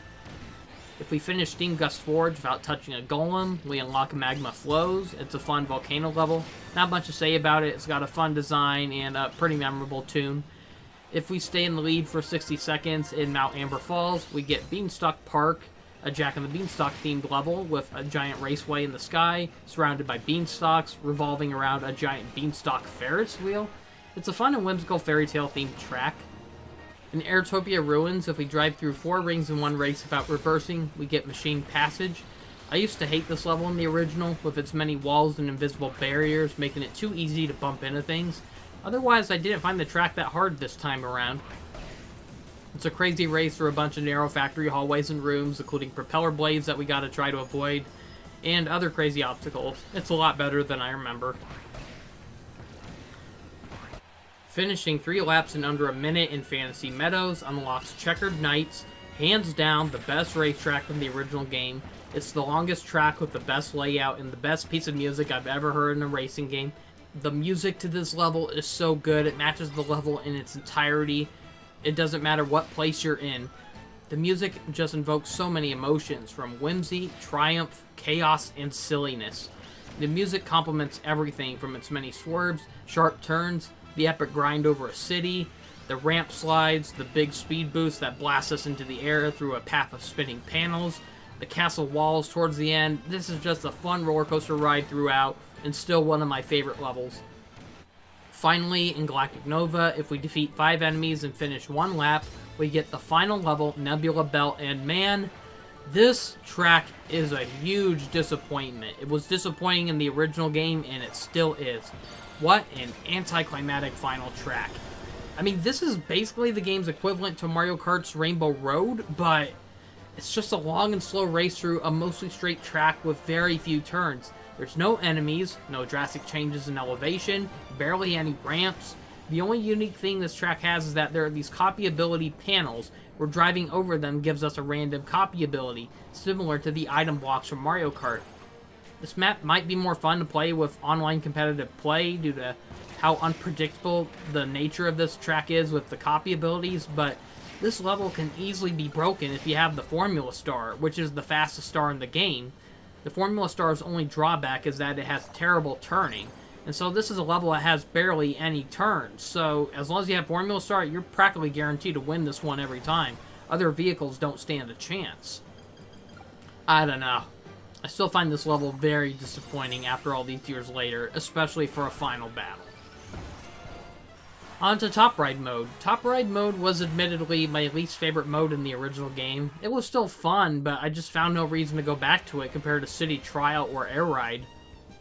I actually enjoyed Top Ride mode a lot better this time around, and I do see myself coming back to this one. In the original game, Top Ride was very limited. It had very basic physics. You could only play as Kirby.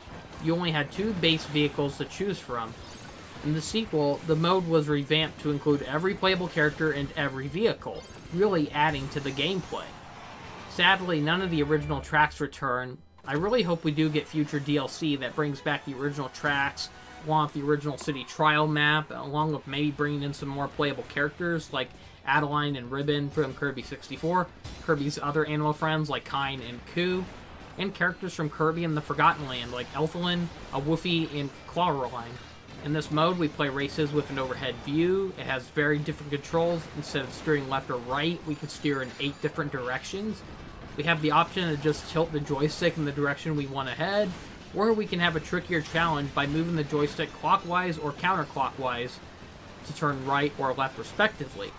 Now this mode has a lot more power-ups scattered across the maps, making this a very chaotic mode. I would not recommend playing this mode with as many opponents as you can. Like, you can race with up to 6 players altogether, and there's just way too many characters that appear on screen at once, and it gets a lot harder to keep an eye on your character when there's so many characters on screen at once, with so much chaos happening. So I would recommend playing with at least 1 or 2 opponents to make it less frustrating. Once again, all of Top Ride's maps have simple names, just like in the original game. The first map is Flower, which is a simple field-based track with rotating flowers that we can ride over for a boost. Wave has us racing across a swerving beach with changing tides that can reveal speed boosts. Air has us racing on a floating track in the clouds with a grind section, many clouds to hop off of. It's good for those with gliding vehicles due to all the jumps. Crystal is a pretty track with many winding turns. Steam is a pinball-inspired steampunk track with pinball flippers we can try driving near. If we drive by them at the right time and angle, we can bounce off of them for a boost of speed. Cave has many sharp winding turns and a giant golem that throws boulders towards us at the end. Cyber is a pretty digital circuit of portals that warp us across the track. Mountain is the longest track in the game with many long stretches and turns. And finally, there's Nova, which unlocks after winning 15 races. I've heard a lot of players online claim that they hate this level, but I honestly like this track. It's like a mixture of Cyber with its many portals, mixed with the simplicity of Nebula Belt in Air Ride mode. Unlike Nebula Belt, which mostly feels empty, this track is more interesting due to all the items that spawn around. It makes the map more chaotic compared to how empty and barren Nebula Belt felt. So I don't get why so many people hated this map. I thought it was pretty good. On to City Trial mode. This was my favorite mode in the original game, and it still is. I admittedly kind of prefer the map from the original game a little better. I think the new overworld map Skyla is just way too big and crowded, and it's easier to get lost in. Otherwise, Skyla is very familiar to the original City Trial, but with more sections. You still got a city in the center, but now there's an underground mall. There's a giant floating garden above the city. There's still a forest with wispy woods in it. There's a beach area, but now there's a shipwreck to explore. There's still a volcano, and we can go inside of it to blast off into the moon, which teleports us back to the skies above the city, which is perfect in events that require us to fly to the sky or reach the island above the city. While I love the additional areas added to this game, I think the layout is harder to navigate. It's way too easy to bump into many narrow walls, making some missions way harder than they need to be compared to the original game. I was also so familiar with the original City Trials layout, so I feel so lost when I'm trying to complete objectives in this game because I have no idea where anything is anymore. I even tried using the free run mode where you can run around the city without a time limit, and I still felt lost. So the best way to describe City Trial is random chaos. We roam around in overworld under a time limit as we break open boxes to collect power-ups to boost our stats, including speed, top speed, charge, weight, offense, defense, health, turning, and gliding. We start off with the weakest vehicles in the game called the Petit Stars, only available in this mode. So across the game, we find other vehicles that fall from the sky, and we compete with other racers to hop aboard our preferred vehicles. In this mode, the vehicles have very differing stats. They even have a health meter, so if you lose all your health, your vehicle gets destroyed. Some vehicles have better offense or defense stats, which can make wanting to stick with your favorite vehicle a real gamble if your favorite vehicle has very bad health or stats. We race around trying to make our vehicles overpowered as we collect power-ups to try destroying our enemies' vehicles, since they cannot collect power-ups without a vehicle. If a player loses their vehicle, they can run around and jump around until they find another vehicle. Over the course of the game, random events, challenges, and quirks will appear, ranging from all the characters growing or shrinking, or needing to compete in short races or battles, along with boss fights like Dynablade from Kirby Superstars. Anyone who delivers the finishing blow on the boss receives a bunch of stat increases. There are very rare items called legendary machine parts. The legendary machines from the first game return, where randomly hidden across the map are 3 rare vehicle parts. If a player manages to find all 3 parts, the parts combine into a legendary machine with very maxed out stats of a certain category. However, players can steal parts by attacking a player who has one of the parts. The first legendary vehicle is my favorite one, called the Dragoon, which is a very fast vehicle with great flight, speed, and steering, perfect for gliding challenges. Yes, this is the rare item that appeared in Super Smash Bros. Games. So the second one is my least favorite, being Hydra. It requires constantly charging up to move forward, similar to the Bulk Star, where you have to keep holding the A button to power up the vehicle.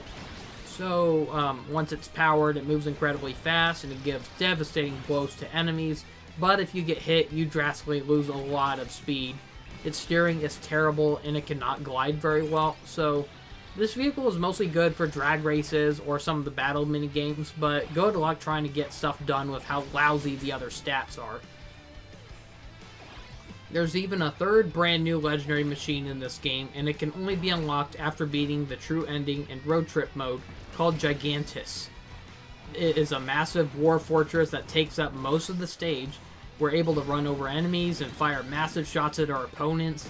The opponents can try attacking the weak points of Gigantus to destroy the massive tank. Now, I have yet to see any of the legendary machines in this game. I was only able to get Dragoon and Hydra in my original run of the original game, and I only saw footage of Gigantus being summoned through an online clip. Once the timer goes out, a random event will get picked, and we have to hope that the vehicle and stats that we chose will help us win. Unlike the original game, we now have the option to let players vote on which of 4 randomly selected events they want to play. So if you're playing single player, the event is automatically picked based on which one you picked. But when playing with other actual players, it's based on whoever voted for the event the most. Some of the events are fun, like competing in regular air ride races, but now with the perks of all the stats we collected, there's something so chaotic and fun about blasting through a racetrack because you collected way too many speed stats. The melee events are pretty fun too, where we just compete to destroy the most enemies. There's even battle variants where we just fight other players instead of other enemies. Then there are the dumb luck events, like the pesky target flight, which to this day is still my most hated event in this game. We have to glide through the air and try landing on these targets that are worth the most points. These missions are basically useless if you don't have a wing star or paper star. If you have a vehicle like Bulk Star or Wheelie, you're just going to drop like a brick and automatically lose in like the gliding challenge and the target flight. It's so annoying. So there's a lot of new events as well, including gourmet races, similar to the one from Kirby Superstar, except now we're racing on vehicles, and it's 3D. Button relays, where we race around to run over the most buttons. A skydiving challenge, where we drop through the sky to collect the most points as we fly through these rings. Drag races. There's even an event where it's an obstacle course filled with deadly lasers. And finally, the last mode in this game is Road Trip, which is basically a huge mission story mode challenge that mixes all the modes into one. First off, it's amazing to finally see a modern video game that still uses pre-rendered cutscenes, and very gorgeous looking ones at that. The story surprisingly has a lot of lore about the Kirby world. It shares the origin of the air machines, revealing how they were all manufactured by Galactic Nova, and that's really suitable because in City Trial you see them raining from the sky, and so yeah, after seeing that cutscene, seeing how they're produced and they just dropped from space, it's like, oh, so that's where they came from. So I'm not going to go into full details on the story, but the story does get really insane. I mean, just look at this intense scene right here. You try lying to me to tell me that this looks like something you would totally expect in a cute little Kirby game. The story involves our players' vehicles getting a strange calling from something, as our players ride our vehicles to whatever is controlling them. Along the way, they meet a mysterious rival named Neuer Dedede, which is a manifestation created by a giant floating rock organism called Zora. So the game tries making Neuer Dedede look like a villain, but we learned by the end that he was trying to stop Galactic Nova from summoning Gigantus to destroy the world. So the game involves a series of events as we pick which challenge we want to attempt. There's one of 3 choices we get to pick each round. So we gain stats to help us get through these challenges. These challenges range from short races in air ride mode, top races, and even city trial events and minigames. The closer we get to the end of the level, we can pick up one of 3 characters or items. Depending on which character or item we choose, it will alter the ending of that level, leading to a different level path.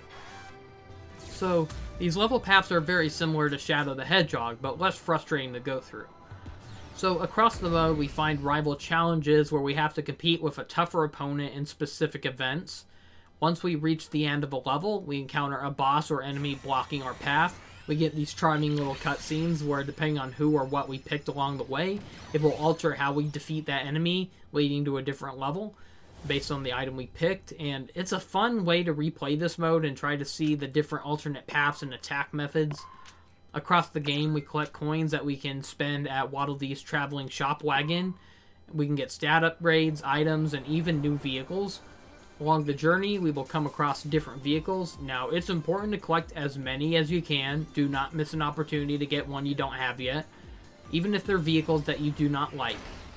I do wish it gave us the option to change vehicles before an event starts, but we can only change vehicles during a loading screen after reaching a rest point and pressing the X button. Or if we lose an event, we can select retry and go to a vehicle select screen. But yeah, they really should have gave us the option to change vehicles before starting an event. It doesn't help that in harder difficulties, it penalizes you for retrying an event. You actually lose coins. You did not get a chance to choose which vehicle you wanted, and you're stuck in an event where your vehicle has no chance of winning. Like having a tank in a gliding challenge. You're not going to win because the tanks automatically fall. They're not going to glide. So yeah, I do think that is a really faulty mechanic in this game. Later in the game, depending on which paths we took, we encounter one of 4 boss fights. The first is Robo Dedede, an updated successor to the Dedede boss fight from the original game. So in these boss fights, the controls are a lot trickier. We suddenly have 8-way controls similar to Top Ride mode, but with the camera perspective of City Trial or Air Ride mode. It takes a lot of getting used to. I'm honestly not a fan of how the controls are during the boss fights. The second boss is a digital recreation of 02, the true final boss from Kirby 64. We race down a long, narrow track and dodge many tricky projectile attacks. Until we reach an arena with 02, we collect power-ups and try to attack his eye while dodging more of his laser attacks. The third boss fight is Nightmare, the final boss from Kirby Adventure and its remake Nightmare in Dreamland. So we dodge his rapid spinning attacks and attack him with power-ups. Eventually, he shrouds the arena in darkness as we dodge his attacks and try finding him under all this darkness as we keep attacking. And then finally, there's Marx in his final form from the final battle of Kirby Superstar's Milky Way Wish. It's basically just his boss fight from Super Smash Bros. Ultimate, reimagined as a 3D vehicle combat battle. We dodge his charges, laser blasts, and spike attacks until we can get close enough to him and attack him. Each session of this game takes up to 11 stages before the final battle. It took me roughly 3 hours to go through the first round. We reach a final battle with Gigantus, and it took me a while to figure out what to do here, but we need to ride around a giant wasteland, dodge the fortress's massive weapons, collect power-ups, and attack its massive weak points. Some of the weak points are at higher sections of the tank where we need to take lift zones and allow us to glide on top of the vehicle, so you're not going to have much of a chance doing this if you have like a wheeled or a heavy vehicle. You really want one that has wings. So I wasted so much time in this boss fight because I thought the weak point was the giant red circle in front of the vehicle, but that's a weak point that doesn't open up until later. So I thought you could attack it already, but no, you gotta wait till the second half of the battle to finish it off. So as I kept riding around, I eventually noticed the glowing red parts on the wheels in the back of the vehicle, so sometimes they're even the color yellow. So suddenly I knew what to do. You can even attack them by spinning into them, but it's a risky maneuver since touching Gigantus will hurt you if you're not careful.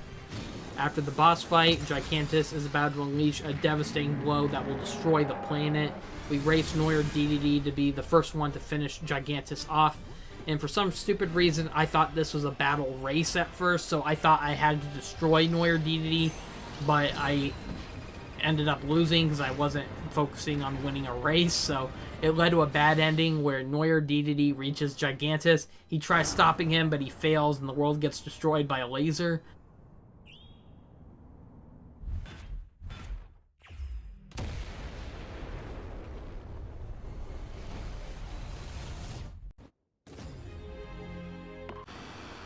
So I tried again, and I won. It led to an ending where our player destroys Gigantus, causing Noir DDD to die, implying that Zora died as well.